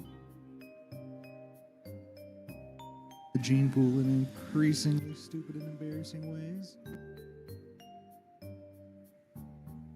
Rise and shine, Daredevil. Time for breakfast. Be ready to present Huh? you with Breakfast? Provided by who? Of course. Did you or Mr. Guffey lace any laxatives or anything in here? Not even halfway through the stories I've found. Laxatives for breakfast? Not on your first date, bucko. Even more Darwin Award winners. Bubbles, do you want some pancakes with that whipped cream? No, thank you. I've got enough. Okay, let's start things off by welcoming Skipper. We all remember him, right? Nope. Doesn't ring a bell to me. Like even a scooter, you should wear a helmet. Seriously, head versus pavement at high speeds isn't a fight that ends well for anyone. Don't agree with me? Well, this next award winner might help change your mind. Back in 2011, New York streets were filled with roughly 550 bikers who were all protesting the state's mandatory helmet law, an annual protest that occurred every year since 1977 when the law was introduced. The bikers participating claimed mandatory helmet use does not result in lower fatality rates, which is a pretty interesting take if you ask me. Except this year, as one rider proudly rode his bike helmetless, he went to hit the brakes when his bike suddenly fishtailed. The rider was sent flying over the handlebars, landing on the pavement head first. A medical expert at the scene stated they had no doubt the rider would have survived the incident if only they'd been wearing a helmet. Oh man, it's so perfect I might die of an irony overdose. Forklift fork up. So here's a question. Let's say it's your job to change the bulb of a light in a warehouse. One that's 32 feet off the floor and nowhere near a wall. So using the ladder is out. How do you deal with this? Do you A, let your company know you're going to need some specialist equipment to replace something that high up, like a cherry picker, or B, improvise? I really hope most of you said A, because B leads to Darwin Awards, as one man in Japan found out back in 2017. And instead of asking for help, he decided to use a forklift truck to help him do the job. A forklift loaded with 37 wooden pallets to reach the ball. Needless to say, this stack of unsecured wooden pallets was not the most structurally sound thing. And so when he asked his coworker to engage the forklift and lift the unsecured stack of pallets up, it collapsed, with our man on top of it. He somewhat obviously didn't survive the fall. I bet that really wasn't the light bulb moment he was hoping for. Engine trouble. Gravity. In my opinion, it's the best force of attraction between any two masses. Although I'm not sure this next Darwin Award winner would agree. Back in 1990, a thief in Sydney, Australia set his sights on an old truck parked outside a glass recycling facility. Now, the engine of a truck this size is so heavy it often requires a crane to lift it out. But our thief didn't have a crane, so he decided to use gravity instead and try to get parts out of it from below. He slid underneath the truck and began loosening the bolts, keeping everything in place so they would drop down, which worked like a charm. Unfortunately, he was still underneath when the transmission dropped out of it right onto his head. Employees at the recycling plant found him the next morning, and to really add insult to injury, they told the police that the beat-up old truck wasn't worth anything and they'd have given him the whole thing for free if he'd just asked. Man, that hurts more than a transmission to the face. Do you have any Darwin Award-winning stories of your own? Let me know about them down in the comments below. And while you're there, why not hit those like and subscribe buttons? If you like this part of the Darwin Award series, you're not going to want to miss what I have coming up in the next few videos. Trust me. Alright, what tale of total idiocy have we got next? What's inside? There's something oddly satisfying about cutting into certain objects to see what's inside. For example, these are all golf balls. So colorful. This is a wasp nest. So many layers. And this is a grenade. Wait, why does that look so messy? Well, that might have something to do with the way it was opened. So allegedly, back in 2002, a German man discovered an old German World War II hand grenade. He desperately wanted to know what the inside of it looked like, but instead of taking it to a professional or looking it up in a book, he took matters into his own hands. Or technically vice. Yeah, he clamped this thing into a vise and then took a circular saw to it. However, he sawed too deep, which sparked the still intact fuse and apparently detonated the grenade, showing the world what the inside of a Darwin Award winner looks like instead. Gun ho. Okay, this is a question to all the gun owners out there. Do you ever forget that you're carrying a gun? That may sound dumb, but that's exactly what at least one certifiably smart person has done in the past, and the fact he's in this video means it didn't end well for him. In Brazil, back in February 2023, a lawyer, who was also a firearm fanatic, often posting pics of himself with his arsenal of weapons on social media, took his mother to the hospital to get an MRI scan. Now, MRI machines utilize major magnetic forces. Their full name is literally magnetic resonance imaging. So it's important that no one bring anything metal into the room while the machine is on. This isn't a lightly given instruction either. MRI rooms have huge warning signs that are impossible to miss, instructing people not to bring any metal objects inside. But somehow our man either failed to declare or forgot the handgun he had concealed in his waistband, which was obviously made of metal. But once the MRI machine was booted up, it was all too clear he had a gun on him because the magnetic force was so strong, it triggered the gun, fatally wounding the lawyer. So alongside bringing a gun into the room, he'd also brought it in with the safety off. The family began to try and blame the hospital for failing to adequately warn them of the dangers of the MRI. They shut up pretty quickly when the hospital produced signed safety protocol documents from both the lawyer and his mother, confirming they did not have any metal items on their person before entering the room. So, by willful ignorance or a major memory lapse, this lawyer is guilty of perishing in an incredibly idiotic manner. I rest my case. Wine and dine. If someone throws some food or drink out, that usually means that it's gone bad or there's something wrong with it.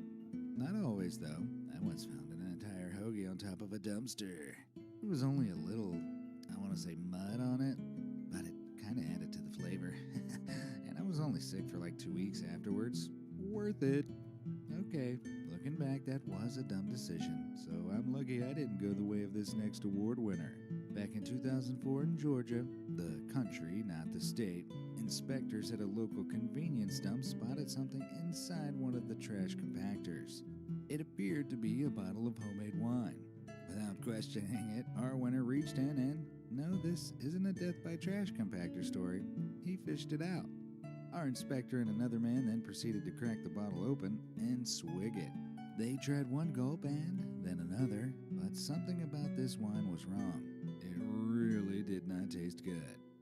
I know this for 2 reasons. 1, someone had thrown it out, and 2, it was antifreeze, a toxic chemical that really jams up the kidneys. Needless to say, both men were poisoned by the toxic chemical, one so badly, he passed on. Wait, what's that glistening down at the bottom of the trash compactor? Why, it's a Darwin Award just for you. Gasoline. In North Carolina back in 2012, investigators arrived at a scene that had them scratching their heads. Firefighters had been called to an apartment fire, and when they arrived, they found a man inside, sat on a very charred carpet, badly burned. As investigators looked around the scene, they tried to figure out the source of the fire when they noticed all the signs pointed to the man on the ground and a salsa jar nearby. After chatting to a few folks, they became aware that this wasn't the man's apartment. It belonged to a friend of his who was a mechanic. After chatting to him, it soon became clear to investigators what had happened. Their man had been chilling in his friend's apartment and noticed the salsa jar on the table, which was full of a strong-smelling yellowish liquid. Thinking it was alcohol, our man had opened it and helped himself to a big glug, before realizing it wasn't booze, it was gasoline. His mechanic friend kept a jar of it around to help remove grease stains from his hands. After spitting it out and dribbling it all down himself, the shock of it all made him reach for a cigarette. Can you see where this is going? Yeah, gasoline is notoriously flammable, and once he sparked up his lighter, he accidentally set himself ablaze. So, what have we learned? Yeah, don't go drinking mystery liquids, unless you want to end up in the next part of this series, that is. Who wants some of this? Alcohol can bring out the best in people, but more often than not it brings out the worst, which is what it did to this next winter. Back in 2004, late one night in Wales, a young gentleman invited a few of his friends back to his apartment after a rowdy night on the town. Drunk as skunks, the party continued when our man thought it'd be really funny to pull down his trousers and present his pee-pee to the world while yelling, "Who wants some of this?" into the street below. Luckily, his friends grabbed him before he could fall out the window, and the next morning he admitted it had been a pretty stupid thing to do and he'd never dream of doing anything like that ever again. Fast forward to that very evening, and our man is once again drunk as a skunk, pulling down his trousers and yelling, "Who wants some of this?" to the world. Not his friends was the answer, as none of them were close enough to him this time to grab him before he tumbled out of the 3-story window, pee-pee first, and into the Darwin Award Hall of Fame. To eat a goldfish. Have you ever bitten off more than you can chew? I don't mean have you ever taken on more work than you can handle or anything metaphorical like that. I mean literally. Have you ever bitten off a mouthful of food that turned out to be more than you could chew? One guy at the back, and not just any guy, a Darwin Award winner. This should be good. Back in 1998, our man here from Ohio was watching his friend clean out a fish tank when he noticed one of the fish was particularly large, some 5 inches long. His friend mentioned how this big fish had actually been eating some of his other fish, and so our man decided to give this fish a taste of its own medicine. He'd swallow the fish whole. He survived. While I'm sure the other fish in the tank were grateful for his sacrifice, I'm not entirely sure this is the solution he had in mind. Taking the plunge. There are some people who will do just about anything to achieve their adrenaline high, including one man from Norwich, UK, who back in 1998 decided he was going to jump off every bridge spanning the River Wensum. Pretty unique hobby there. Well, after completing this goal, his adrenaline itch still wasn't scratched, so he moved on to buildings overlooking the river, starting with a parking lot. Onlookers were baffled at this guy's brazenness and watched as he dived off the top of the 70-foot structure head first. There was just one small problem. He hadn't checked the depth of the water in the section of the river below, which turned out to be all of 3 feet. Yeah, safe to say that was a mistake he only got to make once. Steamy buns. If you're the kind of person who believes in spiritualism and magic, good for you. As long as your beliefs don't hurt anyone else, do what you will. Makes no difference to me. However, it might be wise to check your own beliefs from time to time, otherwise you might end up like this next winter. Back in October 2017, a spiritual Taoist medium in Malaysia was performing a stunt during a festival that he'd successfully done on a number of occasions, something he called a human steaming. He would sit on top of a little wooden structure inside a giant pot with water in the bottom, alongside a variety of rice, sweet corn, and buns. A big lid was then placed over the pot and the entire thing was heated from beneath, with the boiling water steaming both the food and the medium. He claimed the elaborate ritual was very good for his health, except now, it definitely wasn't. On this ill-fated occasion, after about half an hour, the lid began moving erratically. When his assistants took it off, the medium was unconscious and covered head to toe in second-degree burns. No amount of magic could bring him back. It's unknown exactly what went wrong, with many assuming he fell unconscious and collapsed against the super hot pot. But honestly, if you're willing to sit in a pot full of steam which can reach temperatures of 212 degrees Fahrenheit and expect nothing to go wrong, the resulting human hot pot is all on you. The Wolf of Fall Street. Florida is a pretty weird place, as it is, but Tampa International Airport is where some of the weirder specimens of humanity can be found. A mix of in-flight booze, jet lag, and Florida makes it the perfect place to find Darwin Award winners. Like this next guy. Back in 2013, a man on the 7th floor who'd had several drinks and chased them with some anxiety medication decided in his inebriated wisdom to wrench open a set of elevator doors. Then he launched himself towards the elevator cables in the shaft in an apparent attempt to slide down them Tarzan style. Except he wasn't Tarzan, and instead he launched himself headfirst down the elevator shaft. This really should have been the end of it, but the embarrassed family of the man were convinced the elevator must have malfunctioned. This was despite them having all seen the CCTV footage of him wrenching the doors open before throwing himself down the shaft. Well, they filed a lawsuit against the elevator company and by extension the airport itself, trying to sue for damages. This meant 18 months later, our award winner was dug back up, only for the findings to cement the fact that he was inebriated and had used his brutish strength to wrench the doors open before yeeting himself into oblivion. So I'm not only awarding our man a Darwin Award, but for trying to capitalize off it, I'm also giving his family a prestigious Dar Loser Award for failing that hard to make money off his demise. Guess he wasn't the only one that got shafted. Extinguished. There are some things you should never stick inside other things. For example, jamming the wrong key into a lock, putting eggs in the microwave, or storing mayonnaise in an ice cream tub. However, while I have done all of these things and lived to reap the horrible consequences of my actions, one man went on to a whole nother level and never recovered from it. Back in 2017, a welder working for the Enterprise for the Construction, Repair, and Maintenance of Highways in Sicilino, Russia, noticed the size similarity between the base of a fire extinguisher and the muzzle of a decommissioned artillery howitzer. This is a weapon that falls somewhere between a cannon and a mortar, so in layman's terms, a very, very big gun. But he wasn't content with just putting the fire extinguisher in there. Oh no.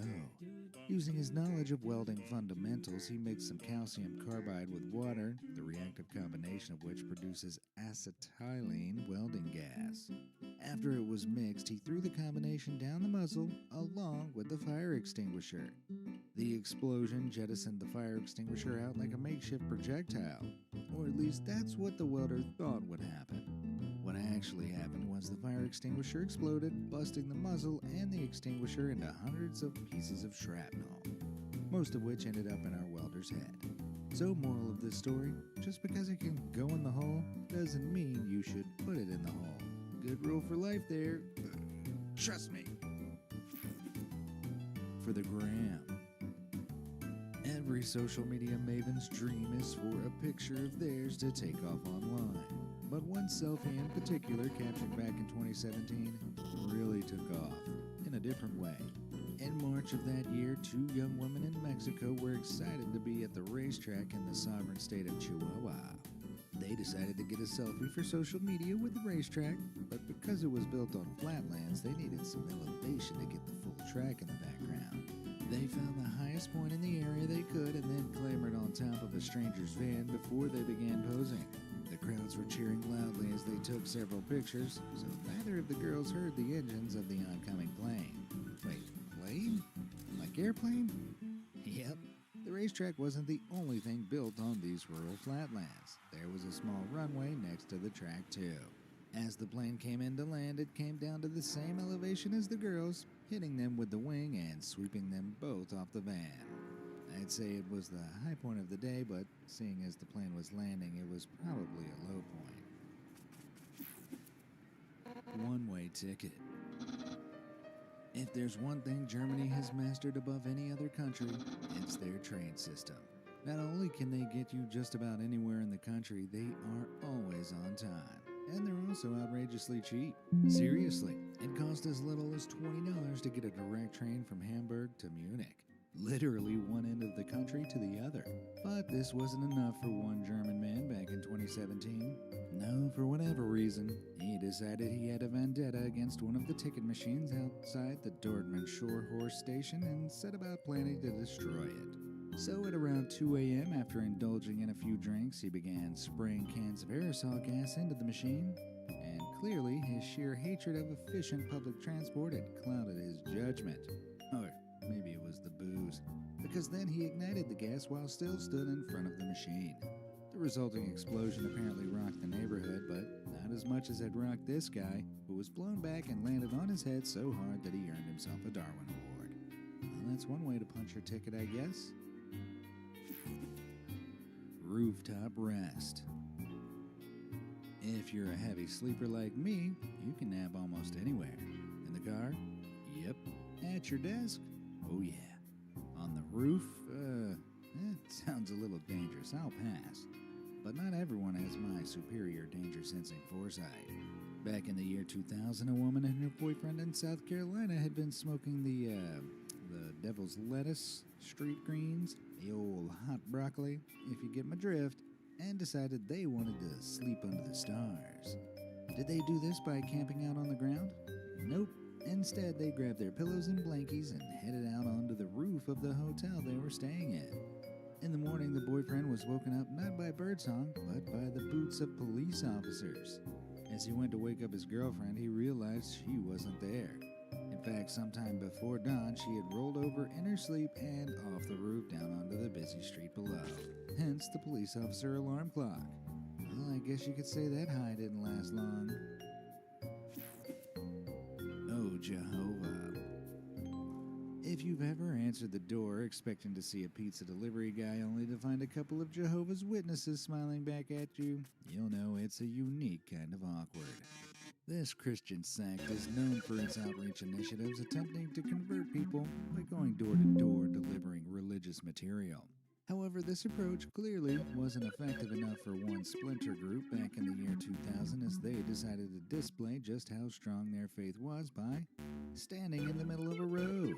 This dedicated display of faith took place on the Interstate 55 freeway, where members would preach to drivers stuck in traffic. However, on this day, the traffic was clearing up pretty quickly, which one witness didn't notice in time. As she was preaching the good book, she was struck, not by a revelation, but by an oncoming vehicle. Well, I'm no prophet, but even I could see that one coming.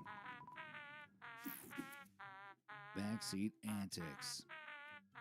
There are plenty of places in the world where you can safely get frisky. And yet some people feel the need to add adrenaline to their antics by doing the deed in unorthodox places. Take these next two award winners, for example, who, back in 2017, decided to get down and dirty in the backseat of their SUV near a lake. The cab started rocking and the good times started rolling. No, literally. The pair were so keen to get nasty, the driver forgot to put the transmission into park, and so, in neutral, the truck rolled forward into the lake. Clearly, both participants thought it must be the heavens and earth that were moving and not them, because even as the truck was submerged, neither of them thought to, stop. I want to say that when water started pouring in, they at least tried to get out, but clearly they were having a good time, so I'm not assuming anything. Suffice to say, neither of them got out in time. Whether they got off is a different question entirely. Super safe. Alright, if you're old enough to be watching my videos, then I think you're ready for the talk on the birds and the bees. So when people love each other very, very much, though not if you're my mom and dad, well, okay, maybe that's not totally relevant. Look, basically, if you don't want to get pregnant or catch nasty diseases, you have to use protection. For men, usually this comes in the form of a condom. Very thin rubber covering that goes over, well, you get the picture. So over in Gujarat, India, back in 2021, one couple found themselves in the mood, but neither of them had any protection on them. So the gentleman got creative.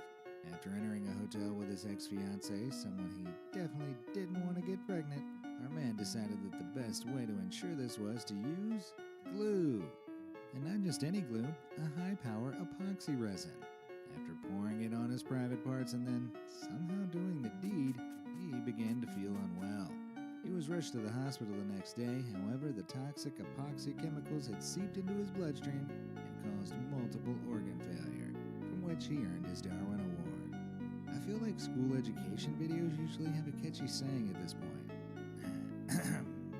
So remember, if you want to do it, Don't glue it. Fake out. Texas is one wild state, particularly when it comes to gun laws. It's pretty well known that anyone over the age of 21 doesn't need a license to openly carry a handgun in a holster there, and in 2021, the state had more than 1 million registered guns, the most in any state in the U.S., and 500,000 more than any other state. Jeez, with that many guns floating around, you gotta be real dumb to try and attempt what this next award winner did. Late one night back in January 2023, this idiot walked into a Houston restaurant and pulled out a gun. He was robbing the joint. He grabbed the phones and cash of everyone sitting at the tables, whipping his gun around threateningly before heading for the door. But as he was, an older gentleman sat behind him, snuck out of his booth with his own gun, and fired at the robber 9 times. While excessive, this was a bold move, as the robber could have turned and fired back. Except he was actually brandishing a fake gun. Wow. You gotta be missing a lot of brain cells to think this sort of stunt would end well in Texas, of all places. Although I guess he's missing a lot more now. Which of these Darwin Award winners do you think went out in the most embarrassing way? Let me know down in the comments below. I'll see you again soon for part 18. Thanks for watching.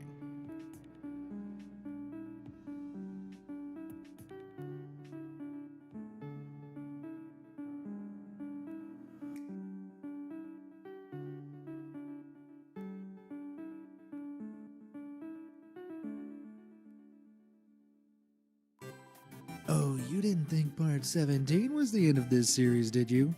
Ha! Nope. Not by a long shot. Because here we are at part 18.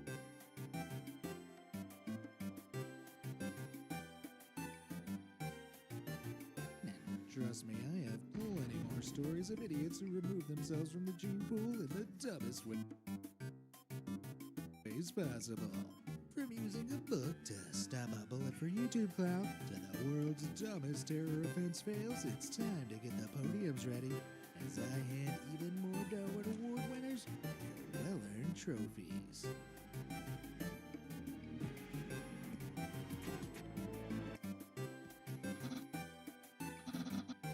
More than one way to skin a bear. Back in the 1900s, bear hunting in the USA was an incredibly important job. Skilled hunters eliminated the dangerous creatures from their original ranges, making it safe for the humans that resided there while making use of their fur and meat. However, in 1906, one young hunter in Elk County, Pennsylvania, apparently forgot the first rule of hunting dangerous predators. While he was hunting, he came across the carcass of a huge black bear in the woods. Assuming it had perhaps died from natural causes, our man thought it was his lucky day and began skinning the animal, without actually checking if it was really dead first. Yeah, as you might have guessed, the bear wasn't dead, it was just sleeping. And so when our guy started to skin it, it immediately woke up in a rage and tore the hunter to shreds. Now, I've checked as many newspaper reports from the time as possible, and details about this are scarce, so I'm not completely sure if it really went down like this. However, this was in Pennsylvania, so those are some pretty high odds. Always ride inside the truck. There are a lot of things that can kill you in Australia, and it turns out the most deadly of them all is the Aussie idiot. Back in the year 2000 at the Spring Nationals car meeting in Shepperton, Victoria, a young man saw a truck rolling down the street at some 5 miles per hour and got a bright idea. He decided to run and catch hold of the spare tire at the back of the tractor unit, sliding alongside the truck on a piece of cardboard. I'm sure this looked pretty amusing to everyone, except the truck driver who didn't know he was there. As such, he changed gears, which sent a jolt through the truck, and an award winner who suddenly lost his grip and quickly began to run in speed. Who could have seen that coming?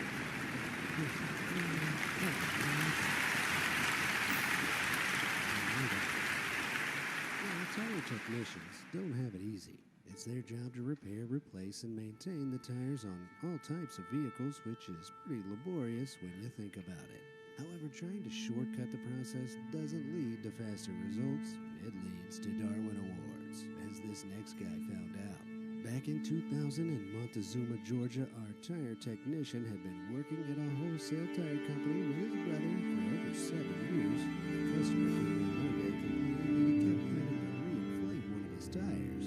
Our man saw the wheel in question had a crack in the rim, so he and his brother got to work removing the tire, welding the crack, then remounting the tire to the rim, inflated it, and placed it back on the truck. However, water bubbles on the rim indicated there was still a leak. By this point, our man was clearly tired, so instead of going through the whole process again, he took the welding torch straight to the rim with the tire still on it. Now, here's a science question. What happens when you apply a huge amount of heat to a pocket of air? It expands. So, what do you think happened when our man went back in with the torch? The air inside the tire expanded until it exploded. Both men were blown backwards, but only the brother survived. Well, it was a shortcut, all right. One that led straight to the Darwin Award podiums. It's the merch drop you've all been waiting for. Natural selection in action. The poster. Every corner of this 34 by 22 inch poster is filled with illustrations from more than 70 of my classic Darwin Award stories, such as Man Thinks He's Jesus, Walks on Water, is Eaten by Crocodile, and Man Attempts to Fly with Balloons, Goes Too Far, Drowns, and who could forget Man Gets Drunk, Climbs in Bear Enclosure, is Eaten. Gotta love the classics. Click the link in the description or scan the QR code on screen to purchase this wonderland of stupidity, which should serve as a reminder to never be stupid enough to remove yourself from the gene pool. Looking radiant. Now, when it became clear back in the 1940s that radioactive elements could be used to make weapons, every country on Earth wanted to get their hands on the research. The U.S., in turn, had a huge problem with Soviet atom spies stealing their top-secret information. The only problem was that they didn't steal all the information. So much of the stolen research was included the Soviets with a idea of how dangerous it was. It was this that led to the events that happened at a plutonium extraction facility in the Urals back in 1960. Stanford experiment on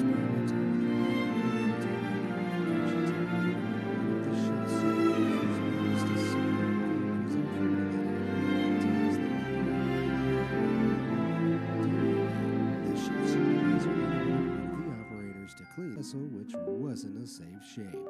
All of a sudden, a bright flash and a wave of heat hit the operator. They triggered a chain reaction and a burst of deadly radiation.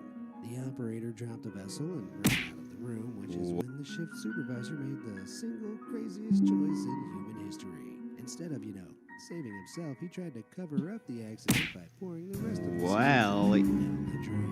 Fun facts, trains also unsafe shapes for moving to the ground. So can you guess what happened next? Bang! Another even bigger fatal burst of radiation hit the ship's supervisor. He didn't survive. The operator, on the other hand, did. But thanks to that first immense burst of radiation, he suffered from radiation sickness and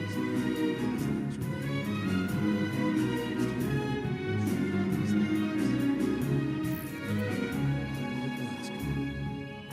terrorism isn't exactly a hard crime to commit.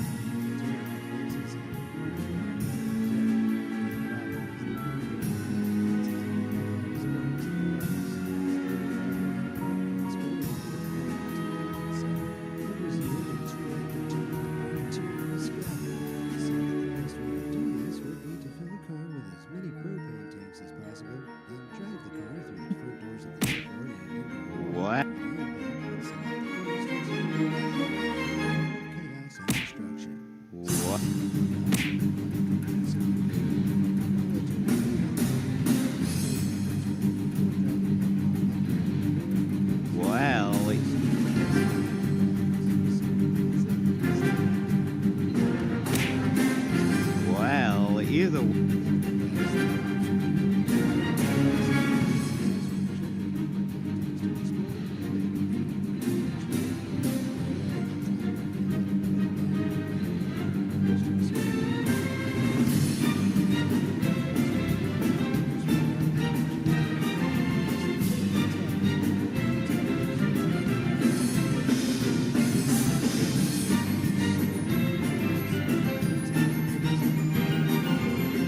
tried to defuse the bomb, but their time was up. A huge explosion ripped through the city, but there was only one fatality.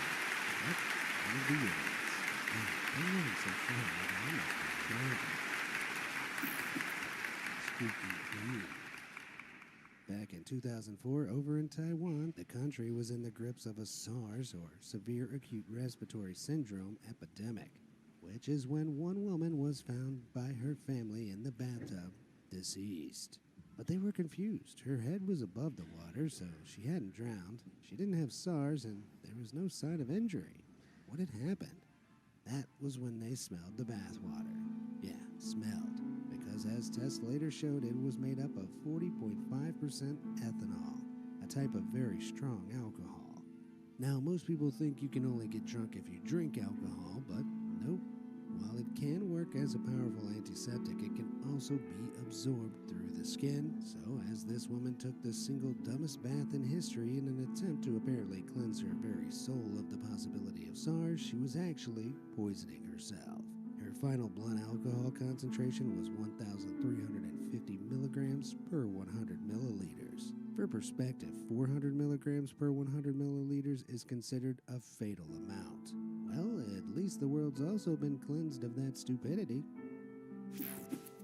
Man versus chicken.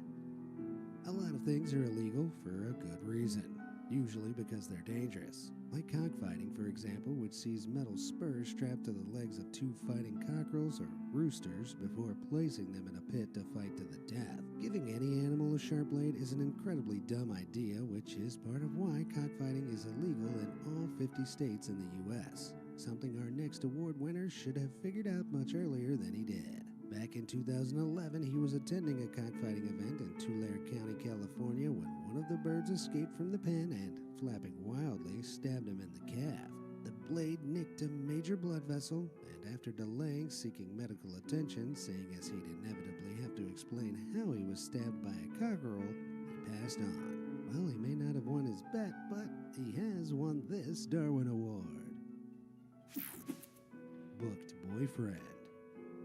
Going viral on YouTube is not easy, trust me.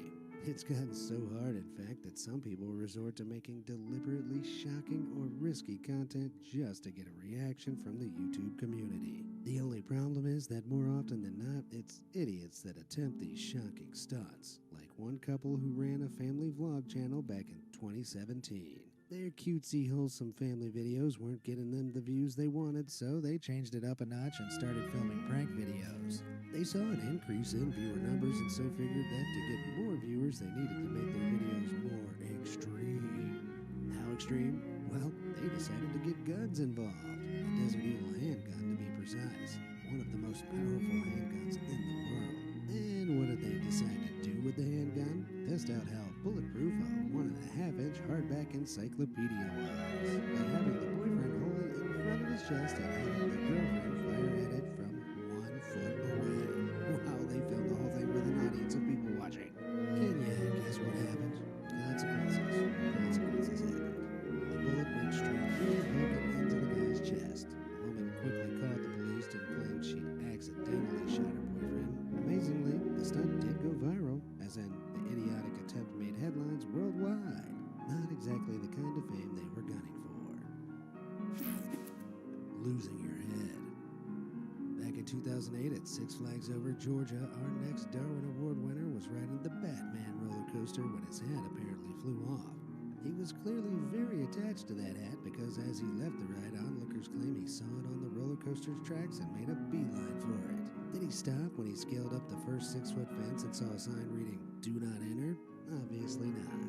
Did he stop when he hopped the second 6-foot fence and saw a sign reading, "Danger"? Also obviously not. Do you know when he stopped? When he was reaching for his hat on the tracks and was suddenly hit by one of the roller coaster carts traveling at some 50 miles per hour. Gee golly, Batman, it's almost like all those signs and 6-foot fences were there for a reason. He is sunken. Every year it seems that at least one person comes forward claiming Jesus Christ. To prove it, though, sometimes it's hard to believe because Jesus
physical sustenance. However, Sarah attributed this miracle to her strong faith, claiming God was sustaining her. But it was so unbelievable, a local vicar wrote to the Welshman paper in 1869 and called for doctors to investigate the case. Eventually, 7 doctors and 4 nurses were called to watch Sarah day and night to examine how such a feat was possible. So at this point, Sarah was trapped, where before she might have been able to sneak food while her parents were looking, she was suddenly being watched all the time. Now, the doctors and nurses never denied her food and made sure it was always accessible if she wanted it, and they didn't force her. They even worriedly informed her parents on the 6th day of this observation that if she didn't eat something soon, she'd pass on. So Sarah had 2 options: mess up that she'd been secretly sneaking food and water, or starve to death. Can you guess which one she chose? Yep. 7 days after the watches began, Sarah purposefully starved herself to death, which she ironically did right off.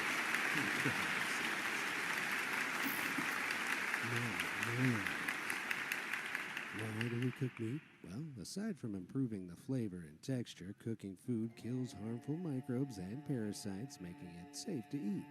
This is something the Mongolian government knows all too well, as some marmots in the region carry Yersinia pestis, which is a plague germ.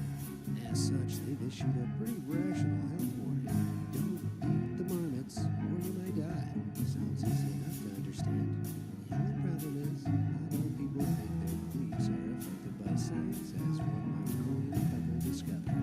Folk remedy in Mongolia makes people believe that eating marmot innards is good for your health, and apparently an apple a day keeps the doctor away death, except in Mongolia it's raw marmot kidneys. As such, back in 2019, this couple decided to eat up a raw marmot kidney in the name of good health. Ironically, it was this uncooked kidney that was carrying the bubonic plague germ, which they then both quickly contracted and died from. Guess they should have stuck to apples. Escalator to heaven. Now, at the end of these videos, I'll usually ask if you have any stories of your own, and a few of you deliver in part 17. So, Nayanada Juma, step on up to the plate. This story comes from back in 2017 in New York City's World Trade Center Transit Hub, the Oculus, a little before dawn. A woman and her friends were making their way home following a night of drinking when they reached the escalators. Now, according to reports from the Sun and the Daily Mail, our woman here decided in her inebriated state to lay prone on the escalator's handrail, pretending to be flying like a superhero. The only downfall was a literal downfall, in that being drunk, the woman lost her balance and fell 34 feet to her demise. However, not all the tabloids agreed that that's what happened. I did a bit of digging, and it seems this superhero role-playing happened before she fell. Some claim after she got off the handrail, the woman was playing with her friend's hat. What is it with Darwin Award winners and hats? When it went over the side of the escalator, and in a drunken effort to retrieve it, that's when she went over. Okay, not as dumb, but still Darwin Award dumb. Have you seen a story that you think belongs in this series? Then send it to me at stories@beamazed.com. Who knows, you might make it into part 19. And speaking of stories you guys sent in, losing your cool. Yal isn't the only viewer who had a story to share. Jadeish Meeks sent me an email with a story from their hometown in Kingston, Jamaica, which truly deserves a place in this video. According to Jadeish, one day a pretty bad storm hit Kingston, which flooded the streets with torrents of raging water. Now, most sane people would seek higher ground and try their best to wait it out, but Jadeish's neighbor had other plans. He and some friends hauled out an old refrigerator, which his neighbor then got in and, using a leaf blower, began to power it along the water like a speedboat. Seems like a pretty odd, not to mention dangerous time to test out a homemade contraption like this when the waters are so unpredictable, but I suppose he just couldn't wait. Jadeish watched as the fridge boat began picking up speed in the murky water, which is when it hit something. All of a sudden, the fridge tipped and the neighbor was trapped underneath it. As no one else was able to reach him because of how turbulent the water was, the neighbor's hastily designed boat flooded inside of the kingdom's colony. Well, if you ever need a reason not to try using a refrigerator as a boat, then covers it. Somehow, Jadeish's story was I decided to take a look through me something that I think instantly qualifies. According to Barun, who lives in Barher, a small village in Odisha, India, there was once a group of 3 young men who made, I'm going to say, unwise life choices. On one hot day, the 3 had had a few drinks and, inebriated, decided it would be a good idea to go and cool off in a local pond, which was really an old peat bog. Once they got there, one of the men made the drunken decision to show off by climbing up a tree and diving into the water. His equally drunk friends were cheering him on as he climbed up higher and higher before he jumped in. However, instead of the graceful splash they were expecting, they heard a wet thud and saw the bottom half of their friend sticking out of the surface of the water. It turns out they'd all been too drunk to see that the water beneath the tree was actually disguising a thick layer of clay. And now the guy was stuck in it, head first. The 2 other friends drunkenly ran to help, but for all their efforts, he was well and truly stuck. Everyone else around, the sauced up show-off quickly suffocated. There's a lesson in here somewhere about looking before you leap, but I think the bigger lesson is don't drink and then make terrible life choices, kids. Botched booze. So, quite a few of the winners on this list are here because of booze. But ironically, these next 2 technically aren't. Back in April 2020, a liquor ban was placed over Manila City as part of the Luzon-wide quarantine area. Unable to get their hands on any booze, 3 men came up with a genius idea. They'd try and make some of their own. Now, typically, alcohol is produced when yeast ferments the sugars in grains, fruits, and vegetables. But these guys either didn't have access to any of that or just didn't know what was in alcohol, and so made an improvised concoction of coffee, soft drinks, and vinegar. Nasty. While I don't imagine it tasted great, it wasn't dangerous in any way, which is when one of the men bought a can of paint thinner and suggested adding that to the mix. The other 2 laughed at him and said it was crazy because paint thinner, while it can contain ethanol, which is alcohol, also contains incredibly toxic hydrocarbons. So obviously, now people drinking because they all have a basic bare minimum tolerance to industries and Scratch that. They absolutely put paint thinner to the mix and within a few hours of the scene,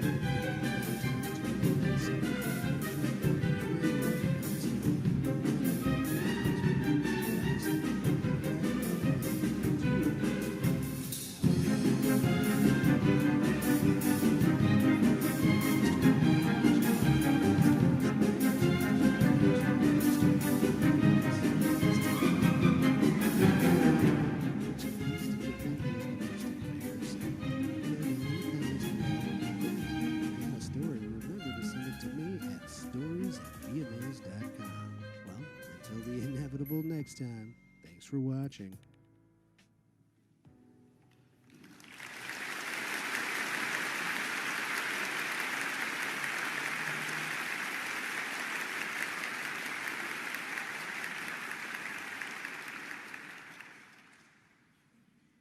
That's right.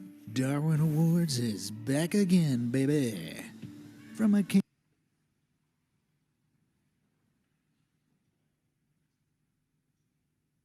of explosive chewing gum to a shocking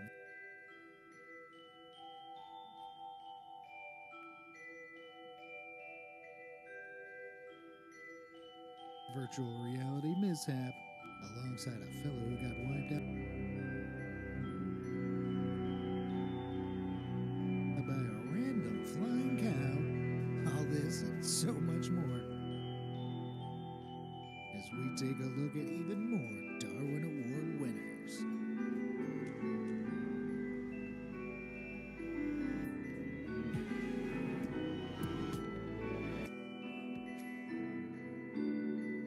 Chew, chew, boom. If I told you someone died from chewing gum, you'd probably assume some sort of choking incident, right? Well, wrong. As we'll soon see, one chronically airheaded Ukraine man suffered a death by gum in perhaps the most unimaginable and, dare I say, mind-blowing way. This 25-year-old chemistry student at the Kyiv Polytechnic Institute had a really strange idea. He liked to take his gum and citric acid which would suggest he has a Interestingly, it was actually found in citrus fruits. Citric acid is concentrated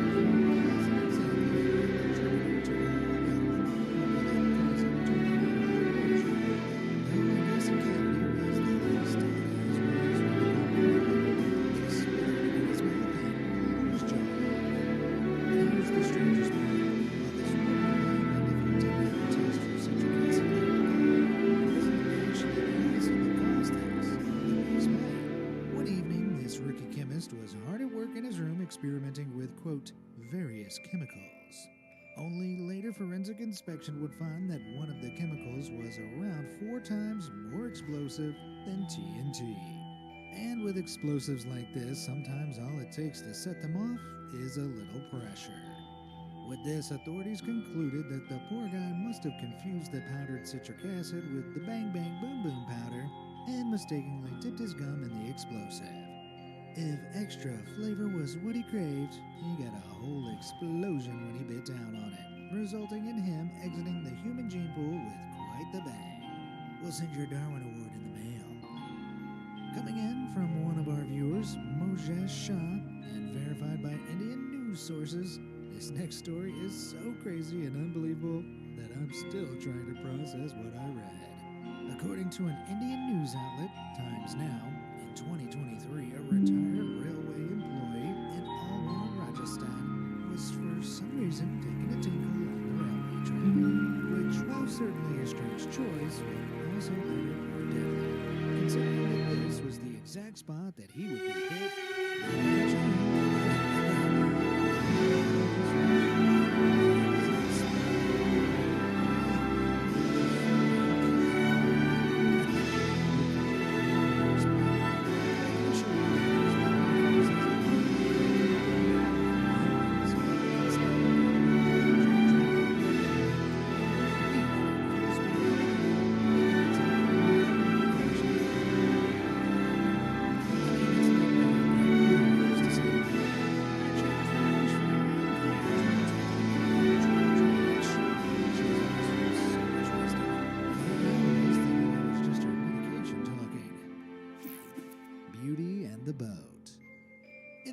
social media and internet, it seems that the growing extremities of vanity have reached a new peak.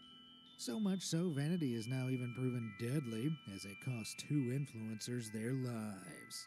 In 2024, off the coast of Brazil, in a stretch of water known quite ominously as the Devil's Throat, a group of 6 influencers were boozing and cruising on a party boat. As the 6 of them loaded onto the boat with a maximum capacity of 5, they thought 5 schmai what could possibly go wrong? Well, spoiler alert, not. Let's rewind a little bit right on, Ray. Turns out overloading the boat was only part of their neurotic demise, but with 2 of the women refusing to wear life jackets. Why, you might ask? Well, because according to police, the influencer said that the life jackets were toads that would ruin their targets. Suffice literally disregarded potentially abusive precautions for the sake of their tans and safeties. I can only assume they were trying to the Darwin Awards and wondering for themselves. Challenging the girls for chivalrous misbehavior just to ensure their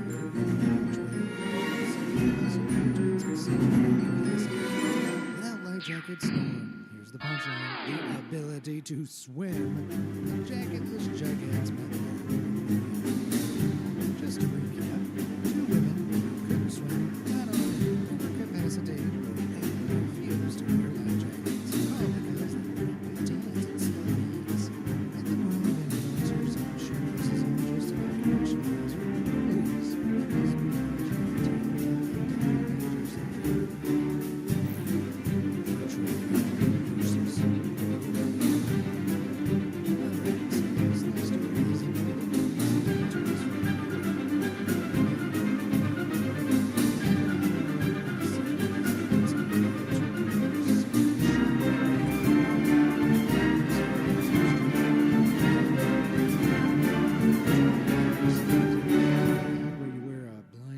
and wave your arms around like a crazy person? Well, while she may have escaped to the virtual world, her mortal reality loomed just around the corner. As she was about to find out why, it's probably a good idea to clear your surroundings before jerking your body around blindfolded. As the woman jolted back, she tripped on some clutter, falling onto an old beat-up electric heater. This in turn electrocuted her to a crisp while simultaneously causing a house fire. Yikes. Hope she was enjoying the game at least. Tractor tragedy. There are many things in life that might seem like a fun idea, but in reality are extremely stupid and dangerous. One such instance might be rolling down a mountain on the inside of a tractor's tire. See what I mean? Tell me that doesn't sound fun as hell. But you wouldn't actually do it, would you? Well, our next Darwin recipient was so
was clearly irresistible, as she regularly loved munching on her own locks. Now, this winter's hairy appetite was a somewhat lifelong issue, so much so her parents had to cut her hair short when she was around 2 years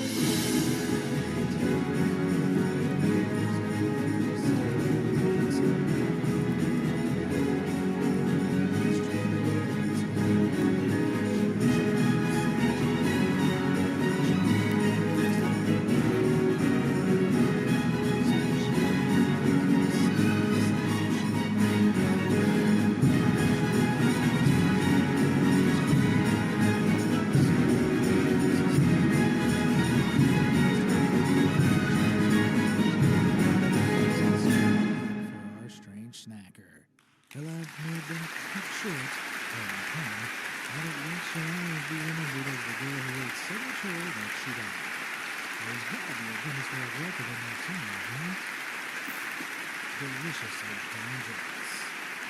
Oh, hi there. Today I'm going to be showing you how I cook up one of my favorite snacks, Mysore Baba, a South Asian classic. You will need flour, curd, baking soda, onions, ginger curry leaves, cilantro, and of course, powdered pesticides to give it that extra kick. And wait, What? Okay, so back in 2020 in the Indian state of Tamil Nadu, one 22-year-old newlywed wife was preparing some delicious Mysore baba for her husband and in-laws. To make the dish, her father-in-law brought her some mighty flour. Unfortunately, he left it on the counter right next to a bag of powdered pesticides for the family's farmland. Despite the flour and pesticides being in what we can only assume to be very different packaging, clueless cook mistook them both for being flour and got to cooking with them. Having literally poisoned the food, it's hardly surprising that shortly after the family fell severely ill and was rushed to the hospital. Fortunately, the in-laws somehow managed to survive the lethal dose of pesticides. However, the newlywed couple weren't so lucky. Hard to believe that someone could be dumb enough to confuse pesticides with flour, but this innovative chef is living proof. Well, was. A special shout out to Gotham Ashanganadam, who suggested this brilliant story to us via email. If you know of any Darwin Award-worthy stories, email it to us at stories@beamaze.com, and we might just feature it in our next installment. Oh, and if you're really loving this series, then why not head on over to my official merch store via the link on screen and get your hands on our amazingly crafted poster we call Natural Selection in Action, showing 75 illustrations of some of my favorite Darwin Award winners from throughout the series. You're sure to spot something new every time you look at it. The perfect gift or home decor, grab it while stocks last. Fish supper. Packed with protein, vitamins, and omega-3 fatty acids, it's no wonder that fish is such a popular choice of cuisine. I don't know how you like your fish, but I personally prefer mine to be dead before I eat it. Seems obvious, but in 1998, one 23-year-old was hanging out with his friends when he was challenged to a dare. His task was simple: swallow a live fish. And well, everyone knows that the first rule of dares is that you simply cannot turn down a dare. Besides, he had reportedly performed this party trick before anyway. With a 5-inch fish in hand, our man gulped down his live supper, but in doing so, the fish got lodged in his throat, causing him to choke his way into the great beyond. Worse yet, paramedics reported how when they arrived, the fellow was dead, but the fish was still alive and wriggling with its tail sticking out of his mouth. But hey, at least he was a good sport, right? But while we're on the topic of people dying from eating animals that probably shouldn't be eaten, our next Darwin Award winner had more of an appetite for amphibians. It was 2017, and a group of South Korean men were out at a reservoir when they decided to hunt some edible bullfrogs to eat later on. Only those were no edible bullfrogs. As the men would soon discover the hard way, what they had caught were actually toads. Specifically, toads of the bufo genus, which were carrying a chemical poison known as bufotoxin, which, spoiler alert, can be deadly. This poisonous substance is a natural deterrent to predators, and it's safe to say it certainly worked as the men began violently vomiting and were rushed to the hospital. Strangely, while all of the men exhibited similar symptoms, only one of them fatally succumbed to the poisoning, presumably the guy who was hungriest. R.I.P. That is, ribbit in peace to the poor toads who had to go through this. Fools versus fireworks. With fireworks quite literally being explosives, Either way, he needs no introduction. Need to be stated. However, this is a Darwin Awards video after all. He needs no introduction. Sure you can imagine things don't usually pan out great when an idiot and fireworks cross paths. Case in point, one 32-year-old fellow from India who was celebrating Diwali. The popular religious holiday is often referred to as the Festival of Lights, and accordingly, many choose to celebrate with fireworks. As such, this individual, along with 6 of his pals, was enjoying the festivities and some drinks. Wow. Though clearly Either way, much at the point where it started to seem like a good idea he to needs sit no on a box of lit fireworks. Yep, as part of a dare deal, our genius of the year introduction. would sit on the lit Other than fireworks, and he's in an old return, his friend so-called working. friends would buy him an auto rickshaw. I mean, it sounds like an undeniable deal. Life-ending burns and injuries to your rear end from sitting on an explosive in return for a glorified bike. Who could say no? With this level of stupidity, it was only a matter of time before natural selection took its course in some way or another. Rise and shine, Daredevil. Time for breakfast. Huh? Breakfast? Provided by who? Despite what Of we might course. see in the Disney movies. Did and you or fairy Mr. tales, Guffey wild lace animals any roam, laxative? and as such, their tendencies can be Laxatives for very breakfast? Not on your especially first when date, faced bucko. with stupidity in human form, like this week's Darwin Award winner. In Bubbles, do you want some 2024, pancakes with that 43-year-old whipped Spanish cream? man and his No, fiancée thank you. were part of I've a got group enough. touring the South African Okay, wildlife of let's the start things off by Williamsburg welcoming National Park. Skipper. We all remember him, right? Nope. Doesn't ring a bell to me. Might get up close to the elephants and take pictures. Now, to you, me, and everyone in the car Well, with him, either this sounded way, like he a needs terrible no idea, introduction. So they strongly tried to advise him not to do it. Rise and shine, Daredevil. What do they know? Time I'm for sure the guy breakfast. thought as he approached Huh? the giants Breakfast? with his camera. Provided by completely who? Ignorant of the stampede that was about Of to course. ensue. Did Well, you the or elephants Mr. were Guffey clearly lace feeling any a little laxatives threatened or by the anything in unprovided here? approach because they charged towards the man and knocked him to the ground and Laxatives quite for literally breakfast? flattened Not on your as they first date, repeatedly bucko. stomped on his tenderized meat suit. Yeah, I don't remember this part Bubbles, of do you want some pancakes with that whipped cream? No, thank you. I've got enough. Okay, let's start things off by welcoming Skipper. We all remember him, right? Nope. Be amazed. Doesn't ring a bell to Who the me. funniest food is. And to that I say, while tater tots and fish sticks are close contenders. Well, either Fries way, has he to go needs to no hot dog. introduction. I mean, come on, wieners. What more do I need to say? One person who didn't find hot dogs quite so funny, unfortunately, was the South Dakota man who succumbed to the wiener back in 2014 when he was participating in a hot dog eating competition. Things took a turn for the bratwurst after this dog gobbler wolfed down so many wieners that his body couldn't keep up and he soon began to choke. Despite attempts at CPR by the event's support staff, it was too late. In response to the dude's doggone demise, the contest sponsor said, quote, "We are at a loss for words." So was he. Well, he may never have won the hot dog eating competition, but do you know what he did win? That's right, a Darwin Award! Subway Surfers. We've all probably seen Rise and or shine, played the fun Daredevil. game Subway Time for Surfers. breakfast. Simple concept. Huh? Breakfast? Provided by who? Of course. Did you or Mr. Guffey lace any laxatives or anything in here? Laxatives for breakfast? Not on your first date, bucko. Bubbles, do you want some pancakes with that whipped cream? No, thank you. I've got enough. Okay, let's start things off by welcoming Skipper. We all remember him, right? Nope. Doesn't ring a bell to me.